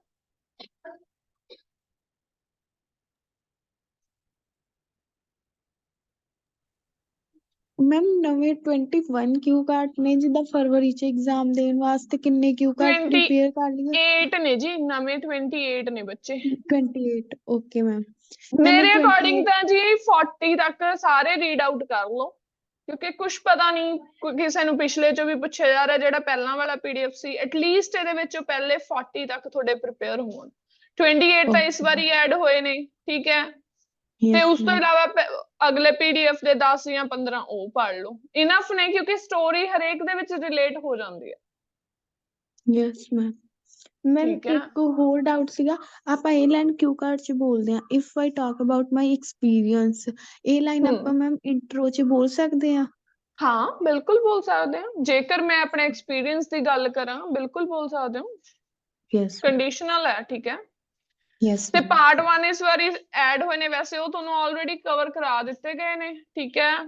ਤੇ ਕਿਊ ਕਾਰਡ ਜਦੋਂ ਵੀ ਪ੍ਰਿਪੇਅਰ ਕਰਦੇ ਹੋ ਐਟਲੀਸਟ ਆਪਣੇ ਆਪ ਖੁਦ 2-3 ਵਾਰੀ ਉੱਚੀ ਬੋਲ ਕੇ ਦੇਖਿਆ ਕਰੋ ਟੀਚਰ ਨੂੰ ਸੁਣਾਉਣ ਤੋਂ ਪਹਿਲਾਂ, ਠੀਕ ਹੈ, ਫੇਰ ਜਾ ਕੇ ਪ੍ਰਿਪੇਅਰ ਹੋਣਗੇ। ਤੇ ਇੱਕੋ ਹੀ ਸਟੋਰੀ ਕਈ ਵਾਰ 2-3 ਕਿਊ ਕਾਰਡ 'ਚ ਸੇਮ ਯੂਜ਼ ਹੋ ਜਾਂਦੀ ਹੈ, ਸੋ ਧਿਆਨ ਰੱਖਿਆ ਕਰੋ ਉਸਦਾ ਵੀ, ਠੀਕ ਹੈ।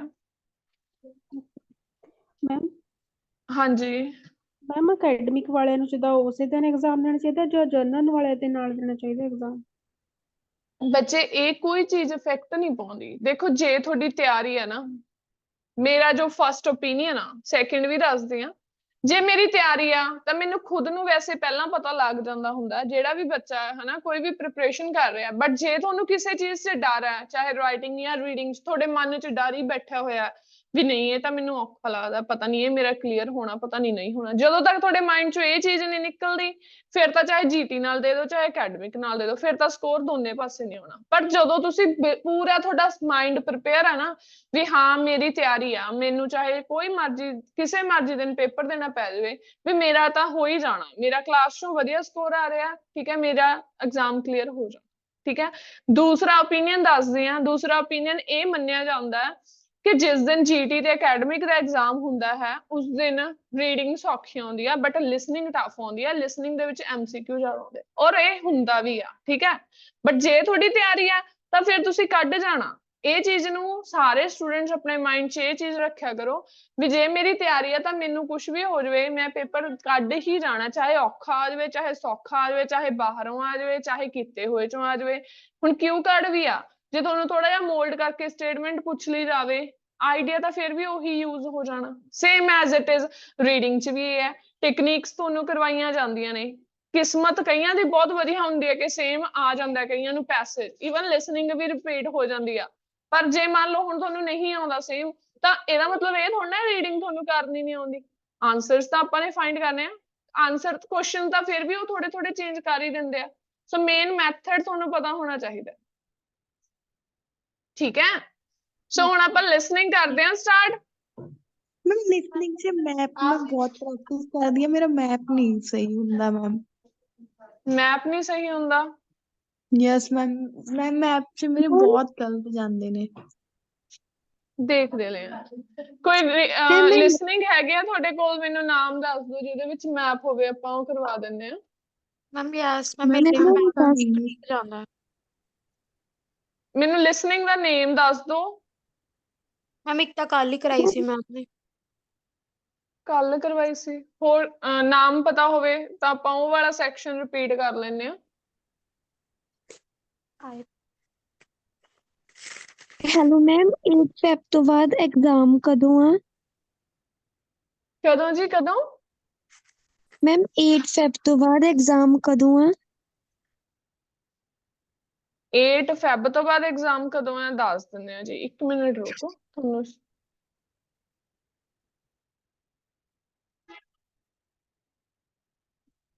ਮੈਮ 17 ਨੂੰ ਤੇ 24 ਨੂੰ ਹੈ ਬਾਅਦ ਚ।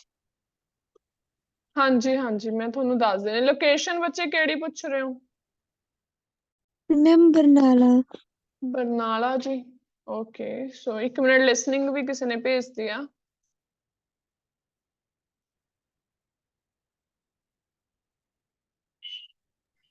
ਮੈਮ ਚਿਲਡਰਨਸ ਇੰਜੀਨੀਅਰਿੰਗ ਵਰਕਸ਼ਾਪਸ ਕਰਾ ਦਿਓ। ਠੀਕ ਹੈ ਜੀ, ਕਰਵਾ ਦਿੰਦੇ ਆ।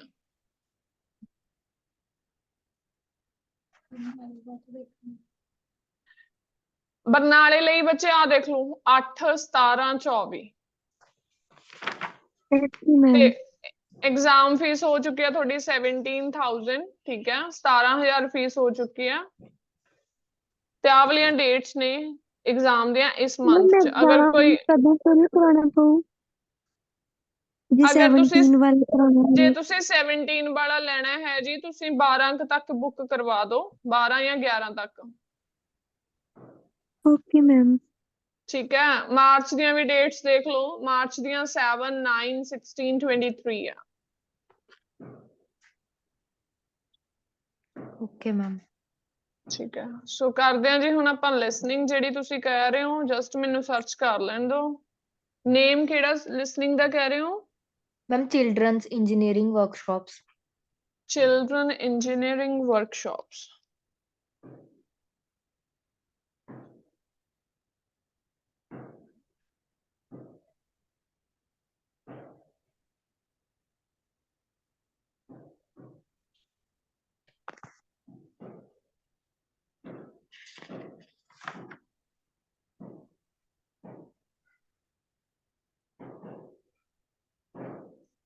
ਇਹਦੇ ਵਿੱਚ ਬੱਚੇ ਮੈਪ ਤਾਂ ਹੈ ਨਹੀਂ, ਚਿਲਡਰਨ ਇੰਜੀਨੀਅਰਿੰਗ।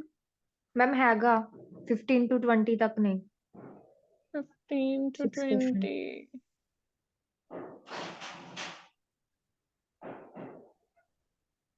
ਇਹ ਮੇਨ ਹੈਡਿੰਗ ਹੈ, ਫਸਟ ਲਿਸਨਿੰਗ ਦਾ ਹੈਡਿੰਗ ਹੈ ਜਿਹੜਾ ਤੁਸੀਂ ਕਹਿ ਰਹੇ ਹੋ? ਮੇਨ ਹੈਡਿੰਗ ਦੱਸੀ ਹੈ ਮੈਂ ਤੁਹਾਨੂੰ ਲਿਸਨਿੰਗ ਦੀ।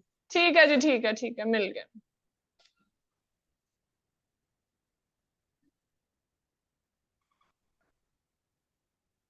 large area, small area.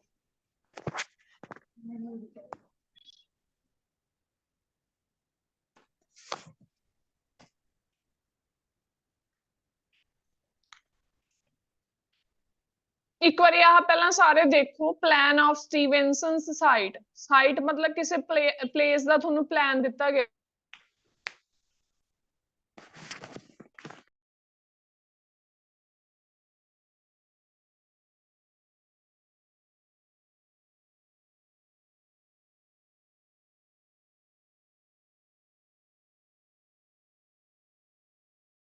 ਸੋ ਦੇਖੋ ਬੱਚੇ ਧਿਆਨ ਨਾਲ ਹੁਣ ਇਹ ਵਾਲਾ ਮੈਪ ਕੀ ਦਿੱਤਾ ਹੋਇਆ plan of Stevenson side 15 to 20 question ਨੇ ਠੀਕ ਹੈ ਆ ਟਰੀਜ਼ ਏਰੀਆ ਬਣਿਆ ਹੋਇਆ ਇਹ ਓਪਨ ਕੋਰਟ ਯਾਰਡ ਕਿਆ ਹੋਇਆ ਉਹਨਾਂ ਨੇ ਆ ਗਿਆ ਹੋਇਆ ਅਸੈਸ ਰੋਡ ਹਨਾ ਨੇਮ ਦਿੱਤਾ ਹੋਇਆ ਆ ਮੇਨ ਰੋਡ ਆ ਰਿਸੈਪਸ਼ਨ ਏਰੀਆ ਬਣਿਆ ਹੋਇਆ ਹੁਣ ਤੁਹਾਨੂੰ ਇਹਦੇ ਵਿੱਚੋਂ ਆਨਸਰ ਦੱਸਣੇ ਆ ਫੈਕਟਰੀ ਬਣਾਈ ਹੋਈ ਆ ਤੁਹਾਨੂੰ ਸੋ ਇਹ ਤੁਹਾਨੂੰ ਕੁਐਸਚਨਸ ਨੇ ਕਹਿੰਦੇ ਕਾਫੀ ਰੂਮ ਕਿੱਥੇ ਆ ਹਨਾ ਤਾਂ ਐਂਟਰੈਂਸ ਦੇਖਣੀ ਆ ਆਪਾਂ ਨੇ ਕਿੱਥੋਂ ਦਿੱਤੀ ਹੋਈ ਆਪਾਂ ਨੇ ਐਂਟਰੈਂਸ ਆ ਵਾਲੀ ਪਲੇਸ ਆ ਮੇਨ ਰੋਡ ਆ ਐਂਟਰੈਂਸ ਆ ਹੁਣ ਇੱਧਰ ਆ ਤੁਹਾਡੀ ਰਾਈਟ ਬਣ ਗਈ ਆ ਤੁਹਾਡਾ ਲੈਫਟ ਬਣ ਗਿਆ ਜੇ ਉੱਪਰ ਕਿਹਾ ਟਾਪ ਬਣ ਗਿਆ ਜੇ ਉਹਨਾਂ ਨੇ ਕਾਰਨਰ ਲੈਫਟ ਕਿਹਾ ਤਾਂ ਫਿਰ ਆਪਾਂ ਨੂੰ ਦੇਖਣਾ ਪਊ ਸੈਕਿੰਡ ਲੈਫਟ ਕਿਹਾ ਤਾਂ ਉਹ ਦੇਖਣਾ ਪਊ ਸੋ ਮੈਂ ਇੱਕ ਵਾਰੀ ਇਹ ਤੁਹਾਨੂੰ ਨਾਲ ਦੀ ਨਾਲ ਕਰਵਾਉਂਗੀ ਤੁਸੀਂ ਸਮਝਣ ਦੀ ਕੋਸ਼ਿਸ਼ ਕਰਿਓ ਸਾਰੇ ਸਟੂਡੈਂਟ ਨਾ ਪਹਿਲਾਂ ਕਿਉਂਕਿ ਆ ਪਿਕਚਰ ਪ੍ਰੋਪਰ ਨਾਲ ਸ਼ੋ ਨਹੀਂ ਹੋਣੀ 15 to 20 ਇੱਕ ਵਾਰੀ ਆਪਣੇ ਨਾ ਨੋਟਬੁੱਕ ਤੇ ਨੋਟ ਡਾਊਨ ਕਰੋ ਕਾਫੀ ਰੂਮ ਲਿਖ ਲਓ ਵੇਅਰ ਹਾਊਸ ਲਿਖ ਲਓ staff canteen meeting room human resources board room so ਇਹ 15 to 20 ਫਟਾਫਟ ਆਪਣੀ ਨੋਟਬੁੱਕ ਤੇ ਨੋਟ ਡਾਊਨ ਕਰ ਲਓ 1-2 ਮਿੰਟ ਲਓ ਰਫ ਚ ਫਟਾਫਟ ਲਿਖ ਲਓ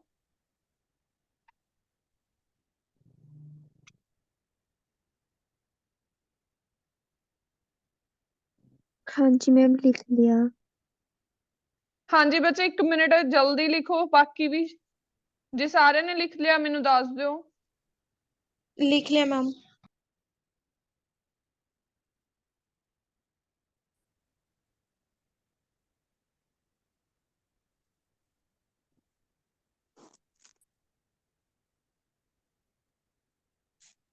ਲਿਖ ਲਿਆ ਲਿਖ ਲਿਆ ਜੀ ਯੈਸ ਮੈਮ ਠੀਕ ਹੈ ਸੋ ਹੁਣ ਦੇਖੋ ਆਪਾਂ ਇਹਦੀ ਆਡੀਓ ਪਲੇ ਕਰਦੇ ਆ 15 to 20 ਦੀ ਠੀਕ ਹੈ ਨਾਲ ਨਾਲ ਮੈਂ ਰੋਕੀ ਚੱਲੂੰਗੀ ਨਾਲ ਨਾਲ ਤੁਸੀਂ ਸਮਝੀ ਚੱਲਿਓ ਠੀਕ ਹੈ ਸੋ ਆਪਾਂ ਦੇਖਦੇ ਹਾਂ ਹੁਣ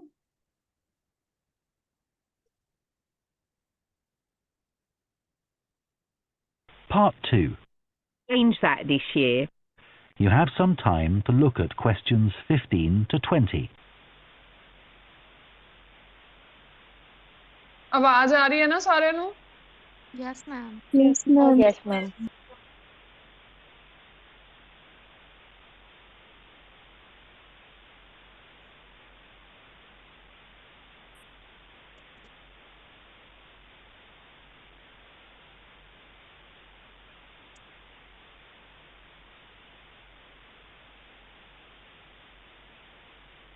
Now listen and answer questions 15 to 20.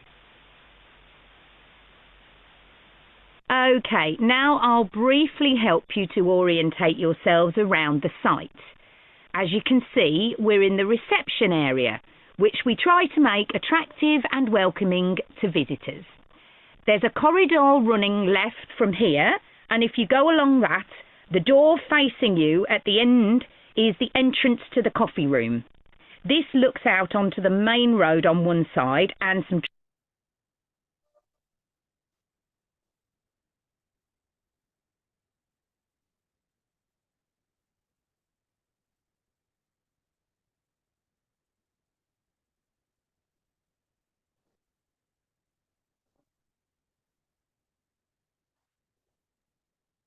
Ma'am ਤੁਹਾਡੀ ਆਵਾਜ਼ ਨਹੀਂ ਆ ਰਹੀ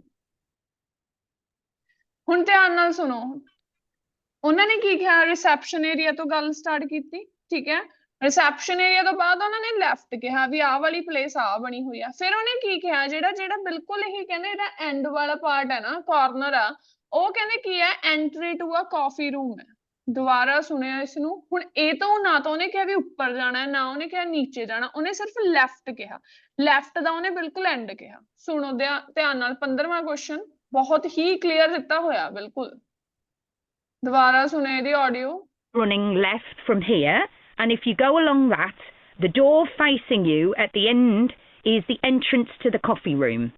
This looks out onto the main road on one side and some trees on the other, and that'll be where you meet each morning.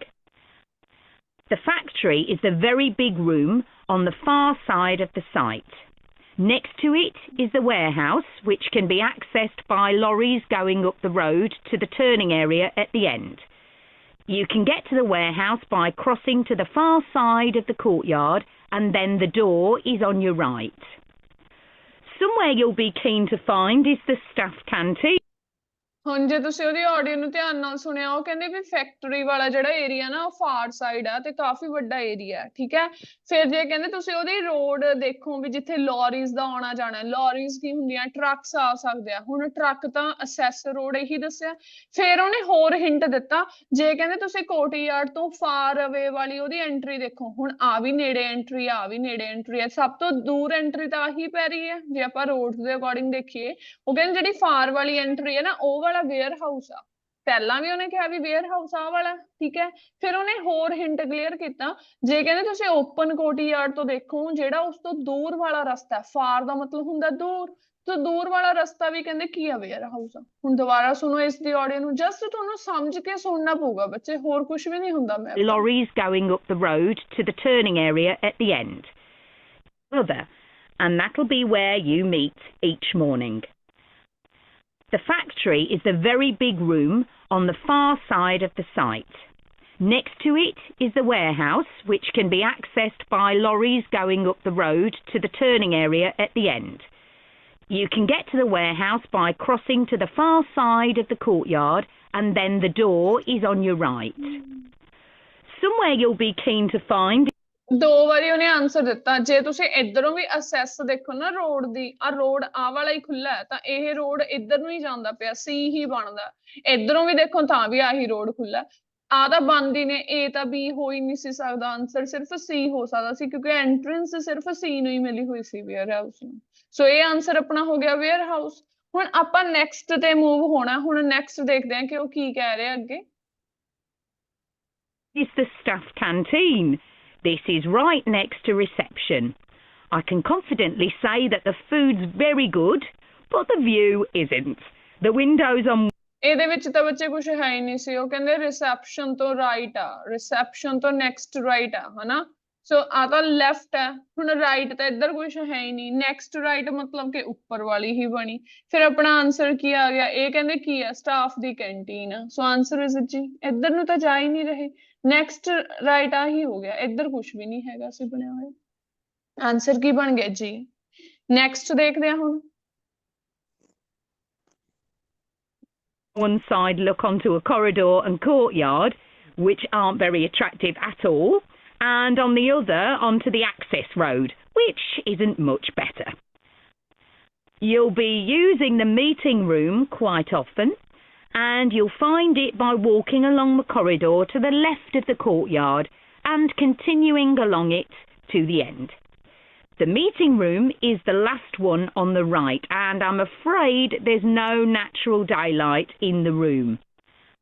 Then you'll need to know where ਹੁਣ ਪਤਾ ਉਹਨੇ ਤੁਹਾਨੂੰ confuse ਕਰਨ ਦੇ ਲਈ ਕੀ ਕਿਹਾ ਕਹਿੰਦੇ ਜਿਹੜਾ ਮੀਟਿੰਗ ਰੂਮ ਆ ਨਾ ਉਹ ਤੁਹਾਨੂੰ ਕੀ ਹੈ ਫਾਰ ਸਾਈਡ ਤੇ ਮਿਲੂਗਾ ਤੁਸੀਂ ਓਪਨ ਕੋਰਟਯਾਰਡ ਚੋਂ ਜਾਣਾ ਹੈ ਬਿਲਕੁਲ ਐਂਡ ਤੇ ਜਾਣਾ ਐਂਡ ਤੇ ਆ ਕੇ ਇੱਥੇ ਕਿਉਂ ਖੜ ਗਏ ਉਹ ਕਹਿੰਦੇ left end at the right ਹੁਣ ਤੁਸੀਂ ਪਹਿਲਾਂ ਉਹਨੇ ਲੈਫਟ ਕਹਿਤਾ ਪਰ ਉਹ ਕਹਿੰਦੀ ਨਹੀਂ ਐਂਡ ਦਾ ਰਾਈਟ ਫਿਰ ਰਾਈਟ ਵਾਲਾ ਹੀ ਬਣੂਗਾ ਨਾ ਜਿਹੜਾ ਉਹਨੇ ਲਾਸਟ ਤੇ ਕਿਹਾ ਇੱਥੇ ਆ ਕੇ ਉਹਨੇ ਕਨਫਿਊਜ਼ ਕੀਤਾ ਇੱਥੇ ਤੱਕ ਆਪਾਂ ਬਿਲਕੁਲ ਸਹੀ ਤੁਰ ਪਏ ਵੀ ਓਪਨ ਕੋਰਟਯਾਰਡ ਤੋਂ ਜਾਣਾ ਲੈਫਟ ਜਾਣਾ ਤੇ ਐਂਡ ਤੇ ਜਾ ਕੇ ਖੜ ਗਏ ਇੱਥੇ ਉਹਨੇ ਪੌਜ਼ ਤੋਂ ਲੈ ਕੇ ਕਹਿੰਦੇ ਨਹੀਂ ਲੈਫਟ ਐਂਡ ਦਾ ਰਾਈਟ ਫਿਰ ਰਾਈਟ ਕਿਹਾ ਰਾਈਟ ਤਾਂ ਫਿਰ ਇਹੀ ਬਣਿਆ ਬੀ ਬਣਿਆ ਜੇ ਲੈਫਟ ਤੇ ਹੀ ਕਹਿ ਦਿੰਦੀ ਰਾਈਟ ਰੂਟ ਕੁਛ ਨਾ ਕਹਿੰਦੀ ਫਿਰ ਏ ਬਣ ਜਾਂਦਾ ਹੁਣ ਦੇਖਦੇ ਹਾਂ ਅਗਲਾ ਕੁਐਸਚਨ ਹਿਊਮਨ ਰਿਸੋਰਸਿਸ ਬਾਰੇ ਦੱਸਣਾ ਹੁਣ ਉਹਨੇ ਹਿਊਮਨ ਰਿਸੋਰਸਿਸ ਕਿੱਥੇ ਨੇ the offices are. The Human Resources Department is at the front of this building. So you head to the left along the corridor from reception, and it's the second room you come to. It looks out onto the main road. ਹੁਣ ਤੁਸੀਂ ਐ ਤਾਂ ਸਮਝ ਗਏ ਉਹ ਕਹਿੰਦੇ ਵੀ front ਤੇ ਆ ਫਰੰਟ ਤਾਂ ਫਿਰ ਆਪਣਾ ਮੇਨ ਰੋਡ ਤੋਂ ਸਟਾਰਟਿੰਗ ਇੱਥੋਂ ਹੀ ਹੋਈ ਕਹਿੰਦੇ ਰਿਸੈਪਸ਼ਨ ਤੋਂ ਜਿਹੜਾ ਸੈਕਿੰਡ ਲੈਫਟ ਆ ਪਹਿਲਾ ਲੈਫਟ ਆ ਦੂਸਰਾ ਲੈਫਟ ਫਿਰ ਇਹ ਕੀ ਹੋ ਗਿਆ ਆਈ ਵਾਲਾ ਕੀ ਬਣ ਗਿਆ ਆਪਣਾ ਆਨਸਰ ਆ ਗਿਆ ਹਿਊਮਨ ਰਿਸੋਰਸਿਸ ਠੀਕ ਹੈ ਸਮਝਣਾ ਪਊਗਾ ਕੁਝ ਵੀ ਨਹੀਂ first left second left front ਤੇ ਆ ਗਏ ਮੇਨ ਰੋਡ ਤੇ ਆ ਗਏ ਰਿਸੈਪਸ਼ਨ ਤੋਂ ਕਹਿੰਦੇ ਸੈਕਿੰਡ ਲੈਫਟ ਆ ਪਹਿਲਾ ਲੈਫਟ ਆ ਸੈਕਿੰਡ ਲੈਫਟ ਆਈ ਬਣ ਗਿਆ ਹੁਣ ਇਸੇ ਤਰ੍ਹਾਂ ਬੋਰਡ ਰੂਮ ਦੇਖਦੇ ਆ And finally, the boardroom, where you'll be meeting sometimes. That has quite a pleasant view as it looks out onto the trees. Go along the corridor past the courtyard right to the end. The boardroom is on the left, next to the factory. Okay, now, are there any questions before we move? ਫਿਰ ਉਹਨੇ ਕੀ ਕਿਹਾ right ਪਰ ਉਹ ਕਹਿੰਦੇ ਨਹੀਂ left end of the factory so courtyard ਤੋਂ ਜਾਣਾ ਹੈ ਡਾਇਰੈਕਟ ਜਾ ਕੇ ਫਿਰ ਉਹ ਜਿਹੜਾ ਲਾਸਟ ਤੇ ਜਿਹੜਾ ਵਰਡ ਕਹਿਣਾ ਆਪਣਾ ਆਨਸਰ ਉਹੀ ਆਉਣਾ ਪਹਿਲਾਂ ਕਹਿੰਦੀ ਨਹੀਂ ਰਾਈਟ ਫਿਰ ਕਹਿੰਦੀ ਲੈਫਟ ਫਿਰ ਆਪਣਾ ਆਨਸਰ ਕੀ ਹੋ ਗਿਆ ਏ ਸੋ ਸਮਝ ਕੇ ਕਰਨਾ ਪੈਣਾ ਇੱਕ ਦੋ ਮੈਪ ਨੂੰ ਨਾ ਕੰਟੀਨਿਊਸਲੀ ਕਰੋ ਤੇ ਉਦਾਂ ਜਿੱਦਾਂ ਡਾਇਰੈਕਸ਼ਨਸ ਦੱਸਦੇ ਜਸਟ ਉਹਦੇ ਅਕੋਰਡਿੰਗ ਕਰੋ ਫਿਰ ਤੁਹਾਨੂੰ ਈਜ਼ੀ ਲੱਗੂਗਾ ਠੀਕ ਹੈ ਸੋ ਆਪਾਂ ਇੱਕ ਫੁੱਲ ਲਿਸਨਿੰਗ ਕਰ ਲੈਂਦੇ ਆ ਹੁਣ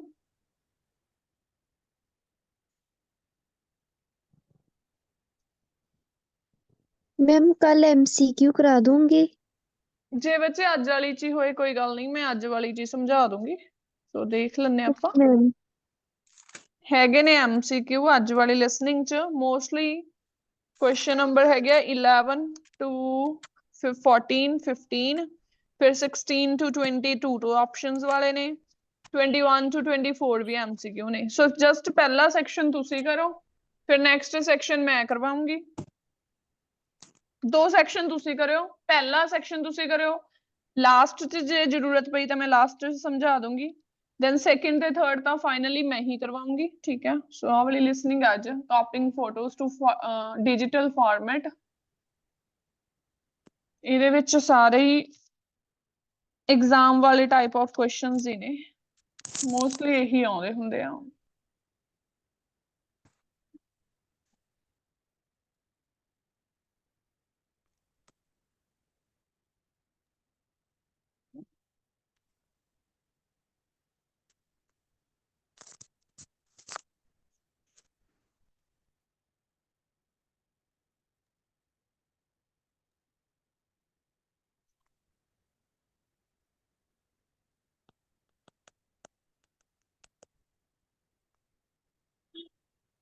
ਲਓ ਜੀ ਸੋ ਫਰਸਟ ਸੈਕਸ਼ਨ ਤੁਸੀਂ ਕਰੋਗੇ ਇਹ ਚ ਮੈਂ ਕੋਈ ਹੈਲਪ ਨਹੀਂ ਕਰਨੀ ਮੈਂ ਜਸਟ ਆਨਸਰ ਸ਼ੋ ਕਰੂੰਗੀ ਲਿਸਨਿੰਗ ਨੂੰ ਸੁਣੋ ਤੇ ਵਰਡ ਲਿਮਿਟ ਧਿਆਨ ਰੱਖੋ ਵਨ ਵਰਡ ਔਰ ਅ ਨੰਬਰ ਆ copying photos to digital format so questions ਕੀ ਦਿੱਤੇ ਗਏ ਨੇ ਨੇਮ ਆਫ ਅ ਕੰਪਨੀ ਉਹਨਾਂ ਨੇ ਦੱਸਿਆ ਹੋਇਆ ਰਿਕੁਆਇਰਮੈਂਟਸ ਕੀ ਨੇ ਨੀਡਸ ਕੀ ਨੇ ਕਹਿੰਦੇ ਮੈਕਸਿਮਮ ਸਾਈਜ਼ ਫੋਟੋ ਹੋਣੀ ਚਾਹੀਦੀ ਹੈ ਮਿਨੀਮਮ ਸਾਈਜ਼ ਇੰਨੇ ਤੱਕ ਹੋਣੀ ਚਾਹੀਦੀ ਹੈ photo must not be in a dash or an album photo ਕਹਿੰਦੇ ਐਲਬਮ ਚੋਂ ਨਹੀਂ ਹੋਣੀ ਚਾਹੀਦੀ ਜਾਂ ਫਿਰ ਹੋਰ ਕਿਸ ਚੋਂ ਨਹੀਂ ਹੋਣੀ ਚਾਹੀਦੀ ਉਹ ਆਨਸਰ ਆ ਜਾਏਗਾ ਨੈਕਸਟ ਹੈ ਕਾਸਟ ਫॉर 360 ਫੋਟੋਜ਼ ਇਜ਼ ਕਿੰਨੀ ਪਾਉਂਡ ਦਾ ਆਲਰੇਡੀ ਸਾਈਨ ਲੱਗਿਆ ਹੋਇਆ ਜਦੋਂ ਆਪਣੇ ਕੋਲ ਸਾਈਨ ਲੱਗਿਆ ਹੋਵੇ ਤਾਂ ਆਪਾਂ ਸਾਈਨ ਨਹੀਂ ਲਗਾਉਣਾ ਜਸਟ ਅਮਾਉਂਟ ਲਿਖਣੀ ਹੈ ਨੈਕਸਟ ਹੈ before the complete order is sent dash is required so complete ਹੋਣ ਤੋਂ ਪਹਿਲਾਂ ਕਹਿੰਦੇ ਕਿਸ ਚੀਜ਼ ਦੀ ਰਿਕੁਆਇਰਮੈਂਟ ਹੈ ਨੀਡ ਹੈ ਨੈਕਸਟ ਫੋਰਥ ਹੈ services included in the price example किस दा नेम दसना हो तुसी मेंशन कर दोगे फोल्डर वगैरह में भी हो सकता कोई नेम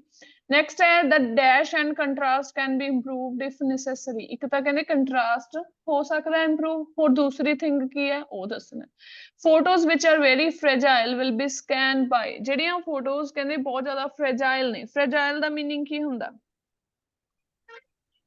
नाजुक मैम नाजुक बहुत ज्यादा सॉफ्ट हाँ जी बिल्कुल नाजुक दे लई आपां यूज करदे हां ठीक है जो कि बहुत ज्यादा आपां कह दईए भी छेती टुट सकदे या डैमेज हो सकदियां ने सो उन्हां नूं कहंदे किस द्वारा स्कैन किया जाऊगा नैक्सट है special restore service cost extra it may be possible to remove an object from a photo or change the dash so कहंदे बहुत ज्यादा पॉसिबल है ये भी रिमूव किया जा सकता है फोटो चो कोई भी ऑब्जेक्ट और चेंज या फिर चेंज किया जा सकता है a photo which is not correctly dash cannot be fixed so correctly की नहीं है कहंदे वो की नहीं fix नहीं हो सकती next है other information orders can completed within so orders कितने time दे विच कोई time period हो सकता है next है send the photos in a box not dash box 'ਚ ਸੈਂਡ ਕਰੋ ਬਟ ਕਿਸ 'ਚ ਨਾ ਸੈਂਡ ਕਰੋ ਉਹ ਤੁਸੀਂ ਮੈਂਸ਼ਨ ਕਰ ਦੇਣਾ। ਸੋ ਫਸਟ 10 ਕੁਐਸਚਨਸ ਤੁਸੀਂ ਅਟੈਂਪਟ ਕਰੋ, ਸੈਕਿੰਡ ਥਰਡ ਮੈਂ ਤੁਹਾਨੂੰ ਕਰਵਾਉਂਗੀ। ਸੋ ਅਗੇਨ ਵਰਡ ਲਿਮਿਟ ਦੇਖ ਲਓ, 1 word ਔਰ ਅ ਨੰਬਰ, ਠੀਕ ਹੈ।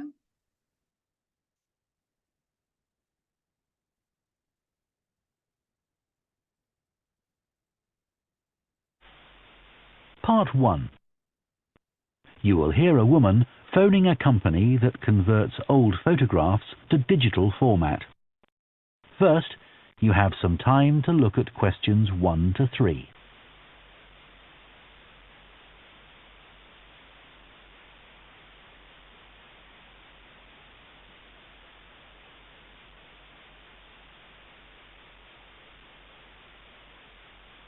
Now listen carefully and answer questions 1 to 3. Hello, Picture Rep. Can I help you? Oh, hi. I saw your advertisement about copying pictures to disk, and I'd like a bit more information about what you do. Sure. What would you like to know? Well, I've got a box full of old family photos that's been up in the attic for years. Some of them must be 50 or 60 years old, and I'd like to get them converted to digital format. Sure, we can do that for you. Right. And what about size? The photos are all sorts of sizes. Are there any restrictions? Well, the maximum size of photo we can do with our normal service is 30 centimetres, and each picture must be at least 4 centimetres. That's the minimum we can cope with. Well, that should be fine. And some of them are in a frame. Should I take them out before I send them? Yes, please. We can't copy them otherwise. And also the photos must all be separate. They mustn't be stuck into an album. Okay, that's not a problem. So, can you give me an idea of how much this will cost? I've got about 360 photos, I think. We charge £195 for 300 to 400 photos for the basic service. Okay, and does that include the disc? Yes, one disc, but you can get extra ones for £5 each. That's good. So, do I need to pay when I send you the photos? No, we won't need anything until we've actually copied the pictures. Then we'll let you know how much it is, and once we've received the payments, we'll send the parcel off to you. Right. Before you hear the rest of the conversation, you have some time to look at questions 4 to 10.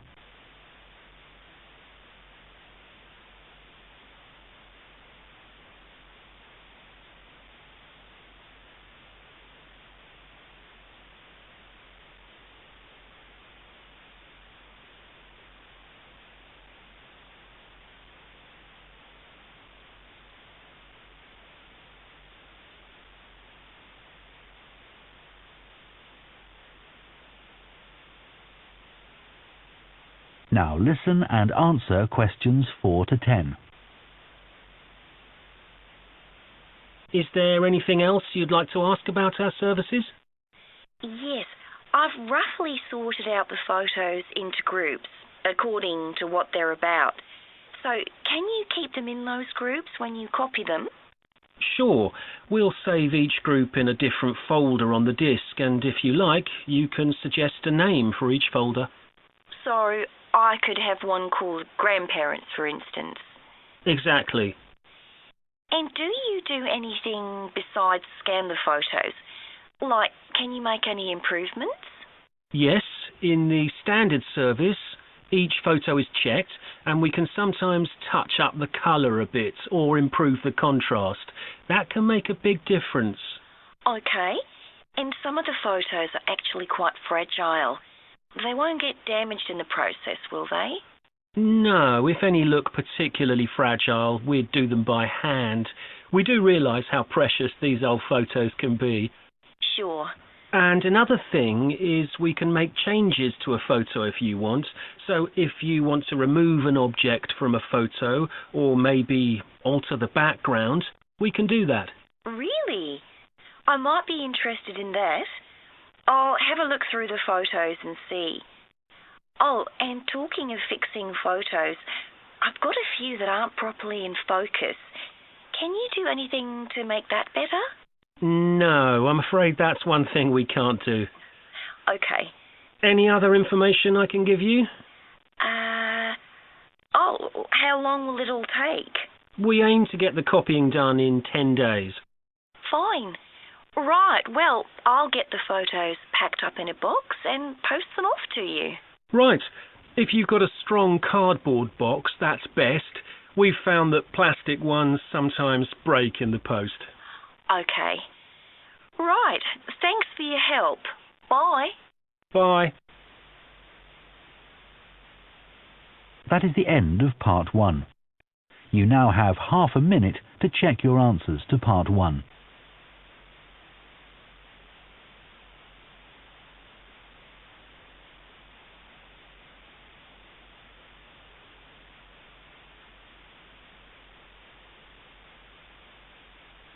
ਹਾਂਜੀ ਬੱਚੇ ਆਪਣੇ ਆਪਣੇ answers check ਕਰ ਲਓ ਇਹ 1 to 10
good 9 score ਹੈ ਗਗਨ ਦੇ so first ਦੇਖੋ ਇਹਦੇ ਲਈ ਕੁਝ ਵੀ ਨਹੀਂ ਕਰਨਾ ਜਿਨ੍ਹਾਂ ਦੇ ਜਿੰਨੇ ਗਲਤ ਹੋਇਆ ਤੁਸੀਂ ਇਸ ਲਿਸਨਿੰਗ ਨੂੰ ਗੂਗਲ ਤੇ ਸਰਚ ਕਰਿਓ ਆਹ ਵਾਲਾ ਹੈਡਿੰਗ ਪਾਉਣਾ ਜਸਟ ਤੁਸੀਂ ਗੁੱਡ ਸਰਬਜੀਤ ਦੇ ਵੀ 9 ਅੰਮ੍ਰਿਤਪਾਲ 6 ਨੇਹਾ 9 ਗੁੱਡ ਅਸ਼ਨਪ੍ਰੀਤ ਦੇ 9 ਸੋ ਬਾਕੀ ਸਟੂਡੈਂਟਸ ਮਨਪ੍ਰੀਤ ਦੇ ਵੀ 9 ਸ਼ਰਨ ਨਵਜੋਤ ਦੇ 10 out of 10 so most of the students ਦੇ 7 8 plus score ਨੇ ਰਜਿੰਦਰ ਔਜਲਾ again 9 ਹਰਮਨ ਦੇ 7 ਜਸੂ 8 ਸੋ ਤੁਸੀਂ ਕੀ ਕਰਨਾ ਜਿਹੜੇ ਸਟੂਡੈਂਟਸ ਨੂੰ ਇਸ ਬਾਰੇ ਪਤਾ ਨਹੀਂ ਆ ਤੁਸੀਂ ਆਹ ਵਾਲਾ ਹੈਡਿੰਗ ਸਰਚ ਕਰ ਲਓ ਗੂਗਲ ਦੇ ਉੱਤੇ ਸਰਚ ਕਰ ਲਓ ਇਹਦੇ ਪਿੱਛੇ ਲਿਸਨਿੰਗ ਲਿਖ ਦਿਓ ਠੀਕ ਹੈ ਆਹ ਫਾਰਮੈਟ ਵਾਲਾ ਸਰਚ ਕਰਕੇ ਪਿੱਛੇ ਲਿਖ ਦਿਓ ਲਿਸਨਿੰਗ ਤੁਹਾਨੂੰ ਇਹ ਲਿਸਨਿੰਗ ਓਪਨ ਹੋ ਜੂਗੀ ਤੇ ਉਹਨੂੰ ਦੁਬਾਰਾ ਸੁਣੋ ਜਿੰਨਾ ਤੁਸੀਂ ਲਿਸਨਿੰਗ ਨੂੰ ਸੁਣ ਕੇ ਪ੍ਰੈਕਟਿਸ ਕਰੋਗੇ ਉਹੀ ਜ਼ਿਆਦਾ ਤੁਹਾਡੀ ਇੰਪਰੂਵਮੈਂਟ ਕਰਵਾਓ ਸੋ ਹੁਣ ਸੈਕੰਡ ਸੈਕਸ਼ਨ ਆ ਜਿਹੜਾ ਮੈਂ ਕਰਵਾਉਣਾ ਹੈ ਮਿੰਸਟਰ ਪਾਰਕ ਕਿਸੇ ਪਾਰਕ ਦੀ ਗੱਲ ਹੋਈ ਹੈ ਸੋ ਇਹਦੇ ਵਿੱਚ ਕੁਐਸਚਨ ਹੈ ਐਮਸੀਕਿਊ ਦਾ ਮਤਲਬ ਹੁੰਦਾ ਹੈ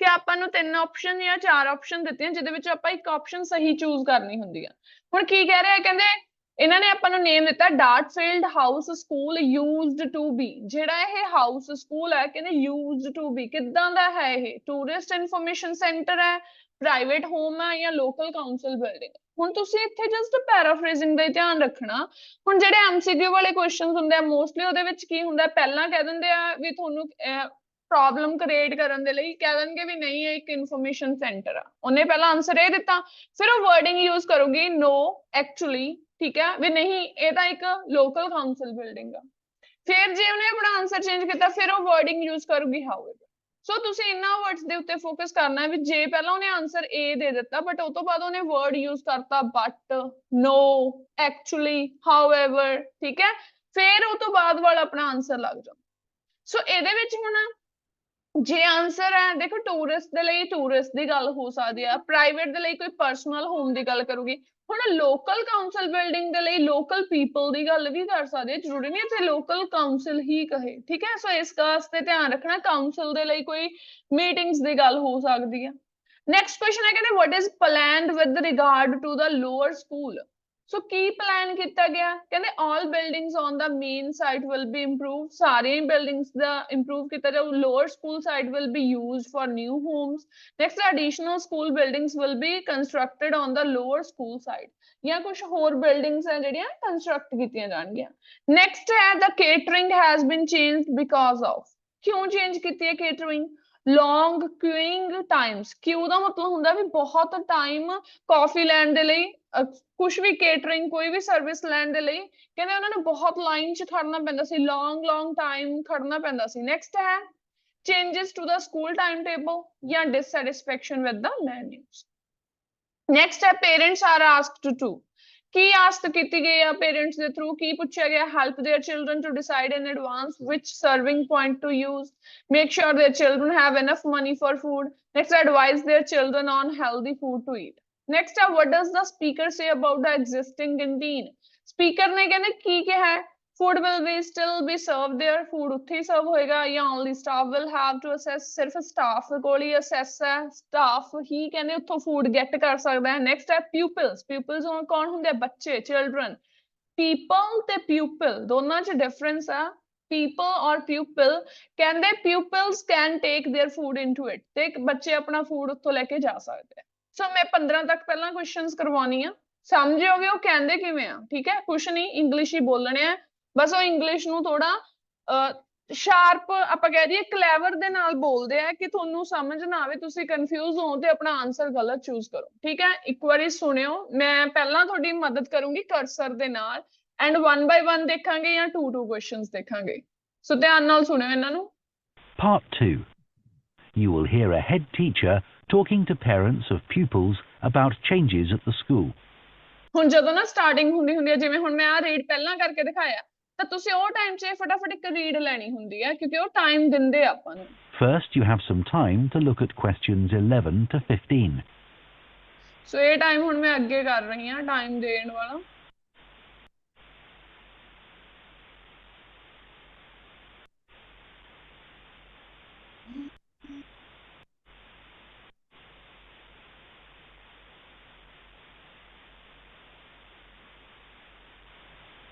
Now listen carefully and answer questions 11 to 15.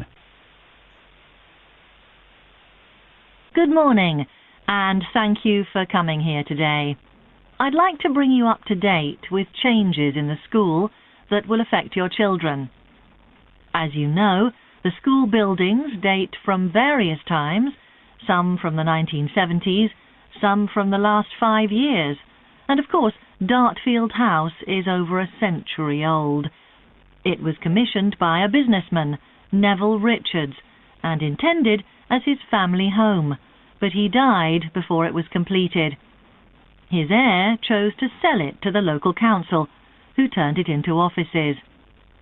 A later plan to convert it into a tourist information centre didn't come about through lack of money, and instead it formed the nucleus of this school when it opened 40 years ago. The school has grown as the local population has increased, and I can now give you some news about the lower school site, which is separated from the main site.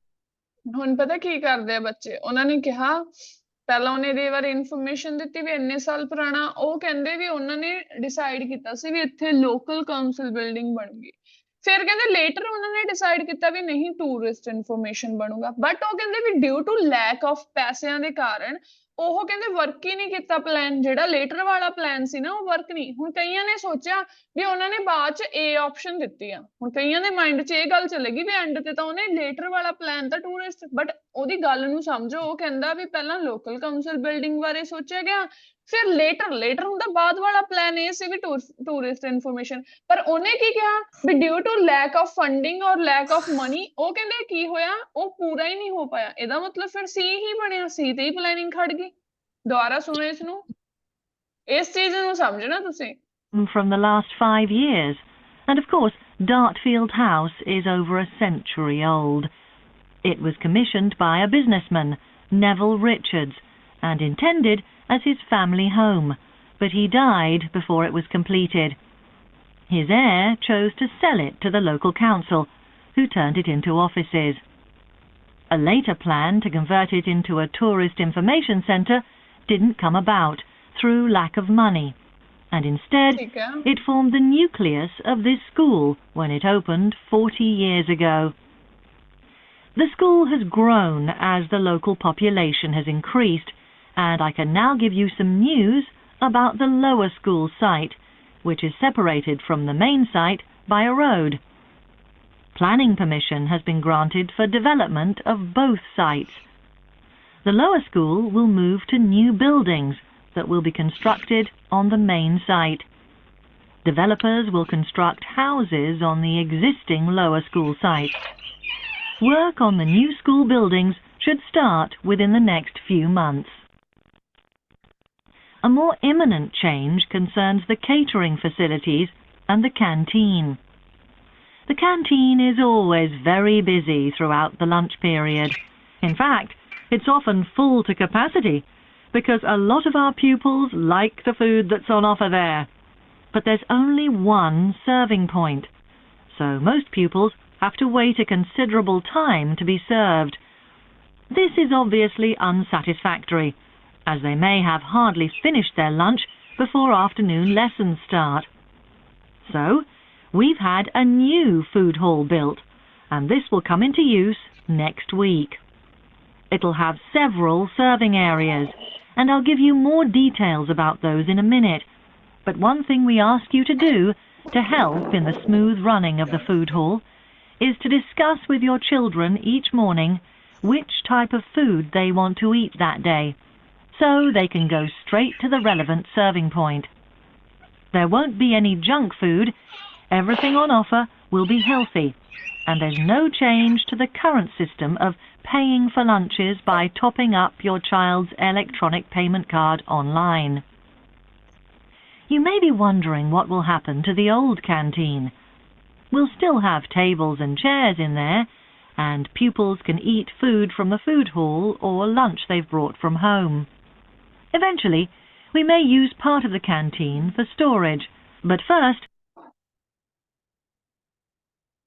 ਹਾਂਜੀ ਸੋ ਧਿਆਨ ਨਾਲ ਅਗਰ ਤੁਸੀਂ ਸੁਣਿਆ ਉਹਨਾਂ ਨੇ ਕਿਹਾ ਵੀ ਜਿਹੜੀ ਸਾਈਟ ਆ ਉਹਨੂੰ ਕਹਿੰਦੇ ਕਿ ਇਸ ਚ ਪਹਿਲਾਂ ਉਹ ਸਿਰਫ ਬਿਲਡਿੰਗ ਕਹੀ ਗਿਆ ਬਟ ਉਹਨੇ ਫਿਰ ਹੋਮਸ ਦੀ ਜਗ੍ਹਾ ਕਿਹਾ ਹਾਊਸਸ ਫਿਰ 13 ਚ ਕਿਹਾ ਕਹਿੰਦੇ ਇਹ ਵਾਲਾ ਜਿਹੜਾ ਏਰੀਆ ਬਹੁਤ ਹੀ ਬਿਜ਼ੀ ਰਹਿੰਦਾ ਸੀ ਇਸ ਕਰਕੇ ਲੋਕਾਂ ਨੂੰ ਬਹੁਤ ਜ਼ਿਆਦਾ ਟਾਈਮ ਵੇਟ ਕਰਨੀ ਪੈਂਦੀ ਸੀ ਈਵਨ ਉਹ ਆਪਣਾ ਲੰਚ ਵੀ ਨਹੀਂ ਸੀ ਫਿਨਿਸ਼ ਕਰ ਪਾਉਂਦੇ ਕਿਉਂਕਿ ਇੱਕੋ ਹੀ ਪੁਆਇੰਟ ਸੀ ਇਹਦਾ ਮਤਲਬ ਸੀ ਵੀ ਇੱਕੋ ਹੀ ਲਾਈਨ 'ਚ ਖੜੇ ਰਹਿਣਾ ਪੈਂਦਾ ਸੀ ਨੈਕਸਟ ਹੈ ਪੇਰੈਂਟਸ ਆਰ ਆਸਕ ਟੂ ਕਾਹਦੇ ਲਈ ਪੇਰੈਂਟਸ ਹੈਲਪ ਕਰਨ ਵੀ ਕਿਹੜੇ ਪੁਆਇੰਟਸ ਉਹਨਾਂ ਨੇ ਯੂਜ਼ ਕਰਨੇ ਆ ਲਾਈਕ ਉਹਨਾਂ ਦੇ ਬੱਚਿਆਂ ਨੂੰ ਆਪਣਿਆਂ ਨੂੰ ਹੈਲਪ ਕਰਨ ਠੀਕ ਹੈ ਲਾਸਟ ਉਹਨਾਂ ਨੇ ਕਹਿ ਹੀ ਦਿੱਤਾ ਕਹਿੰਦੇ ਜਿਹੜੇ ਪਿਊਪਲਸ ਨੇ ਬੱਚੇ ਨੇ ਉਹ ਆਪਣਾ ਫੂਡ ਹੈ ਜਿਹੜਾ ਬ੍ਰੌਟ ਕਰਕੇ ਲੈ ਕੇ ਜਾ ਸਕਦੇ ਆ ਠੀਕ ਹੈ ਸੋ ਆਨਸਰ ਇਜ਼ ਸੀ ਸੋ ਇਹਦੇ ਵਿੱਚ ਕੋਈ ਡਿਫਿਕਲਟੀ ਨਹੀਂ ਹੁੰਦੀ ਜਸਟ ਤੁਸੀਂ ਐਂ ਦੇਖਣਾ ਹੁੰਦਾ ਵੀ ਕੁਐਸਚਨ ਰਿਲੇਟ ਕਰ ਰਿਹਾ ਜਾਂ ਨਹੀਂ ਉਹ ਕਿਤੇ ਆਨਸਰ ਗਲਤ ਤਾਂ ਨਹੀਂ ਕਰੀ ਜਾਂਦੇ ਹੁਣ ਇਹ ਤਾਂ ਸਿੰਪਲ ਸੀ ਹੁਣ ਆ ਗਿਆ ਨੈਕਸਟ 16 to 18 ਚ ਕੀ ਕਿਹਾ ਕਹਿੰਦੇ ਵਰਲਡ ਐਡਵੈਂਚਰਸ ਹੁਣ ਕੀ ਕੁਐਸਚਨ ਦਿੱਤਾ ਕਹਿੰਦੇ what comment does the speaker make about each of the following serving points like speakers ਨੇ ਕਹਿੰਦੇ ਕੀ ਕਮੈਂਟ ਦਿੱਤਾ ਠੀਕ ਹੈ ਸੋ ਕਹਿੰਦੇ food available at serving points in food hall world adventures ਬਾਰੇ street life ਬਾਰੇ speedy Italian ਬਾਰੇ ਆ ਕਮੈਂਟਸ ਦਿੱਤੇ ਗਏ ਨੇ pupils help to plan menus only vegetarian food ਹੈ different food every week ਹੈ daily change in menu ਤਿੰਨ ਆਨਸਰ ਲੱਗਣਗੇ ਇੱਕ ਆਨਸਰ ਬਿਲਕੁਲ ਐਕਸਟਰਾ ਹੈ ਕਿਉਂਕਿ ਤਿੰਨ ਹੀ ਕੁਐਸਚਨ ਪੁੱਛੇ ਗਏ ਆ ਠੀਕ ਹੈ ਨੈਕਸਟ 2 ਕੁਐਸਚਨਸ ਆਨਸਰ ਕਰਨੇ ਆ ਕਹਿੰਦੇ ਦੋ optional after school lessons are new ਕਿਹੜੀਆਂ ਆਪਸ਼ਨਲ ਨਿਊ ਨੇ swimming piano acting cycling theatre sound and lighting ਜਿਹੜੀਆਂ ਨਿਊ ਨੇ ਸਿਰਫ ਉਹੀ ਮੈਂਸ਼ਨ ਕਰਨੀਆਂ ਆਪਾਂ ਨੇ ਪੁਰਾਣੀਆਂ ਜਾਂ ਹਲੇ ਹੋਣਗੀਆਂ ਉਹ ਚੀਜ਼ ਨਹੀਂ ਆਪਾਂ ਮੈਂਸ਼ਨ ਕਰਨੀ ਠੀਕ ਹੈ ਸੋ ਹੁਣ ਇਹ ਵੀ ਕਰਦੇ ਆਪਾਂ ਕੁਐਸਚਨਸ ਧਿਆਨ ਨਾਲ ਸਮਝਿਓ 16 to 20 we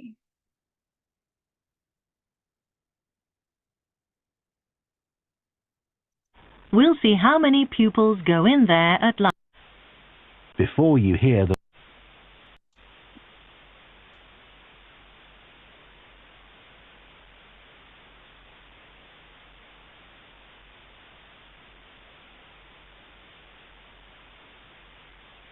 Now listen and answer questions 16 to 20.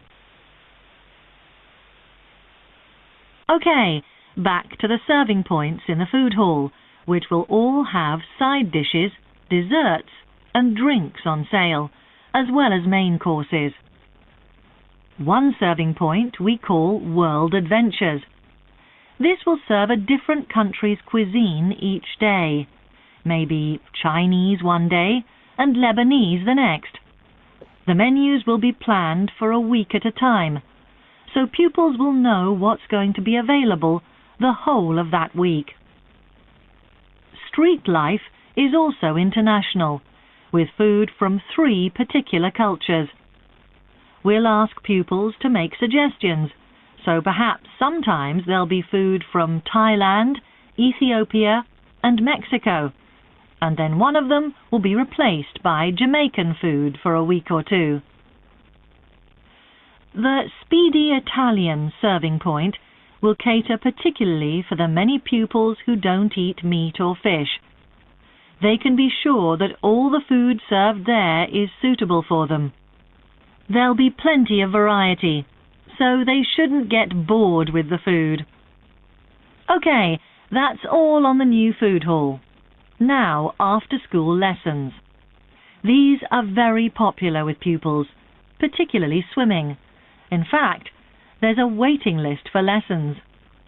Cycling is another favourite, and I'm delighted that dozens of pupils make use of the chance to learn to ride in off-road conditions. It means that more and more cycle to and from school every day. As you know, we have a well-equipped performance centre, and we're going to start drama classes in there too. Pupils will be able to join in just for fun, or work up to taking part in a play. We hope to put on at least 1 a year.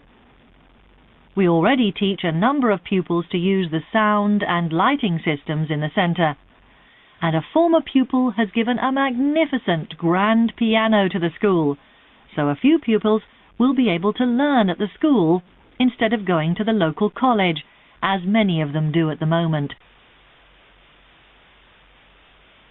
That is the end of part 2. ਹੁਣ You ਜਿਹੜੇ now last have half a question minute ਕੀਤੇ ਆ to check your answers to part 2.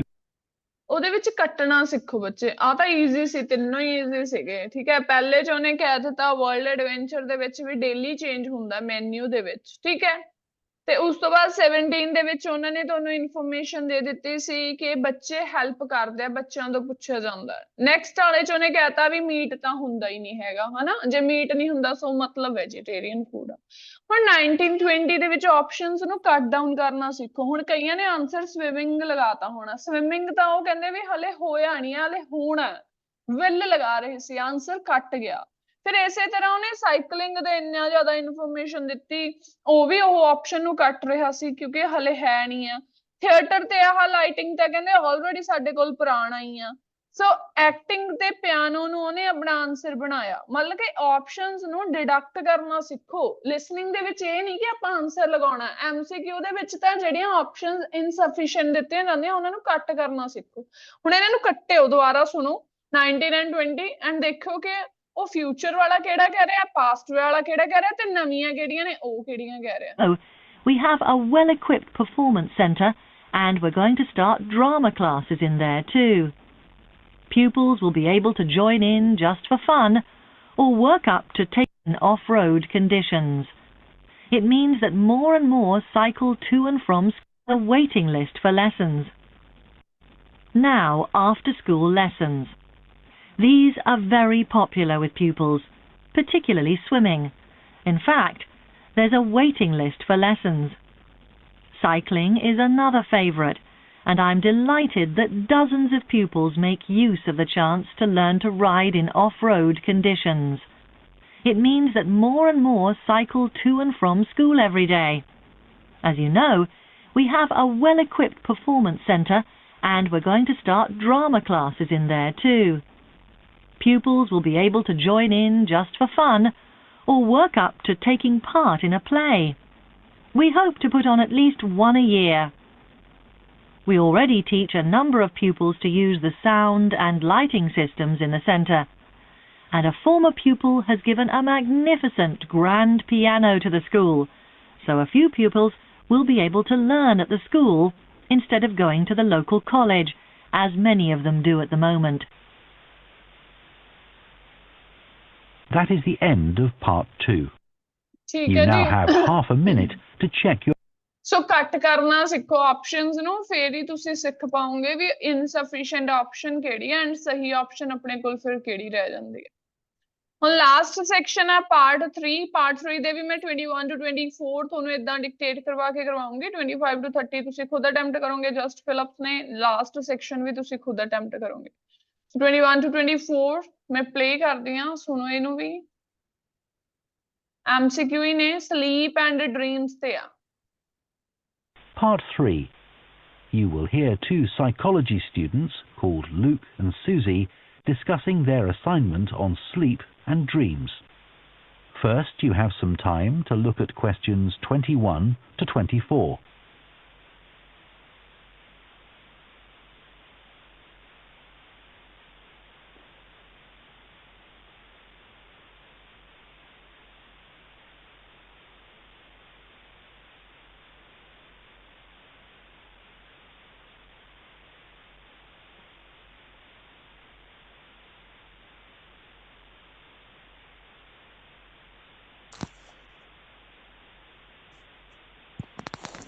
Now listen carefully and answer questions 21 to 24. So, Luke, for our next psychology assignment, we have to do something on sleep and dreams. Right. I've just read an article suggesting why we tend to forget most of our dreams soon after we wake up. I mean, most of my dreams aren't that interesting anyway. But what it said was that if we remembered everything, we might get mixed up about what actually happened and what we dreamed. So it's a sort of protection. I hadn't heard that idea before. I'd always assumed that it was just that we didn't have room in our memories for all that stuff. Me too. What do you think about the idea that our dreams may predict the future? It's a belief that you get all over the world. Yeah. Lots of people have a story of it happening to them. But the explanation I've read is that for each dream that comes true, we have thousands that don't, but we don't notice those. We don't even remember them. We just remember the ones where something in the real world, like a view or an action, happens to trigger a dream memory. Right. So it's just a coincidence, really. Something else I read about is what they call segmented sleeping. That's a theory that hundreds of years ago, people used to get up in the middle of the night and have a chat or something to eat, then go back to bed. So I tried it myself. Why? Well, it's meant to make you more creative. I don't know why, but I gave it up after a week. It just didn't fit in with my lifestyle. But most preschool children have a short sleep in the day, don't they? There was an experiment some students did here last term to see at what age kids should stop having naps, but they didn't really find an answer. They spent a lot of time working out the most appropriate methodology, but the results didn't seem to show any obvious patterns. Right. Anyway, let's think about our assignment. Last time I had problems with the final stage, where we had to describe and justify how successful we thought we'd been. I struggled a bit with the action plan too. I was okay with the planning, but I got marked down for the self-assessment as well. And I had big problems with the statistical stuff. That's where I really lost marks. Right. Before you hear the rest of the discussion, you have some time to look at questions. Last ਵਾਲੇ ਚ ਉਹਨੇ ਕੀ ਕਿਹਾ ਉਹ ਲੜਕੀ ਕਹਿ ਰਹੀ ਆ ਉਹ ਕਹਿੰਦੇ ਦੋਨਾਂ ਨੂੰ ਪਹਿਲਾਂ ਕਿਸ ਚ ਪ੍ਰੋਬਲਮ ਸੀ ਸੈਲਫ ਅਸੈਸਮੈਂਟ ਚ ਬਟ ਉਹ ਲੜਕੀ ਕਹਿੰਦੀ ਮੈਨੂੰ ਸਟੈਟਿਸਟੀਕਲ ਚ ਵੀ ਬਹੁਤ ਪ੍ਰੋਬਲਮ ਸੀ ਪਰ ਆਪਾਂ ਇੱਥੇ ਇਕੱਲੇ ਦੀ ਚੋਇਸ ਨਹੀਂ ਸੀ ਦੱਸਣੀ ਆਪਾਂ ਦੱਸਣੀ ਸੀ ਦੋਨਾਂ ਦੀ ਇਸ ਕਰਕੇ ਦੋਨਾਂ ਦੀ ਮੇਨ ਪ੍ਰੋਬਲਮ ਸੀ ਸੈਲਫ ਅਸੈਸਮੈਂਟ ਦੇ ਵਿੱਚ ਆਨਸਰ ਸੀ ਆ ਗਿਆ ਉਹਨੇ ਹੁਣ ਇੱਥੇ 23ਵੀਂ ਦੇ ਵਿੱਚ ਕੀ ਕੀਤਾ ਪਹਿਲਾਂ ਸੀ ਕਹਿਤਾ ਵੀ ਕੋਈ ਵੀ ਲਾਈਕ ਅਸੀਂ ਸਕਸੈਸਫੁਲ ਨਹੀਂ ਹੋਏ ਵੀ ਕਿਸੇ ਵੀ ਸਿੱਟੇ ਤੇ ਪਹੁੰਚਣ ਤੇ ਫਿਰ ਉਹ ਕਹਿੰਦਾ ਵੀ ਫਾਲਟੀ ਰਿਸਰਚ ਮੈਥੋਡੋਲੋਜੀ ਪਰ ਕਹਿੰਦੇ ਇਹ ਤੇ ਵੀ ਆਪਾਂ ਪੂਰਾ ਉੱਤਰ ਨਹੀਂ ਪਾਏ ਮਤਲਬ ਕਿ ਪੂਰਾ ਕਨਕਲੂਜਨ ਦੇ ਨਹੀਂ ਪਾਏ ਉਹਨੇ ਬੀ ਤੇ ਦੁਬਾਰਾ ਲਿਆਂਦਾ ਬਟ ਆਨਸਰ ਫਿਰ ਅਗੇਨ ਸੀ ਹੀ ਬਣਾਇਆ ਇਹਦੇ ਵਿੱਚ ਕੀ ਸੀ 22 ਦੇ ਵਿੱਚ ਸੋ ਇਹ ਕਹਿੰਦਾ ਕਾਹਦੇ ਕਾਰਨ ਹੁੰਦਾ ਐਕਸੀਡੈਂਟਲੀ ਹੋ ਜਾਂਦਾ ਬਾਈ ਚਾਂਸ ਹੋ ਜਾਂਦਾ ਸੋ ਇਹਦੇ ਵਿੱਚ ਇਹੀ ਆਪਸ਼ਨ ਸੀ ਤੇ ਬੀ ਇੱਥੇ ਕਿਉਂ ਕਲੀਅਰ ਸੀ ਉਹ ਬਾਰੀ ਰੀਅਲ ਵਰਲਡ ਟਰੂ ਵਰਲਡ ਦੀ ਗੱਲ ਦੱਸ ਰਿਹਾ ਸੀ ਸੋ ਆਨਸਰ ਇਜ਼ ਬੀ ਹੁਣ ਤੁਸੀਂ ਖੁਦ ਕਰੋਗੇ ਕੰਟੀਨਿਊਸਲੀ 25 ਤੋਂ ਲੈ ਕੇ 40 ਤੱਕ ਅਸਾਈਨਮੈਂਟ ਪਲਾਨ ਦੱਸਣਾ ਹੈ, ਸਿਰਫ 1 word 'ਚ ਆਨਸਰ ਹੈ। ਸੋ ਮੈਂ ਇਹਦੇ 'ਚ ਕੋਈ ਹੈਲਪ ਨਹੀਂ ਕਰੂੰਗੀ, ਇਹ ਤੁਸੀਂ ਕੁਐਸਚਨਸ ਖੁਦ ਅਟੈਂਪਟ ਕਰਨੇ ਆ 25 ਤੋਂ ਲੈ ਕੇ 40 ਤੱਕ। ਸੋ ਸੁਣੋ ਇਸ ਲਿਸਨਿੰਗ ਨੂੰ।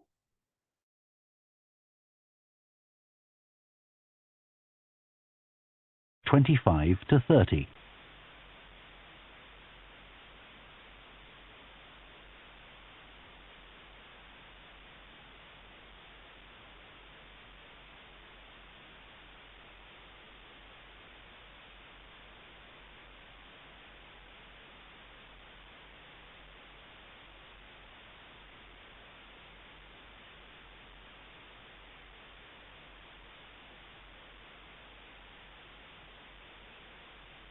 Now listen and answer questions 25 to 30.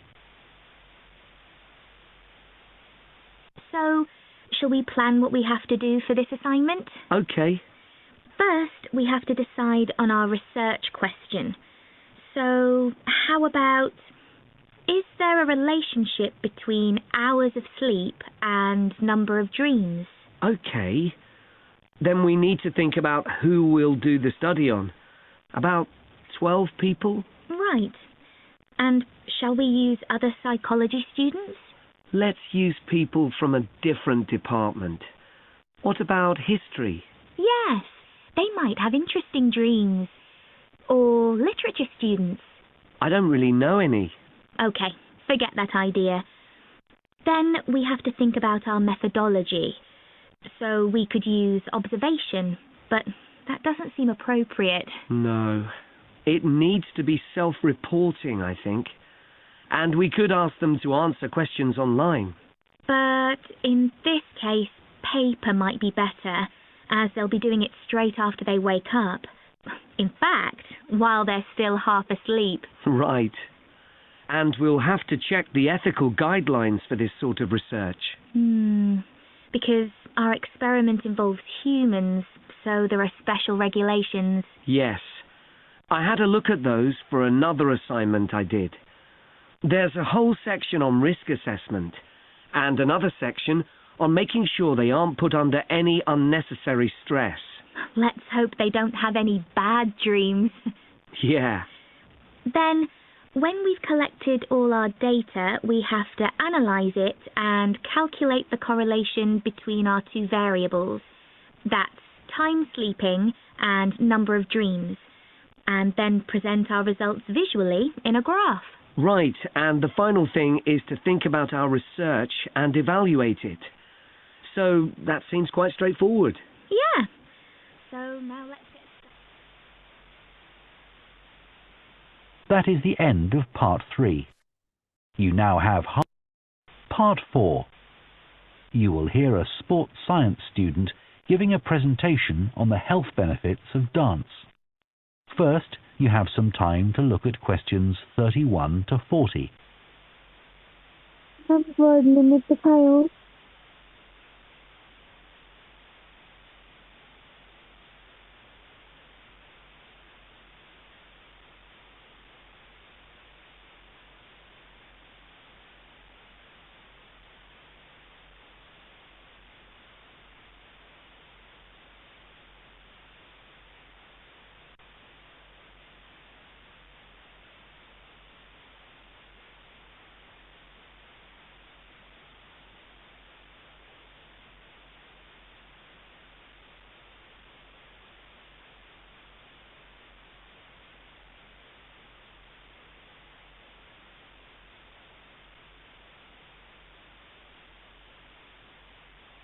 Now listen carefully and answer questions 31 to 40.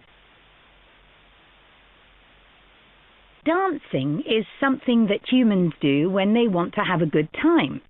It's a universal response to music found in all cultures. But what's only been discovered recently is that dancing not only makes us feel good, it's also extremely good for our health. Dancing, like other forms of exercise, releases hormones, such as dopamine, which make us feel relaxed and happy. And it also reduces feelings of stress or anxiety. Dancing is also a sociable activity, which is another reason it makes us feel good. One study compared people's enjoyment of dancing at home in front of a video with dancing in a group in a studio. The people dancing in a group reported feeling happier, whereas those dancing alone did not. In another experiment, university researchers at York and Sheffield took a group of students and sent each of them into a lab where music was played for 5 minutes. Each had to choose from 3 options: to sit and listen quietly to the music, to cycle on an exercise bike while they listened, or to get up and dance. All were given cognitive tasks to perform before and after.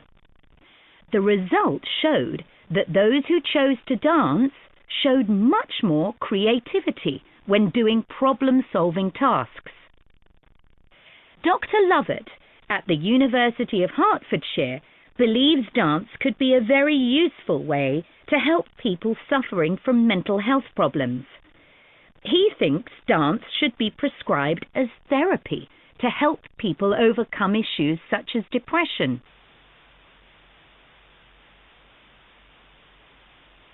It's well established that dance is a good way of encouraging adolescent girls to take exercise. But what about older people? Studies have shown that there are enormous benefits for people in their 60s and beyond.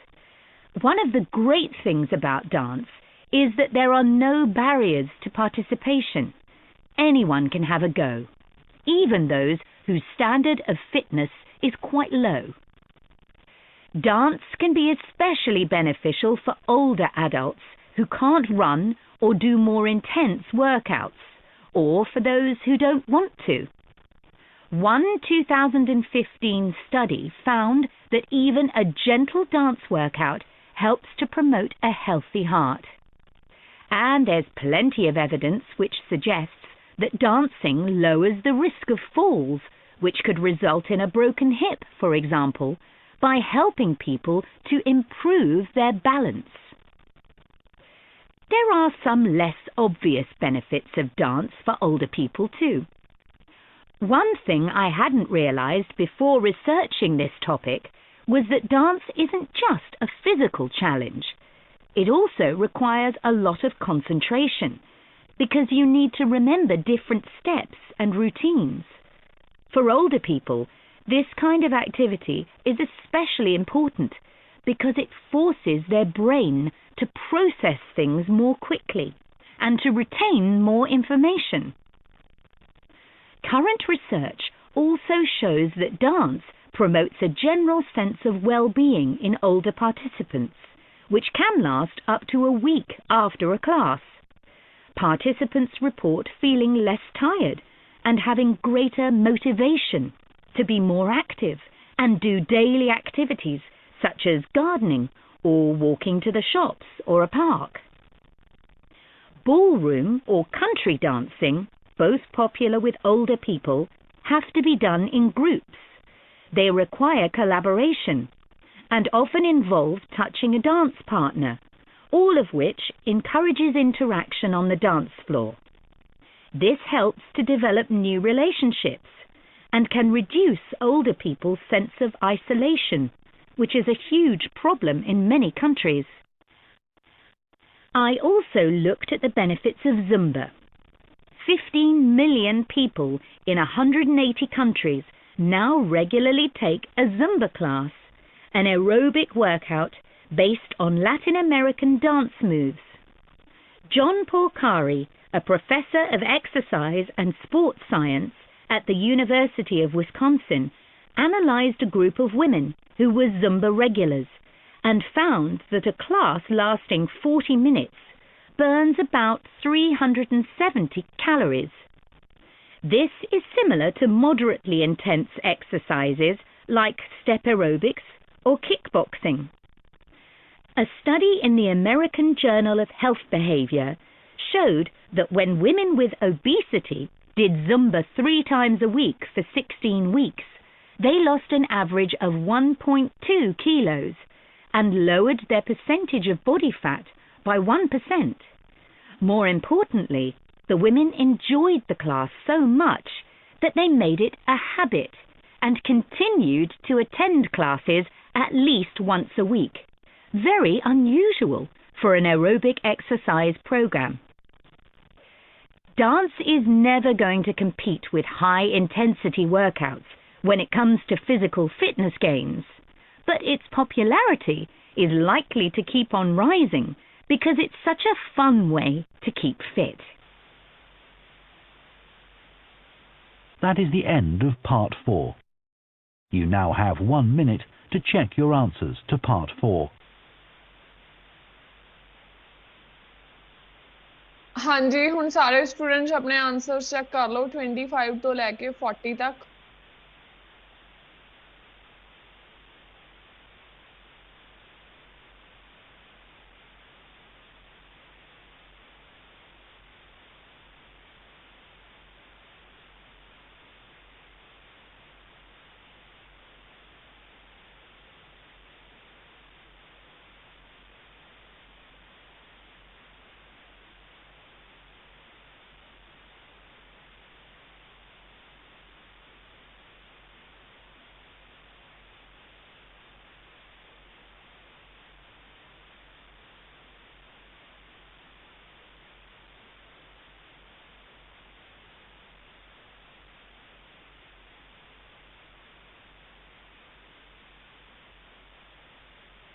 That is the end of the listening test. Ma'am, In the 26 IELTS test, to you 14 would now ਤੱਕ have score 10 ਭੇਜੀ minutes ਹੈ। to transfer your answers to the answer sheet. ਨਹੀਂ ਨਹੀਂ ਬੱਚੇ score ਰਹਿਣ ਦਿਓ Okay, ma'am. ਠੀਕ ਹੈ ਜਸਟ ਆਪਣੇ ਜਿਹੜੇ ਗਲਤ ਨੇ ਉਹ ਚੈੱਕ ਕਰ ਲਓ ਕੱਲ ਨੂੰ ਤੁਸੀਂ ਫੁੱਲ ਲਿਸਨਿੰਗ ਹੀ ਕਰੋਗੇ ਸੋ ਕੱਲ ਨੂੰ ਡਿਕਟੇਟ ਤਾਂ ਹੋਣੀ ਨਹੀਂ ਆ ਠੀਕ ਹੈ ਟਾਸਕ 2 ਤੁਹਾਨੂੰ ਕੱਲ ਨੂੰ ਡਿਕਟੇਟ ਹੋਏਗਾ ਤੇ ਟਾਸਕ 2 ਅੱਜ ਤੁਸੀਂ ਖੁਦ ਅਟੈਂਪਟ ਕੀਤਾ ਸੀ ਲਿਸਨਿੰਗ ਕੱਲ ਨੂੰ ਫੁੱਲ ਹੋਏਗੀ ਸਪੀਕਿੰਗ ਐਜ਼ ਯੂਜ਼ੁਅਲ ਹੀ ਹੋਏਗੀ ਤੁਹਾਨੂੰ ਐਕਸਪਲੇਨ ਕਰਵਾਇਆ ਜਾਊਗਾ ਦੈਨ ਹੁਣ ਆਪਾਂ ਟਾਸਕ 1 ਕਰਦੇ ਹਾਂ ਸੋ ਜਸਟ ਵੇਟ ਕਰੋ 1-2 ਮਿੰਟ ਤੇ ਆਨਸਰਸ ਚੈੱਕ ਕਰ ਲਓ ਜਿਨ੍ਹਾਂ ਦੇ ਰਹਿ ਗਏ ਅਗੇਨ ਦੱਸ ਰਹੀ ਹਾਂ ਜੀ ਇਸ ਲਿਸਨਿੰਗ ਦੀ ਪ੍ਰੈਕਟਿਸ ਕਰਨ ਦੇ ਲਈ ਤੁਸੀਂ ਕੁਝ ਵੀ ਨਹੀਂ ਕਰਨਾ ਆਪਣੇ ਜਸਟ ਗੂਗਲ ਦੇ ਉੱਤੇ ਸਰਚ ਕਰਨਾ ਹੈ ਆਹ ਵਾਲੀ ਲਿਸਨਿੰਗ ਦਾ heading copying photos to digital format and ਇਹਦੇ ਨਾਲ ਹੀ ਆਡੀਓ ਆ ਜੂਗੀ ਨੀਚੇ ਤੁਹਾਨੂੰ ਆਨਸਰਸ ਆ ਜਾਣਗੇ ਤੇ ਇਹਨੂੰ ਵੱਧ ਤੋਂ ਵੱਧ ਪ੍ਰੈਕਟਿਸ ਕਰਿਆ ਕਰੋ ਠੀਕ ਹੈ ਸੋ ਹੁਣ ਆਪਾਂ ਮੂਵ ਕਰਦੇ ਹਾਂ ਜੀ ਟਾਸਕ 1 ਤੇ ਜੀਟੀ ਵਾਲੇ ਸਟੂਡੈਂਟਸ ਨੇ ਜਿਹੜੇ ਉਹ ਲੀਵ ਕਰ ਸਕਦੇ ਨੇ ਆਪਣੀ ਕਲਾਸ ਸੋ ਹੁਣ ਆਪਾਂ ਕਰਦੇ ਹਾਂ ਸਟਾਰਟ ਜੀਟੀ ਸਟੂਡੈਂਟ ਸਾਰੇ ਲੀਵ ਕਰ ਸਕਦੇ ਆ ਕਲਾਸ ਜੀ ਹੁਣ ਆਪਾਂ ਕਰਦੇ ਹਾਂ ਅਕੈਡਮਿਕ ਦਾ ਟਾਸਕ 1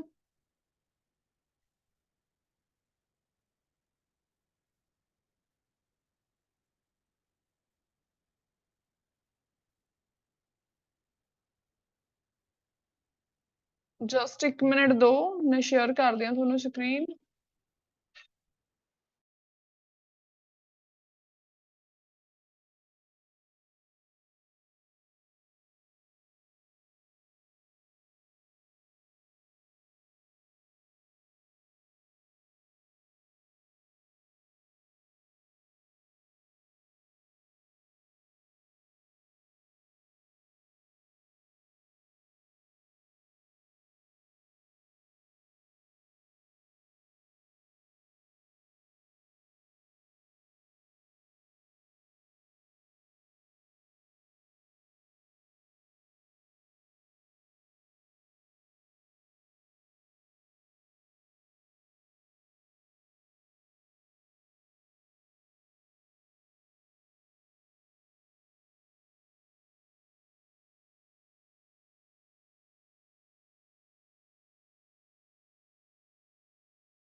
ਹਾਂਜੀ ਸਟੂਡੈਂਟਸ, ਅੱਜ ਦੇਖੋ ਤੁਹਾਡੇ ਕੋਲ ਡਾਇਗ੍ਰਾਮ ਹੈ। ਸੋ ਡਾਇਗ੍ਰਾਮ ਦੇ ਵਿੱਚ ਤੁਹਾਨੂੰ ਕੀ ਦਿੱਤਾ ਹੋਇਆ ਇਨਫੋਰਮੇਸ਼ਨ ਦਿੱਤੀ ਗਈ ਹੈ ਜੀ। Diagram below shows how electricity is generated in a hydro electric power station. ਮਤਲਬ ਵੀ ਜਿਹੜੀ ਇਲੈਕਟ੍ਰਿਸਿਟੀ ਆ ਉਹ ਕਿਵੇਂ ਪ੍ਰੋਡਿਊਸ ਕੀਤੀ ਜਾਂਦੀ ਹੈ ਇੱਕ ਇਲੈਕਟ੍ਰਿਕ ਪਾਵਰ ਸਟੇਸ਼ਨ ਤੋਂ। ਸੋ ਇਹ ਸਾਰੇ ਸਟੈਪਸ ਦੱਸੇ ਜਾਂਦੇ ਆ। ਸੋ ਲਾਈਨ ਵਾਈਜ਼ ਦੱਸਿਆ ਗਿਆ, ਜਿਵੇਂ ਪਹਿਲਾਂ ਇੱਕ ਰਿਵਰ ਹੈ, ਫਿਰ ਉਹਦੇ ਵਿੱਚ ਕੀ ਹੈ ਹਾਈ ਲੈਵਲ ਆਫ ਰਿਜ਼ਰਵਰ ਰੱਖਿਆ ਜਾਂਦਾ ਹੈ, ਡੈਮ ਬਣਿਆ ਹੋਇਆ, ਠੀਕ ਹੈ। ਫਿਰ ਇਨਟੇਕ ਕੀਤਾ ਜਾਂਦਾ ਜਿਵੇਂ ਡੇ ਟਾਈਮ ਤੇ, ਫਿਰ ਨਾਈਟ ਟਾਈਮ ਤੇ ਕਲੋਜ਼ ਕਰ ਦਿੱਤਾ ਜਾਈਦਾ ਹੈ, ਠੀਕ ਹੈ। ਇਹ ਇੱਕ ਰਿਜ਼ਰਵਰ ਮਤਲਬ ਕਿ ਜਿਹਦੇ ਵਿੱਚ ਇਲੈਕਟ੍ਰਿਸਿਟੀ ਨੂੰ ਪ੍ਰੀਜ਼ਰਵ ਕੀਤਾ ਜਾਂਦਾ, ਇੱਕ ਟੈਂਕ ਟਾਈਪ ਆਪਾਂ ਕਹਿ ਸਕਦੇ ਹਾਂ। ਫਿਰ ਉਸ ਤੋਂ ਬਾਅਦ ਕਹਿੰਦੇ flow of water to generate electricity, ਫਿਰ ਪਾਣੀ ਦਾ ਬਹਾਵ ਰੱਖਿਆ ਜਾਂਦਾ ਹੈ। Then water during pumping night time pump out ਕੀਤਾ ਜਾਂਦਾ ਹੈ। ਦਿਨੇ ਇਲੈਕਟ੍ਰਿਸਿਟੀ ਦੇ ਲਈ ਪਾਣੀ ਛੱਡਿਆ ਜਾਂਦਾ, ਨਾਈਟ ਟਾਈਮ ਉਹਨੂੰ ਬੰਦ ਕਰ ਦਿੱਤਾ ਜਾਂਦਾ ਹੈ। ਫਿਰ ਅੱਗੇ ਪਾਵਰ ਸਟੇਸ਼ਨ ਆ, ਉਹਦੇ ਵਿੱਚ ਜਨਰੇਟਰ ਦੇ ਥਰੂ ਕੀ ਹੁੰਦੀਆਂ ਨੇ, ਪਾਵਰ ਲਾਈਨਸ ਹੁੰਦੀਆਂ ਨੇ ਜੋ ਕਿ ਨੈਸ਼ਨਲ ਗ੍ਰਿਡ ਤੱਕ ਜਾਂਦੀਆਂ ਨੇ। ਡੇ ਟਾਈਮ ਕੀ ਹੁੰਦਾ, ਲੋ ਲੈਵਲ ਰਿਜ਼ਰਵਰ ਰੱਖਿਆ ਜਾਂਦਾ ਹੈ। ਦੈਨ ਨਾਈਟ ਟਾਈਮ ਤੇ ਸਾਰਾ ਪ੍ਰੋਸੈਸ ਬੈਕ ਚੱਲਦਾ, ਆ ਡੇ ਟਾਈਮ ਤੇ ਚੱਲਦਾ, ਆ ਨਾਈਟ ਟਾਈਮ ਤੇ ਚੱਲਦਾ ਇੱਧਰ ਨੂੰ। ਦੈਨ ਆ ਕੀ ਹੈ ਕਹਿੰਦੇ ਰਿਵਰਸੀਬਲ ਟਰਬਾਈਨਸ ਨੇ, ਰਿਵਰਸੀਬਲ ਮਤਲਬ ਕਿ ਘੁੰਮਦੀਆਂ ਨੇ ਆਪੋਜ਼ਿਟ ਸਾਈਡ ਤੇ। ਡੇ ਕੀ ਆ ਆਪਰੇਟ ਕਰਦਾ ਜਨਰੇਟਰ, ਠੀਕ ਹੈ। ਨਾਈਟ ਨੂੰ ਕੀ ਹੁੰਦਾ ਪਾਣੀ ਦੇ through pump water into high level reserve.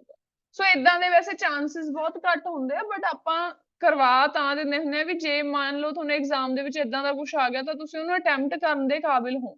ਸੋ ਇਹ ਸਿਰਫ ਐਂ ਦੱਸਿਆ ਹੋਇਆ ਵੀ ਪਾਣੀ ਤੋਂ ਰਿਵਰ ਤੋਂ ਇਲੈਕਟ੍ਰਿਸਿਟੀ ਜਨਰੇਟ ਕਿਵੇਂ ਹੁੰਦੀ ਆ ਇੱਕ ਹਾਈਡਰੋ ਇਲੈਕਟ੍ਰਿਕ ਪਾਵਰ ਸਟੇਸ਼ਨ ਦੇ ਥਰੂ, ਠੀਕ ਹੈ। ਹਾਈਡਰੋ ਦਾ ਮਤਲਬ ਵੀ ਪਾਣੀ ਹੁੰਦੇ ਆ, ਠੀਕ ਹੈ, H2O ਜਿਵੇਂ ਆਪਾਂ ਕਹਿੰਦੇ ਹੁੰਦੇ ਆ। ਸੋ ਸਿੰਪਲੀ ਇਹਦਾ ਆਨਸਰ ਦੇਖੋ ਉਵੇਂ ਹੀ ਬਣੂਗਾ। ਪਹਿਲਾਂ ਆਪਾਂ ਕਹਾਂਗੇ ਇਨਫੋਰਮੇਸ਼ਨ ਕਾਦੇ ਬਾਰੇ ਦਿੱਤੀ ਗਈ ਆਪਾਂ ਨੂੰ, ਇਨਫੋਰਮੇਸ਼ਨ ਅਬਾਊਟ ਜਨਰੇਟਿੰਗ, ਠੀਕ ਹੈ। ਕਾਦੀ ਕੀ ਜਨਰੇਟ ਕਰਨ ਦੀ ਦਿੱਤੀ ਗਈ ਇਨਫੋਰਮੇਸ਼ਨ, ਜਨਰੇਟ ਕੀ ਕਰ ਰਹੇ ਆ hydro electric power station has been depicted by the assign process chart. ਕੀ ਹੈ ਇਨਫੋਰਮੇਸ਼ਨ ਕੀ ਦਿਖਾ ਰਿਹਾ ਕਿ ਜਿਹੜੀ ਇਲੈਕਟ੍ਰਿਸਿਟੀ ਆ ਉਹ ਜਨਰੇਟ ਹੋ ਰਹੀ ਹੈ, ਕਿਸ ਦੇ ਥਰੂ ਹੋ ਰਹੀ ਹੈ, ਠੀਕ ਹੈ। The information about generating the hydroelectric power station has been depicted by the assigned process charts। ਜਾਂ ਸਿੰਪਲੀ ਆਪਾਂ ਇਹ ਵੀ ਲਿਖ ਸਕਦੇ ਹਾਂ ਵੀ ਜਿਹੜਾ ਇਹ ਪ੍ਰੋਸੈਸ ਹੈ ਇਹ ਕੀ ਦਿਖਾ ਰਿਹਾ ਹੈ, ਡਾਇਗਰਾਮ ਆਪਾਂ ਨੂੰ ਕੀ ਸ਼ੋ ਕਰ ਰਹੀ ਹੈ, how to generate electricity from a hydro electric power station. ਆਪਾਂ ਇਦਾਂ ਵੀ ਸਟਾਰਟਿੰਗ ਕਰ ਸਕਦੇ ਸੀਗੇ। ਨੈਕਸਟ ਓਵਰਆਲ ਕੀ ਹੈ ਇਹ ਪ੍ਰੋਸੀਜਰ ਕੀ ਹੈ, ਬਹੁਤ ਹੀ ਜ਼ਿਆਦਾ ਟਾਈਮ ਕੰਜ਼ਿਊਮਿੰਗ ਆ, which contains several steps and all stages are necessary। if any step is missed then whole process will be halted। ਜੇ ਕਹਿੰਦੇ ਇੱਕ ਵੀ ਪ੍ਰੋਸੈਸ ਚੋਂ ਸਟੈਪ ਮਿਸ ਹੋ ਗਿਆ ਤਾਂ ਸਾਰੀ ਹੀ ਜਿਹੜੀ ਪ੍ਰੋਸੈਸ ਆ ਉਹ ਕੀ ਹੋ ਜੂਗੀ, ਸਟਾਪ ਹੋ ਜੂਗੀ। ਸੋ ਮਤਲਬ ਤੁਹਾਨੂੰ ਇਹ ਚੀਜ਼ ਸਿਖਾਈ ਗਈ ਹੈ ਵੀ ਇੰਟਰੋ ਇਦਾਂ ਦੀ ਕਿਵੇਂ ਲਿਖਣੀ ਹੁੰਦੀ ਹੈ, ਓਵਰਆਲ ਕਿਵੇਂ ਲਿਖਣਾ। ਓਵਰਆਲ ਮੋਸਟਲੀ ਇਦਾਂ ਦੀਆਂ ਪਿਕਚਰਸ 'ਚ ਸੇਮ ਹੀ ਰਹਿ ਜਾਂਦਾ ਵੀ ਸਾਰਾ ਹੀ ਪ੍ਰੋਸੀਜਰ ਹੈ ਬਹੁਤ ਜ਼ਿਆਦਾ ਟਾਈਮ ਕੰਜ਼ਿਊਮਿੰਗ ਹੈ, ਸਾਰੇ ਸਟੈਪਸ ਉਹਦੇ ਵਿੱਚ ਜ਼ਰੂਰੀ ਨੇ। ਜੇ ਇੱਕ ਵੀ ਸਟੈਪ ਮਿਸ ਹੋ ਗਿਆ ਤਾਂ ਸਾਰੀ ਹੀ ਪ੍ਰੋਸੈਸ ਹੈ ਡਿਸਟਰਬ ਹੋ ਜਾਊਗੀ, ਜਾਂ ਹਾਲਟ ਹੋ ਜਾਊ ਜਾਂ ਸਟਾਪ ਹੋ ਜਾਊ।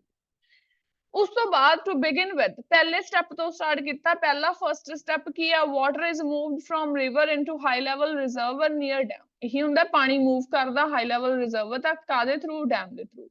It has an intake at bottom that is open in day, ਠੀਕ ਹੈ। ਜਿਹੜਾ bottom ਚ intake ਲੈ ਜਾਂਦਾ ਉਹ ਡੇ ਟਾਈਮ ਓਪਨ ਹੁੰਦਾ, ਨਾਈਟ ਟਾਈਮ ਕੀ ਹੁੰਦਾ ਕਲੋਜ਼ ਹੁੰਦਾ। ਇਹੀ ਇਨਫੋਰਮੇਸ਼ਨ ਨੂੰ ਜਸਟ ਸੈਂਟੈਂਸ ਦੇ ਵਿੱਚ ਜਨਰੇਟ ਕਰਨਾ, ਬਸ ਕਨੈਕਟਰਸ ਐਡ ਕਰਦੇ ਰਹਿਣਾ। ਡਿਊਰਿੰਗ ਡੇ ਕਹਿੰਦੇ ਵਾਟਰ ਇਜ਼ ਫਲੋਡ ਜਾਂ water is channelling towards reversible turbines and power station.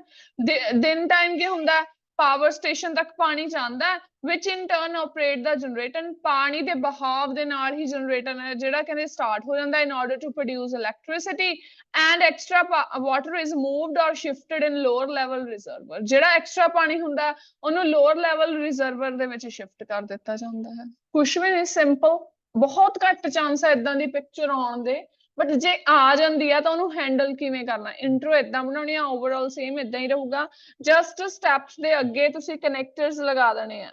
ਇਸੇ ਤਰ੍ਹਾਂ ਨੈਕਸਟ ਕਹਿੰਦੇ ਅਗਲੀ ਸਟੇਜ ਚ ਸਬਸੀਕੁਐਂਟ ਸਟੇਜ ਚ ਕੀ ਹੁੰਦਾ, ਜਿਹੜੀ ਇਲੈਕਟ੍ਰਿਸਿਟੀ ਜਨਰੇਟ ਹੁੰਦੀ ਹੈ ਕਹਿੰਦੇ ਉਹਨੂੰ ਕੀ ਭੇਜਿਆ ਜਾਂਦਾ, ਨੈਸ਼ਨਲ ਗ੍ਰਿਡ ਤੱਕ ਭੇਜਿਆ ਜਾਂਦਾ ਹੈ, ਠੀਕ ਹੈ, ਬਾਏ ਪਾਵਰ ਲਾਈਨਸ। ਕਿਸ ਦੇ ਥਰੂ, ਪਾਵਰ ਲਾਈਨਸ ਦੇ ਥਰੂ ਜਾਂ ਬਾਏ ਆਪਾਂ ਲਿਖ ਸਕਦੇ ਹਾਂ। ਇਨ ਨਾਈਟ ਟਾਈਮ ਵਾਟਰ ਕਲੈਕਟਡ ਜਾਂ ਸਟੋਰ ਪਾਣੀ ਕਿਹਦੇ ਵਿੱਚ ਕੀਤਾ ਜਾਂਦਾ, ਛੋਟੇ ਜਿਹੇ ਰਿਜ਼ਰਵਰ ਦੇ ਵਿੱਚ, is pumped back to high level reservoir through turbines of generator in power station and higher reservoir is closed ਤੇ ਹਾਇਰ ਰਿਜ਼ਰਵਰ ਕਹਿੰਦੇ ਕੀ ਆ ਉਹ ਬੰਦ ਕਰ ਦਿੱਤਾ ਜਾਂਦਾ night time so on the next day water from river starts flowing down and the whole process begins again ਕਹਿੰਦੇ ਨੈਕਸਟ ਡੇ ਫੇਰ ਪਾਣੀ ਕੀ ਆ ਫਲੋ ਹੁੰਦਾ ਹੈ ਦੈਨ ਫਿਰ ਸਾਰਾ ਜਿਹੜਾ ਪ੍ਰੋਸੈਸ ਹੈ ਦੁਬਾਰਾ ਤੋਂ ਸ਼ੁਰੂ ਹੋ ਜਾਂਦਾ ਹੈ ਸਿੰਪਲ ਹੈ ਕੁਛ ਵੀ ਨਹੀਂ ਜਸਟ ਤੁਸੀਂ ਧਿਆਨ ਰੱਖਣਾ ਹੈ ਕਿ ਤੁਹਾਨੂੰ ਜੇ ਇਦਾਂ ਦੀ ਪਿਕਚਰ ਆ ਗਈ ਤਾਂ ਤੁਸੀਂ ਉਹਨੂੰ ਹੈਂਡਲ ਕਿਵੇਂ ਕਰ ਸਕਦੇ ਹੋ ਅਦਰਵਾਈਜ਼ ਤਾਂ ਆਉਂਦੀ ਨਹੀਂ ਜੀ ਮੈਂ ਤੁਹਾਨੂੰ ਪਹਿਲਾਂ ਦੱਸਤਾ ਬਟ ਅਸੀਂ ਸਾਰਿਆਂ ਨੂੰ ਅੱਜ ਇਹ ਪਿਕਚਰ ਕਰਵਾਈ ਆ ਕਿਉਂਕਿ ਬਹੁਤ ਆਪਾਂ ਕਹਿੰਦੇ 100 ਚੋਂ 1% ਚਾਂਸ ਹੁੰਦਾ ਹੈ ਵੀ ਆ ਸਕਦੀ ਹੈ ਤਾਂ ਜਸਟ ਇਹਨਾਂ ਸਟੈਪਸ ਦੇ ਅੱਗੇ ਕਨੈਕਟਰਸ ਲਗਾ ਕੇ ਜਸਟ ਲਾਈਨਸ ਕੰਪਲੀਟ ਕਰਨੀਆਂ ਹੁੰਦੀਆਂ ਹੋਰ ਕੁਝ ਵੀ ਠੀਕ ਹੈ ਸੋ ਇੱਕ ਵਾਰੀ ਇਹਨੂੰ ਦੇਖ ਲਓ ਮੋਸਟਲੀ ਜੇ ਪ੍ਰੋਸੈਸ ਆਉਂਦਾ ਹੈ ਤਾਂ ਪ੍ਰੋਸੈਸ ਸਿੰਪਲ ਹੀ ਆਉਂਦਾ ਹੁੰਦਾ ਵੀ ਸਟੈਪਸ ਦਿੱਤੇ ਹੁੰਦੇ ਆ ਜਾਂ ਕਿਸੇ ਲਾਈਕ ਕਾਫੀ ਕਿੱਦਾਂ ਪ੍ਰੋਡਿਊਸ ਹੁੰਦੀ ਆ ਸ਼ੂਗਰ ਤੋਂ ਲਾਈਕ ਸ਼ੂਗਰ ਕੇਨ ਤੋਂ ਸ਼ੂਗਰ ਕਿਵੇਂ ਪ੍ਰੋਡਿਊਸ ਹੁੰਦੀ ਆ ਠੀਕ ਹੈ ਜਾਂ ਮਿਲਕ ਕਿਵੇਂ ਪ੍ਰੋਡਿਊਸ ਹੁੰਦਾ ਹੈ ਠੀਕ ਹੈ ਜਾਂ ਜਿਹੜਾ ਰੀਸਾਈਕਲਿੰਗ ਆ ਉਹ ਕਿੱਦਾਂ ਕਲੈਕਟ ਹੁੰਦੀ ਆ ਮੋਸਟਲੀ ਉਦਾਂ ਦੇ ਹੀ ਆਉਂਦੇ ਆ ਤੁਹਾਨੂੰ ਐਗਜ਼ਾਮ ਦੇ ਵਿੱਚ ਸੋ ਇੱਕ ਵਾਰੀ ਇਹਦਾ ਸਕਰੀਨਸ਼ਾਟ ਲੈ ਲਓ question statement plus answer the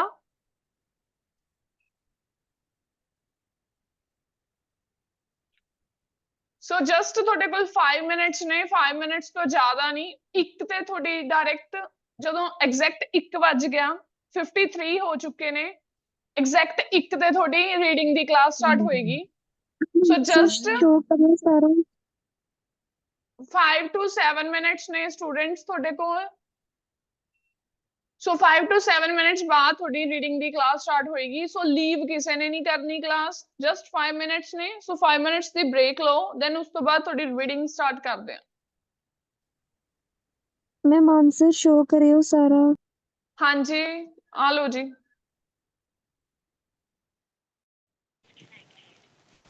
thank you ma'am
good afternoon बच्चे। Good afternoon, आवाज ma'am. आ रही है जी सारे नू? Yes, ma'am. Yes, ma'am. Screen show ਹੋ ਰਹੀ ਹੈ ਬੱਚੇ ਸਭ ਨੂੰ? Yes, ma'am. ਤੁਹਾਡਾ ਪੈਸੇਜ ਹੈ ਜੀ ਦੀ ਕਲਚਰ ਆਫ ਚਿੰਪੈਂਜੀਜ਼। ਜੋ ਤੁਹਾਡਾ ਹੋਮਵਰਕ ਹੈ ਉਹ ਤੁਹਾਡੇ ਮੈਮ ਤੁਹਾਨੂੰ ਕੱਲ ਨੂੰ ਕਰਵਾਉਣਗੇ, ਠੀਕ ਹੈ ਜੀ? Yes ma'am. ਮੈਮ ਆਨਸਰ ਵੀ Okay ਕੱਲ ਜੀ। ਹੀ ਚੈੱਕ ਹੋਣਗੇ? ਹਾਂਜੀ ਬੱਚੇ, ਆਨਸਰਸ ਵੀ ਕੱਲ ਨੂੰ ਹੀ ਚੈੱਕ ਹੋਣਗੇ, ਹੋਮਵਰਕ ਕੱਲ ਨੂੰ ਹੀ ਹੋਊਗਾ। Okay okay ma'am. ਓਕੇ ਜੀ। So let's see it's first question. ਦੇਖੋ ਬੱਚੇ, ਫਰਸਟ 1 to 5 ਕੁਐਸਚਨਸ ਨੇ। ਕਹਿੰਦੇ ਵਿਚ paragraph contains the following information. ਕਿਹੜੇ ਪੈਰਾਗ੍ਰਾਫ ਦੇ ਵਿੱਚ ਆਹ ਵਾਲੀ ਇਨਫੋਰਮੇਸ਼ਨ ਆ? ਮੈਂ ਤੁਹਾਨੂੰ 2 ਕੁਐਸਚਨਸ ਕਰਵਾ ਰਹੀ ਹਾਂ, ਬਾਕੀ 3 ਤੁਸੀਂ ਖੁਦ ਸੋਲਵ ਕਰੋਗੇ, ਠੀਕ ਹੈ ਜੀ? Okay ma'am. ਬਾਕੀ ਸੌਂਗੇ ਜੀ, ਬਾਕੀ ਵੀ ਰਿਪਲਾਈ ਕਰ ਦੋ। Ma'am. Yes, ma'am. Yes. Okay ਜੀ। ਫਰਸਟ ਕੁਐਸਚਨ ਹੈਗਾ ਜੀ, a problem of researchers on chimpanzees culture ਵਿਚ are only based on official resources. ਕਹਿੰਦੇ ਜਿਹੜੀ ਪ੍ਰੋਬਲਮ ਸੀਗੀ ਚਿੰਪੈਂਜੀਜ਼ ਕਲਚਰ ਦੇ ਰਿਸਰਚਰ ਦੇ ਉੱਪਰ, ਉਹ ਕੱਲੀ ਕਿਹਦੇ ਉੱਤੇ ਬੇਸਡ ਸੀ? Official resources. ਠੀਕ ਹੈ ਜੀ। ਇਹ ਕਿਹੜੇ ਪੈਰਾਗ੍ਰਾਫ ਦੇ ਵਿੱਚ ਗਿਵਨ ਆਪਾਂ ਉਹ ਦੇਖਾਂਗੇ। ਐਚ ਪੈਰਾਗ੍ਰਾਫ ਦੇ ਵਿੱਚ ਆ ਜਾਓ ਜੀ। ਐਚ ਪੈਰਾਗ੍ਰਾਫ ਦੇ ਵਿੱਚ ਬੱਚੇ second line, scientist have been. ਪਹੁੰਚ ਗਏ ਜੀ ਸਾਰੇ? Yes, ma'am. ਓਕੇ ਜੀ। ਦੇਖੋ, ਸਾਇੰਟਿਸਟ ਹੈਵ ਬੀਨ ਇਨਵੈਸਟੀਗੇਟਿੰਗ, ਇੱਧਰ ਇਨਵੈਸਟੀਗੇਟਿੰਗ ਲਿਖਿਆ ਬੱਚੇ, ਉਧਰ ਰਿਸਰਚਿੰਗ ਲਿਖਿਆ ਸੀ। ਚਿੰਪੈਂਜੀ ਕਲਚਰ ਫॉर ਸੈਵਰਲ ਡਿਕੇਡਸ। ਕਹਿੰਦੇ ਸਾਇੰਟਿਸਟ ਕਈ ਸਾਲਾਂ ਲਈ ਚਿੰਪੈਂਜੀ ਕਲਚਰ ਦੇ ਉੱਪਰ ਇਨਵੈਸਟੀਗੇਟ ਕਰ ਰਹੇ ਸੀਗੇ, but too often their studies contained a crucial flaw. ਪਰ ਕਹਿੰਦੇ ਉਹਨਾਂ ਦੀ ਸਟੱਡੀਜ਼ ਦੇ ਵਿੱਚ ਇੱਕ ਫਲॉ ਯਾਨੀ ਕਿ ਇੱਕ ਪ੍ਰੋਬਲਮ ਆਈ, ਇੰਪੋਰਟੈਂਟ ਪ੍ਰੋਬਲਮ ਯਾਨੀ ਕਿ crucial. Most attempts to document cultural diversity among chimpanzees have relied solely on officially published accounts of the behavior। ਠੀਕ ਹੈ ਜੀ। ਕਹਿੰਦੇ ਜਿਹੜਾ ਡਾਕੂਮੈਂਟ ਸੀਗਾ ਕਲਚਰਲ ਡਾਇਵਰਸਿਟੀ ਦਾ ਚਿੰਪੈਂਜੀਜ਼ ਦੇ ਉੱਪਰ, ਉਹ ਕਿਹਦੇ ਬੇਸਡ ਸੀਗਾ? official published ਦੇ। ਕੁਐਸਚਨ ਦੇ ਵਿੱਚ ਇਹ ਸੀਗਾ ਕਿ ਜਿਹੜੀ ਚਿੰਪੈਂਜੀਜ਼ ਦੀ ਰਿਸਰਚ ਸੀ ਉਹ ਕਿਹਦੇ ਉੱਤੇ ਬੇਸਡ ਸੀ? official ਰਿਸੋਰਸ ਦੇ। ਇਹਦੇ ਵਿੱਚ ਓਨਲੀ ਲਿਖਿਆ ਹੋਇਆ, ਉਧਰ ਸੋਲਲੀ ਲਿਖਿਆ ਹੋਇਆ, ਐਂਡ ਰਿਲਾਈਡ ਦਾ ਇੱਧਰ ਸਿਨੋਨਿਮ ਹੈਗਾ ਜੀ ਬੇਸਡ ਔਨ। ਕਲੀਅਰ ਹੋ ਗਿਆ ਜੀ ਸਾਰਿਆਂ ਨੂੰ ਕਿ ਕਿਹੜੇ ਪੈਰਾਗ੍ਰਾਫ ਦੇ ਵਿੱਚ ਗਿਵਨ ਹੈ ਜੀ? Yes, ma'am. ਬਾਕੀਆਂ ਨੂੰ ਵੀ ਹੋ ਗਿਆ ਜੀ? Yes, ma'am. Yes, ma'am.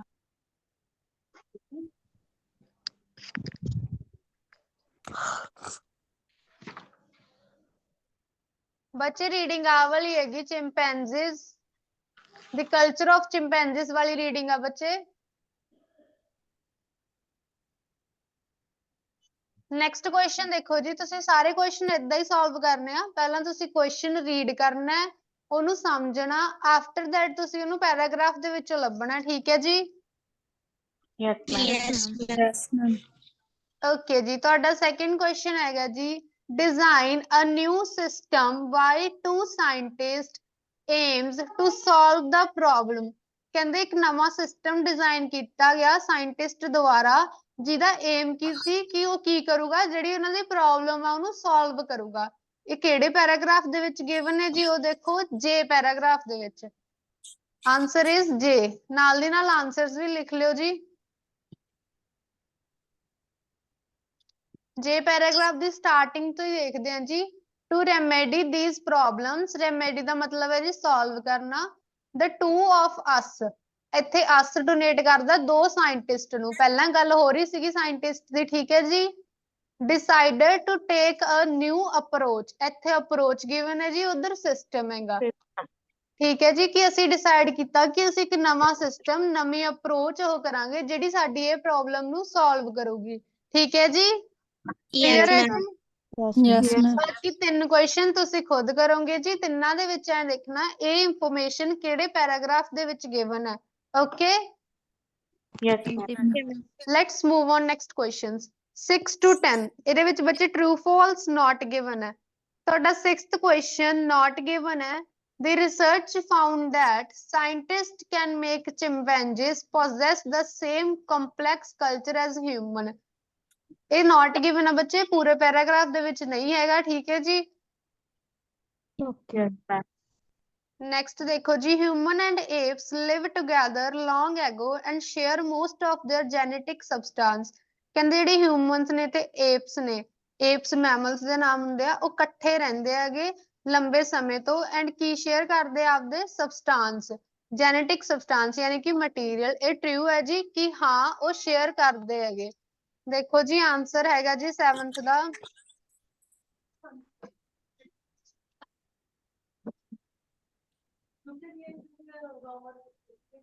ਸੀ ਪੈਰਾਗ੍ਰਾਫ ਦੇ ਵਿੱਚ ਆ ਜਾਓ ਜੀ।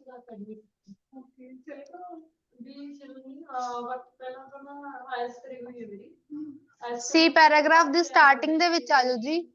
ਹੋਮੋਸਪੇਸ਼ੀਅਨਸ ਐਂਡ ਪੈਨਟ੍ਰੋਗਲੋਡਾਈਟਸ। ਇੱਥੇ ਹੋਮੋਸਪੇਸ਼ੀਅਨਸ ਬੱਚੇ ਹਿਊਮਨਸ ਨੂੰ ਕਿਹਾ ਗਿਆ ਤੇ ਪੈਨਟ੍ਰੋਗਲੋਡਾਈਟਸ ਇੱਕ ਏਪਸ ਦਾ ਨਾਮ ਆ, ਐਂਸੈਸਟਰਸ ਦਾ, ਠੀਕ ਹੈ ਜੀ, ਪਹਿਲਾਂ ਵਾਲਿਆਂ ਦਾ। ਮਿਲ ਗਿਆ ਜੀ, ਫਸਟ ਦੇ ਵਿੱਚ ਹੀ ਆ, ਦਿਖ ਰਿਹਾ ਜੀ ਸਭ ਨੂੰ? Yes, ma'am. Have coexisted for hundred of millennia and share more than 98% of their genetic material। ਇੱਧਰ coexisted ਲਿਖਿਆ ਹੋਇਆ ਜੀ, ਉਧਰ ਲਿਖਿਆ ਹੋਇਆ live together। ਠੀਕ ਹੈ ਜੀ, ਕਿ ਇਹ ਦੋਨੋਂ ਬਹੁਤ ਲੰਬੇ ਸਮੇਂ ਤੋਂ ਇਕੱਠੇ ਰਹਿੰਦੇ ਆ ਰਹੇ ਆ ਤੇ ਕੀ ਸ਼ੇਅਰ ਕਰਦੇ ਆ 90% of their genetic material। ਉਧਰ substance ਸੀ, ਇੱਧਰ material ਆ, ਕਿ ਆਪਦਾ 98% ਤੱਕ ਸਾਰਾ ਮਟੀਰੀਅਲ ਆਪਸ ਚ ਸ਼ੇਅਰ ਕਰਦੇ ਆ ਰਹੇ ਆ। ਕਲੀਅਰ ਹੈ ਜੀ? Yes, ma'am. Yes, ਠੀਕ ma'am. ਹੈ ਜੀ, ਬਾਕੀ Yes, ਕੁਐਸਚਨਸ ma'am. ਤੁਸੀਂ ਸੋਲਵ ਕਰੋਗੇ ਜੀ।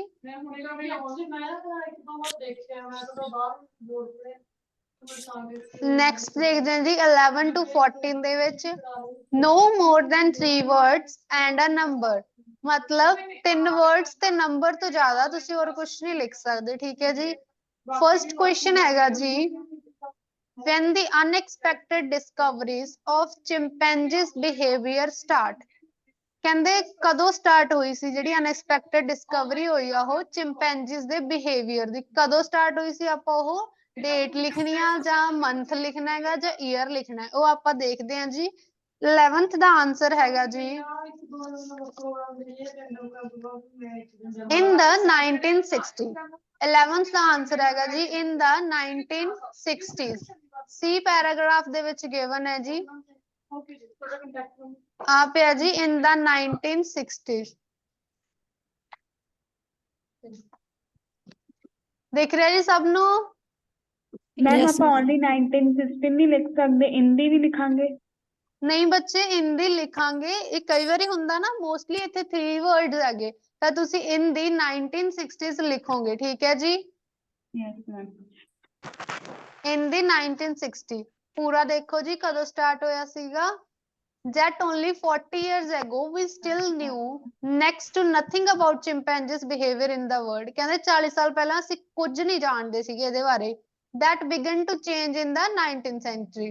1960 ਕਦੋਂ ਬਿਗਨ ਹੋਇਆ, ਕਦੋਂ ਸ਼ੁਰੂ ਹੋਇਆ? 1960s ਚ। ਓਕੇ ਜੀ? Okay, Yes, ma'am. ਬਾਕੀ ਦੇ ਕੁਐਸਚਨਸ ਸੋਲਵ ਕਰੋਗੇ ਜੀ ਫਸਟ ਪੈਸੇਜ ਦੇ? Yes, ma'am. Yes, ma'am. Okay ਜੀ, you have 15 minutes। ਠੀਕ ਹੈ ਬੱਚੇ?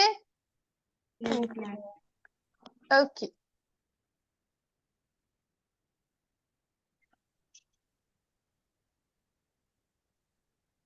दोबारा आऊंगी चीजें करवानी बस। We explain it every verse।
हो गए जी?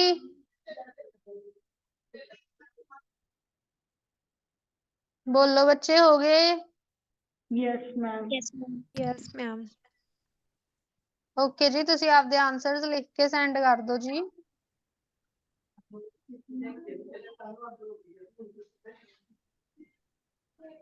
चलावा कौन? राइट। जॉब की तो बड़ा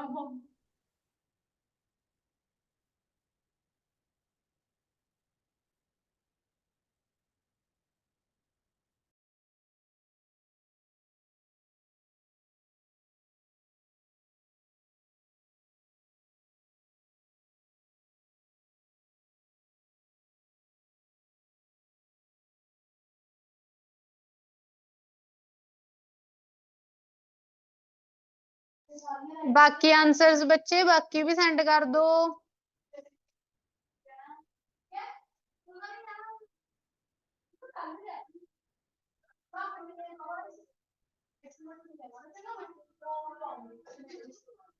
हाँ जी रुपिंदर, तुसी जिन्ने भी सेंड किते थोड़े सारे सही है जी।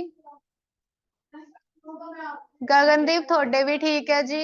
बाकी students ji?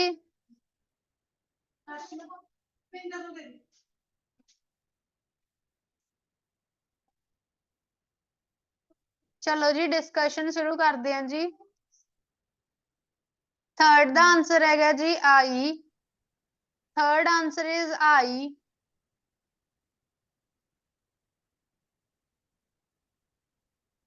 Yes ma'am. Fourth answer is K. Fifth answer is G. Third is I, fourth K, fifth G. बच्चे इन्हां तिन्हां च डाउट दसो जी। No ma'am. No ma'am. Third च किसी नु डाउट हैगा जी? No ma'am. No ma'am. Ma'am fifth. Yes ma'am. Third च हैगा जी? Yes ma'am. फोर्थ च हैगा जी? यस और no? No ma'am. No ma'am. Fifth च हैगा जी? Yes ma'am. ओके जी। थर्ड क्वेश्चन देखो जी। Reasons by previous research on ape culture is problematic. कहंदे ਇਹਦੇ ਵਿੱਚ ਕੀ ਕਿਹਾ ਗਿਆ? ਰੀਜ਼ਨਸ ਦਿੱਤੇ ਹੋਇਆ ਕਿ ਜਿਹੜੀ ਪਹਿਲਾਂ ਵਾਲੀ ਰਿਸਰਚ ਸੀ ਐਪ ਕਲਚਰ ਤੇ ਉਹਨੇ ਕਿਉਂ ਪ੍ਰੋਬਲਮੈਟਿਕ ਸੀ, ਉਹਨੇ ਕੀ ਪ੍ਰੋਬਲਮਸ ਕ੍ਰੀਏਟ ਕੀਤੀਆਂ ਸੀ। ਇਹ ਆਈ ਪੈਰਾਗ੍ਰਾਫ ਦੇ ਵਿੱਚ ਗਿਵਨ ਹੈ ਜੀ। ਆ ਜਾਓ ਜੀ ਆਈ ਪੈਰਾਗ੍ਰਾਫ ਦੇ ਉੱਪਰ ਸਟਾਰਟਿੰਗ ਤੋਂ ਹੀ ਦੇਖੋ ਜੀ। ਫਰਸਟਲੀ ਹੋ ਗਿਆ ਜੀ ਇੱਕ ਤਾਂ finally, ठीक है जी। First, scientists typically don't publish an extensive list of all activities they do not see at a particular location. Yet, this is exactly what we need to know which behaviors were and were not observed at each site. ਕਹਿੰਦੇ scientist ਹੈ ਨਾ publish ਨਹੀਂ ਕਰਦੇ ਸੀਗੇ list activities ਦੀ ਜਿਹੜੀਆਂ ਉਹ ਦੇਖਦੇ ਸੀਗੇ ਲੋਕੇਸ਼ਨ ਦੇ ਉੱਪਰ, ਪਰ ਆਪਾਂ ਨੂੰ ਇਹੀ ਚਾਹੀਦਾ ਸੀ ਕਿ ਆਪਾਂ ਉਹਨਾਂ ਦਾ ਬਿਹੇਵੀਅਰ ਨੋਟ ਕਰੀਏ ਕਿ ਉਹ ਅਲੱਗ-ਅਲੱਗ ਲੋਕੇਸ਼ਨ ਤੇ ਕਿਵੇਂ ਦਾ ਬਿਹੇਵੀਅਰ ਕਰਦੇ ਆ। ਪਹਿਲੀ ਪ੍ਰੋਬਲਮ ਇਹ ਕ੍ਰੀਏਟ ਕਰਦੇ ਸੀ ਜੀ। ਸੈਕਿੰਡ ਪ੍ਰੋਬਲਮ ਸੀਗੀ ਜੀ, ਸੈਕਿੰਡ ਇੱਥੋਂ ਸ਼ੁਰੂ ਹੁੰਦੀ ਹੈ ਬੱਚੇ, ਆਈ ਪੈਰਾਗ੍ਰਾਫ ਦੇ ਵਿੱਚ ਹੀ ਸਾਰੀਆਂ। Second problem C many reports describe chimpanzees behavior without saying how common they are. ਕਹਿੰਦੇ ਬਹੁਤ ਸਾਰੇ ਰਿਪੋਰਟਸ ਇਹ ਡਿਸਕ੍ਰਾਈਬ ਕਰਦੀਆਂ ਸੀ ਕਿ ਚਿੰਪੈਂਜੀ ਦਾ ਬਿਹੇਵੀਅਰ ਐਵੇਂ ਦਾ ਬਿਨਾਂ ਇਹ ਦੱਸੇ ਕਿ ਉਹ ਕਿੰਨਾ ਕਾਮਨ ਹੈ। Without the information we can't determine whether a particular action was one's. ਇੱਕ ਇਹ ਮਿਸਟੇਕ ਸੀ ਬੱਚੇ ਐਂਡ ਫਾਈਨਲੀ ਥਰਡ ਮਿਸਟੇਕਸ ਆ ਸੀ। ਪੂਰੇ ਪੈਰਾਗ੍ਰਾਫ ਦੇ ਵਿੱਚ ਬੱਚੇ ਮਿਸਟੇਕਸ ਦੱਸੀਆਂ ਹੋਈਆਂ ਨੇ ਔਰ ਆਪਾਂ ਇਹੀ ਦੇਖਣਾ ਸੀ ਕਿ ਜਿਹੜਾ ਪਹਿਲਾਂ ਵਾਲੀ ਰਿਸਰਚ ਸੀ ਐਪ ਕਲਚਰ ਦੇ ਉੱਪਰ ਉਹ ਕਿਹੜੇ-ਕਿਹੜੇ ਪ੍ਰੋਬਲਮਸ ਕ੍ਰੀਏਟ ਕਰਦੇ ਸੀ, ਪ੍ਰੋਬਲਮੈਟਿਕ ਕਿਉਂ ਸੀ। ਤਾਂ ਤਿੰਨੇ ਇਹਦੇ ਵਿੱਚ ਡਿਫਾਈਨ ਕਰਤੀ ਹੈ ਤਾਂ ਆਨਸਰ ਕੀ ਆਉਣਾ ਸੀ ਜੀ? ਆਨਸਰ ਕੀ ਆਉਣਾ ਸੀ ਜੀ? ਆਈ। ਹੋ ਗਿਆ ਜੀ ਕਲੀਅਰ ਸਭ ਨੂੰ? Yes ma'am. ਓਕੇ ਜੀ ਨੈਕਸਟ ਦੇਖੋ ਜੀ। an example that showing the tragic outcome of animals. Fifth question ਹੈ ਬੱਚੇ। an example that showing the tragic outcome of animals leading to an indication of the change in local people's attitude in preservation. ਕਹਿੰਦੇ ਇੱਕ example ਦਿੱਤੀ ਹੋਈ ਆ ਜਿਹੜੀ ਕਿ ਇਹ ਸ਼ੋ ਕਰਦੀ ਹੈ ਕਿ ਐਨੀਮਲਸ ਨੂੰ ਇੱਕ ਇਸ਼ਾਰਾ ਦਿੰਦੀ ਆ ਉਹਨਾਂ ਨੂੰ ਚੇਂਜ ਹੋਣ ਦਾ, ਲੋਕਲ ਪੀਪਲ ਦੇ ਚੇਂਜ ਹੋਣ ਦਾ, ਜਿਹਦੇ ਨਾਲ ਉਹ ਕੀ ਕਰਦੇ ਆ ਕਿ ਇਹਨਾਂ ਨੂੰ ਪ੍ਰੀਜ਼ਰਵ ਕਰ ਸਕਦੇ ਆ, ਬਚਾ ਸਕਦੇ ਆ। 5th ਦਾ ਆਨਸਰ ਸੀਗਾ ਜੀ ਜੀ, ਯਾਨੀ ਕਿ ਜੀ ਪੈਰਾਗ੍ਰਾਫ ਦੇ ਵਿੱਚ ਇਨਫੋਰਮੇਸ਼ਨ ਗਿਵਨ ਹੈ ਜੀ। ਜੀ ਪੈਰਾਗ੍ਰਾਫ ਤੇ ਆ ਜਾਓ ਜੀ। ਦੇਖੋ ਜੀ ਸਟਾਰਟਿੰਗ ਦੇ ਵਿੱਚ ਦਿੱਤਾ ਹੋਇਆ perhaps the cultural richness of the ape may yet help in its salvation। ਇਧਰ salvation ਦਿੱਤਾ ਜੀ, ਉਧਰ preservation ਦਿੱਤਾ ਜੀ ਕਿ ਜਿਹੜੀ ਉਹਨਾਂ ਦੀ ਕਲਚਰ ਦੀ richness ਸੀਗੀ ਏਪ ਦੀ, ਉਹ ਹੈਲਪ ਕਰ ਸਕਦੀ ਹੈ ਉਹਨਾਂ ਦੀ salvation ਦੇ ਵਿੱਚ।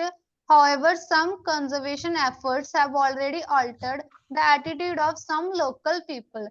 ਕਹਿੰਦੇ ਕੁਝ ਜਿਹੜੇ ਸਟੈਪਸ ਲਏ ਗਏ ਸੀਗੇ ਕੰਜ਼ਰਵੇਸ਼ਨ ਮਤਲਬ ਉਹਨਾਂ ਨੂੰ ਬਚਾਉਣ ਦੇ ਨਾ ਐਫਰਟ ਕੀਤੇ ਗਏ ਸੀ, ਉਹਨਾਂ ਨੇ ਲੋਕਲ ਪੀਪਲ ਦੇ ਐਟੀਟਿਊਡ ਨੂੰ ਚੇਂਜ ਕਰਤਾ ਸੀ। ਇਹੀ ਕੁਐਸਚਨ ਦੇ ਵਿੱਚ ਸੀ ਕਿ ਕਿੱਥੇ ਗਿਵਨ ਹੈ ਕਿ ਲੋਕਲ ਪੀਪਲ ਦਾ ਐਟੀਟਿਊਡ ਚੇਂਜ ਹੋ ਗਿਆ ਸੀ ਕਿ ਉਹਨਾਂ ਨੂੰ ਪ੍ਰੀਜ਼ਰਵ ਕਰਨ ਦੇ ਵਿੱਚ। ਠੀਕ ਹੈ ਜੀ, ਕਲੀਅਰ ਹੈ ਜੀ ਸਭ ਨੂੰ?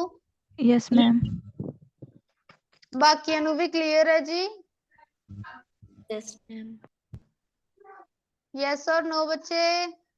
Yes, ma'am. Yes, ma'am. Okay ਜੀ, ਹੁਣ 6 to 10 ਦੇ ਆਨਸਰਸ ਦੇਖੋ ਜੀ। 8th ਆਉਂਦਾ ਜੀ true, 8th is true, 9th false and 10th also false। 8th true, 9th false, 10th false। Doubt ਦੱਸੋ ਬੱਚੇ, 8th ਚ ਡਾਊਟ ਹੈਗਾ ਕਿਸੇ ਨੂੰ? Yes or no? No, ma'am. Yes, ma'am. Okay ਜੀ, 9th ਚ ਹੈਗਾ ਜੀ? मैम Yes, 8th में ma'am. Ma'am, 8th, ਹਾਂਜੀ 9 8th, दोगे आप दो। 8th 9 ਦੋਨੋਂ ਜੀ। 10th ਚ ਹੈਗਾ ਜੀ? 10th, ma'am. ਓਕੇ ਜੀ, 8th ਦੇਖੋ ਜੀ ਪਹਿਲਾਂ।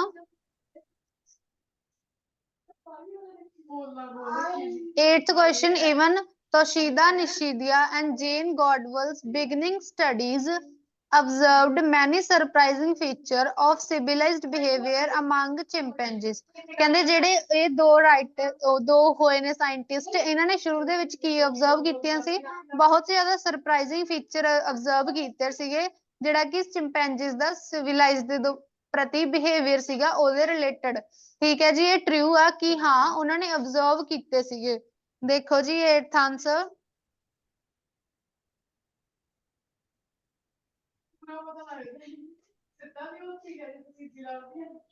ਡੀ ਪੈਰਾਗ੍ਰਾਫ ਦੇ ਵਿੱਚ ਆ ਜਾਓ ਜੀ। 8th ਦਾ ਆਨਸਰ ਡੀ ਪੈਰਾਗ੍ਰਾਫ ਦੇ ਵਿੱਚ ਗਿਵਨ ਹੈ ਜੀ। ਸੈਕੰਡ ਲਾਈਨ ਰਿਸਰਚਰਸ ਮਿਲ ਗਿਆ ਜੀ ਸਭ ਨੂੰ? Yes, ma'am. ਓਕੇ ਜੀ, ਦੇਖੋ ਜੀ researchers witnessed a range of unexpected behaviour. Researcher ਨੇ ਵਿਟਨੈਸ ਕੀਤਾ ਸੀ, ਕੀ ਕੀਤਾ ਸੀਗਾ? ਉਧਰ ਸੀਗਾ observed ਲਿਖਿਆ ਹੋਇਆ ਜੀ ਕੁਐਸਚਨ ਦੇ ਵਿੱਚ, ਇੱਧਰ ਵਿਟਨੈਸਡ ਗਿਵਨ ਹੈ ਜੀ ਐਂਡ ਉਧਰ ਮੈਨੀ ਹੈ ਜੀ, ਇੱਧਰ ਰੇਂਜ ਹੈ। ਠੀਕ ਹੈ ਜੀ, ਦੋਨਾਂ ਦੇ ਸਿਨੋਨਿਮ ਗਿਵਨ ਨੇ। ਉਧਰ ਬੱਚੇ ਸਰਪ੍ਰਾਈਜ਼ਿੰਗ ਦਿੱਤਾ ਹੋਇਆ ਸੀ, ਇੱਧਰ ਅਨਐਕਸਪੈਕਟਡ ਬਿਹੇਵੀਅਰ। ਠੀਕ ਹੈ ਜੀ, ਕਿ ਰਿਸਰਚਰਸ ਨੇ ਵਿਟਨੈਸ ਕੀਤਾ ਸੀਗਾ, observe ਕੀਤਾ ਸੀ unexpected behaviour including fashioning and using tools, hunting, meat eating, food sharing and lethal fights between member of neighboring committees। ਤਾਂ ਸਾਰੀ ਚੀਜ਼ ਆ ਗਈ ਜੀ। ਉਧਰ ਸਿਵਲਾਈਜ਼ਡ ਬਿਹੇਵੀਅਰ ਲਿਖਿਆ ਸੀ ਜੀ, ਇੱਧਰ ਨੇਬਰਿੰਗ ਲਿਖਿਆ ਹੋਇਆ ਜੀ ਕਿ ਉਹਨਾਂ ਦੇ ਸਾਰੀਆਂ ਚੀਜ਼ਾਂ ਗਿਵਨ ਨੇ, ਕਿਹੜੇ ਕਿਹੜੇ ਫੀਚਰ ਸੀਗੀਆਂ, ਕਿਹੜੇ ਕਿਹੜੇ ਅਨਐਕਸਪੈਕਟਡ ਬਿਹੇਵੀਅਰ ਸੀਗੇ। ਕਲੀਅਰ ਹੈ ਜੀ? ਤਾਂ ਇਹਦਾ ਮਤਲਬ ਇਹ ਟਰੂ ਹੈ ਜੀ। ਠੀਕ ਹੈ ਜੀ? Yes, ma'am. Yes, ma'am. ਸਾਰਿਆਂ ਨੂੰ ਕਲੀਅਰ ਹੈ ਜੀ? Yes, ma'am. Yes, ma'am. Okay ਜੀ, 9th ਦੇਖੋ ਜੀ। Chimpanzees, like a human, have the ability to deliver cultural behaviors mostly from genetic inheritance। ਕਹਿੰਦੇ chimpanzees ਜਿਵੇਂ ਕਿ ਹਿਊਮਨ ਨੇਗੇ, ਉਹਨਾਂ ਕੋਲ ਇੱਕ ਐਬਿਲਿਟੀ ਸੀਗੀ ਆਪਦੇ ਕਲਚਰਲ ਤੋਂ ਆਈ ਹੋਈ ਕਿ ਉਹ ਆਪਦਾ ਜੈਨੇਟਿਕ ਇਨਹੈਰੀਟੈਂਸ ਲੈ ਕੇ ਚੱਲਦੇ ਸੀ, ਮਤਲਬ ਜੋ ਪਿੱਛੇ ਤੋਂ ਚੱਲੇ ਆ ਰਹੇ ਸੀ ਉਹਨੂੰ ਅੱਗੇ ਤੱਕ ਲੈ ਕੇ ਜਾਂਦੇ ਸੀ। ਇਹ ਫਾਲਸ ਹੈ ਜੀ, 9th is false। Yes. K paragraph ਦੇ ਵਿੱਚ ਆ ਜਾਓ ਜੀ। 9th ਦਾ ਆਨਸਰ ਕੇ ਪੈਰਾਗ੍ਰਾਫ ਦੇ ਵਿੱਚ ਹੈ ਜੀ। ਸਟਾਰਟਿੰਗ ਤੋਂ ਹੀ ਦੇਖੋ ਬੱਚੇ। then we distributed our list to the team leaders at each side। ਕਹਿੰਦੇ ਅਸੀਂ ਆਪਦੀ ਲਿਸਟ ਹਰੇਕ ਟੀਮ ਲੀਡਰ ਨੂੰ ਦੇਤੀ ਹਰੇਕ ਸਾਈਡ ਦੇ ਵਿੱਚ In consultation with their colleagues, they classified each behavior in terms of its occurrence or absence in the chimpanzee community study. The key categories were customary behavior. ਕਿਹੜਾ behavior ਸੀ ਜੀ? Customary occurs in most or all able-bodied members of at least one age or sex class. ਉਧਰ ਕਿਹਾ ਸੀ ਕਿ ਉਹ ਸ਼ੁਰੂ ਤੋਂ ਲੈ ਕੇ ਚੱਲਦੇ ਆ ਰਹੇ ਸੀ, ਇੱਧਰ ਕਿਹਾ ਸੀ ਕਿ ਉਹਨਾਂ ਦੇ ਬਿਹੇਵੀਅਰ ਐਟਲੀਸਟ ਇੱਕ ਏਜ ਦੇ ਲਈ ਇੱਕ ਕਲਾਸ ਦੇ ਵਿੱਚ ਚੱਲਦਾ, ਠੀਕ ਹੈ ਜੀ, ਸੱਚ ਐਜ਼ ਆਲ ਅਡਲਟ ਮੇਲਸ ਦੇ ਵਿੱਚ। ਓਕੇ ਬੱਚੇ, Yes, ma'am. ਕਲੀਅਰ ਹੈ ਜੀ ਸਭ ਨੂੰ? ਕਿਉਂ ਫਾਲਸ ਆਇਆ?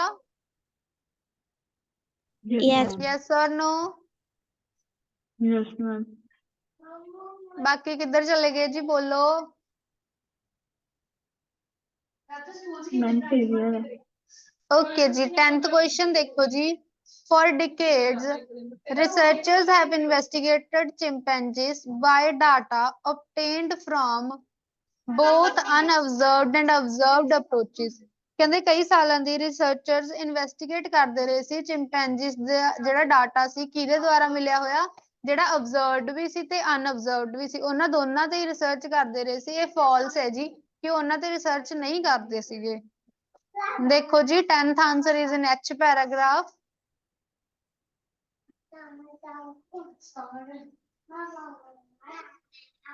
सेकंड लाइन पे देख लेना बच्चे। Scientists have been investigating chimpanzees culture for several decades, but too often their studies contained a crucial flaw. Most attempts to document cultural diversity among chimpanzees have relied solely on officially published accounts of the behavior recorded at each research site. But this approach probably overlooks a good deal of culture variation of the regions. ਉਧਰ ਕਿਹਾ ਗਿਆ ਸੀ ਕਿ ਉਹਨਾਂ ਦੇ ਜਿਹੜੇ ਪੁਰਾਣੀਆਂ ਅਨਅਬਜ਼ਰਵਡ ਤੇ ਅਬਜ਼ਰਵਡ ਸੀਗੀਆਂ ਉਹਨਾਂ ਤੇ ਕਰਦੇ ਸੀ, ਇੱਧਰ ਕਿਹਾ ਗਿਆ ਕਿ ਜਿਹੜੀਆਂ ਅਬਜ਼ਰਵ ਕੀਤੀਆਂ ਹੋਈਆਂ ਰਿਕਾਰਡ ਕੀਤੀਆਂ ਹੋਈਆਂ, ਠੀਕ ਹੈ ਜੀ, ਸਿਰਫ ਉਹਨਾਂ ਤੇ ਕਰਦੇ ਸੀ ਜਿਹੜੀ ਰਿਸਰਚ ਉਹਨਾਂ ਨੇ ਰਿਕਾਰਡ ਕੀਤੀ ਹੋਈ ਸੀ। ਕਲੀਅਰ ਹੈ ਜੀ ਕਿ ਫਾਲਸ ਕਿਉਂ ਆਇਆ? Yes, ma'am. Yes, ma'am. ਬਾਕੀਆਂ ਨੂੰ ਜੀ? Yes, ma'am. ਓਕੇ ਜੀ, ਨੈਕਸਟ ਦੇਖੋ ਜੀ ਬੱਚੇ 11 to 14 ਦੇ ਆਨਸਰਸ ਹੈਗੇ ਆ ਜੀ। 11th answer is in the 1960s, in the 1960s। 12th ਹੈਗਾ ਜੀ ਤੰਜ਼ਾਨੀਆ, TANZANIA। 13th ਹੈਗਾ ਜੀ observation ਵੀ ਸਹੀ ਆ and close observation ਵੀ ਸਹੀ ਆ, ਦੋਨੋਂ ਸਹੀ ਆ, ਠੀਕ ਹੈ ਜੀ। 14th ਹੈਗਾ ਜੀ ਕਲਚਰਲ origin, ਕਲਚਰਲ origin ਵੀ ਆਜੂ ਬੱਚੇ, ਕੱਲਾ ਕਲਚਰਲ origin ਵੀ ਆਜੂ। ਹੋ ਗਏ ਜੀ ਚਾਰੇ ਕੁਐਸਚਨਸ? Yes, ma'am. ਓਕੇ ਜੀ, ਡਾਊਟ ਦੱਸੋ ਜੀ। 12 ਕੁਐਸਚਨ ਦੇ ਵਿੱਚ ਡਾਊਟ ਹੈਗਾ ਬੱਚੇ? Yes, ma'am. Yes or no? No, ma'am. Yes, ma'am. Okay ਜੀ, 12 ਦੇ ਵਿੱਚ ਹੈਗਾ। 13 ਦੇ ਵਿੱਚ ਹੈਗਾ ਜੀ? No, ma'am. No, ma'am. Okay, 14 ਦੇ ਵਿੱਚ ਹੈਗਾ ਜੀ? Ma'am, yes. Yes, ma'am. Okay, 12th ਦੇਖੋ ਜੀ। Which country is the researching site of Toshidia Nishidia and Jane Goodall? ਇਹ ਜਿਹੜੇ ਦੋ ਸਾਇੰਟਿਸਟ ਹੋਏ ਸੀ, ਇਹਨਾਂ ਦੀ ਕਿਹੜੀ ਕੰਟਰੀ ਇਹਨਾਂ ਦੀ ਰਿਸਰਚਿੰਗ ਸਾਈਟ ਸੀਗੀ, ਮਤਲਬ ਕਿ ਇਹ ਕਿੱਥੇ ਰਿਸਰਚ ਕਰਦੇ ਸੀ? ਆਨਸਰ ਸੀਗਾ ਜੀ ਟੈਂਜ਼ਾਨੀਆ। 12th ਦਾ ਆਨਸਰ ਹੈਗਾ ਜੀ C paragraph, ma'am. ਹਾਂਜੀ, ਸੀ ਪੈਰਾਗ੍ਰਾਫ ਦੇ ਵਿੱਚ ਆ ਜਾਓ ਜੀ।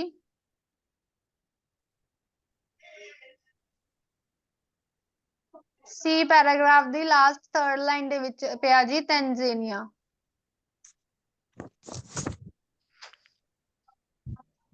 ਉਹਦੇ ਉੱਤੇ ਦੇਖੋ ਜੀ ਤੋਸ਼ੀਦੀਆ Nishidia of Kyoto University in Japan and Jane Goodall began their studies of wild chimpanzees at two field sites in Tanzania.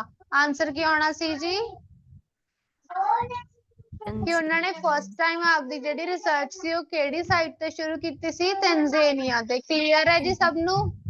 Yes, Yes, ma'am. ma'am. Okay ਜੀ, ਨੈਕਸਟ ਕੁਐਸਚਨ ਦੇਖੋ ਜੀ। 14 is what term can depict in then Jane Goodall found the chimpanzees used the tool in the 1973। ਕਹਿੰਦੇ ਕਿਹੜੀ term ਇਹ ਦੱਸਦੀ ਹੈ ਕਿ ਜਿਹੜਾ ਚਿੰਪੈਂਜੀਸ ਦਾ ਯੂਜ਼ ਵਾਲਾ ਟੂਲ ਸੀਗਾ ਉਹ 1973 ਦੇ ਵਿੱਚ ਜਿਹੜਾ ਮਿਲਿਆ ਸੀਗਾ ਉਹ ਕਿਹੜੀ ਟਰਮ ਡਿਪਿਕਟ ਕਰਦੀ ਹੈ ਕਿ ਉਹਨਾਂ ਦਾ ਪੁਰਾਣਾ ਸੀ ਜਾਂ ਕਿਵੇਂ ਸੀਗਾ। ਤਾਂ ਇਹਦਾ ਆਨਸਰ ਸੀਗਾ ਜੀ ਅ ਕਲਚਰਲ ਓਰੀਜਨ। ਓਬਵੀਅਸਲੀ ਆਪਣਾ ਕਲਚਰ ਹੀ ਦੱਸਦਾ ਹੁੰਦਾ ਕਿ ਆਪਣੀ ਟਰਮ ਕਿਹੜੀ ਚੀਜ਼ ਆਪਾਂ ਯੂਜ਼ ਕਰਦੇ ਆ ਜਾਂ ਨਹੀਂ, ਆਪਣੀ ਕਲਚਰ ਦੇ ਵਿੱਚ ਹੀ ਹੁੰਦੀ ਆ। ਠੀਕ ਹੈ ਜੀ। ਈ ਪੈਰਾਗ੍ਰਾਫ ਦੇ ਵਿੱਚ ਆ ਜਾਓ ਜੀ। ਈ ਪੈਰਾਗ੍ਰਾਫ ਦੀ ਦਿਖ ਰਿਹਾ ਜੀ ਸਭ ਨੂੰ ਅ ਕਲਚਰਲ ਓਰੀਜਨ ਮਿਲ ਗਿਆ ਜੀ ਸਭ ਨੂੰ। Yes, ma'am. ਦੇਖੋ ਜੀ she ventured that some variations had but she termed a culture origin। Ki term ਕੀਤਾ ਸੀ ਜੀ ਉਹਨੇ ਕਲਚਰ ਓਰੀਜਨ। ਆਪਾਂ ਵੀ ਉਧਰ ਕੀ ਦੱਸਣਾ ਸੀ ਜੀ ਕਿ ਕਿਹੜੀ ਟਰਮ ਸੀਗੀ। ਠੀਕ ਹੈ ਜੀ, ਹੋ ਗਏ ਜੀ ਕਲੀਅਰ 14 ਵੀ। Yes, ਪੂਰੇ ma'am. ਪੈਰਾਗ੍ਰਾਫ ਦੇ ਵਿੱਚ ਕੋਈ ਡਾਊਟ ਹੋਵੇ ਜੀ? No, ma'am. No, ma'am. Okay ਜੀ।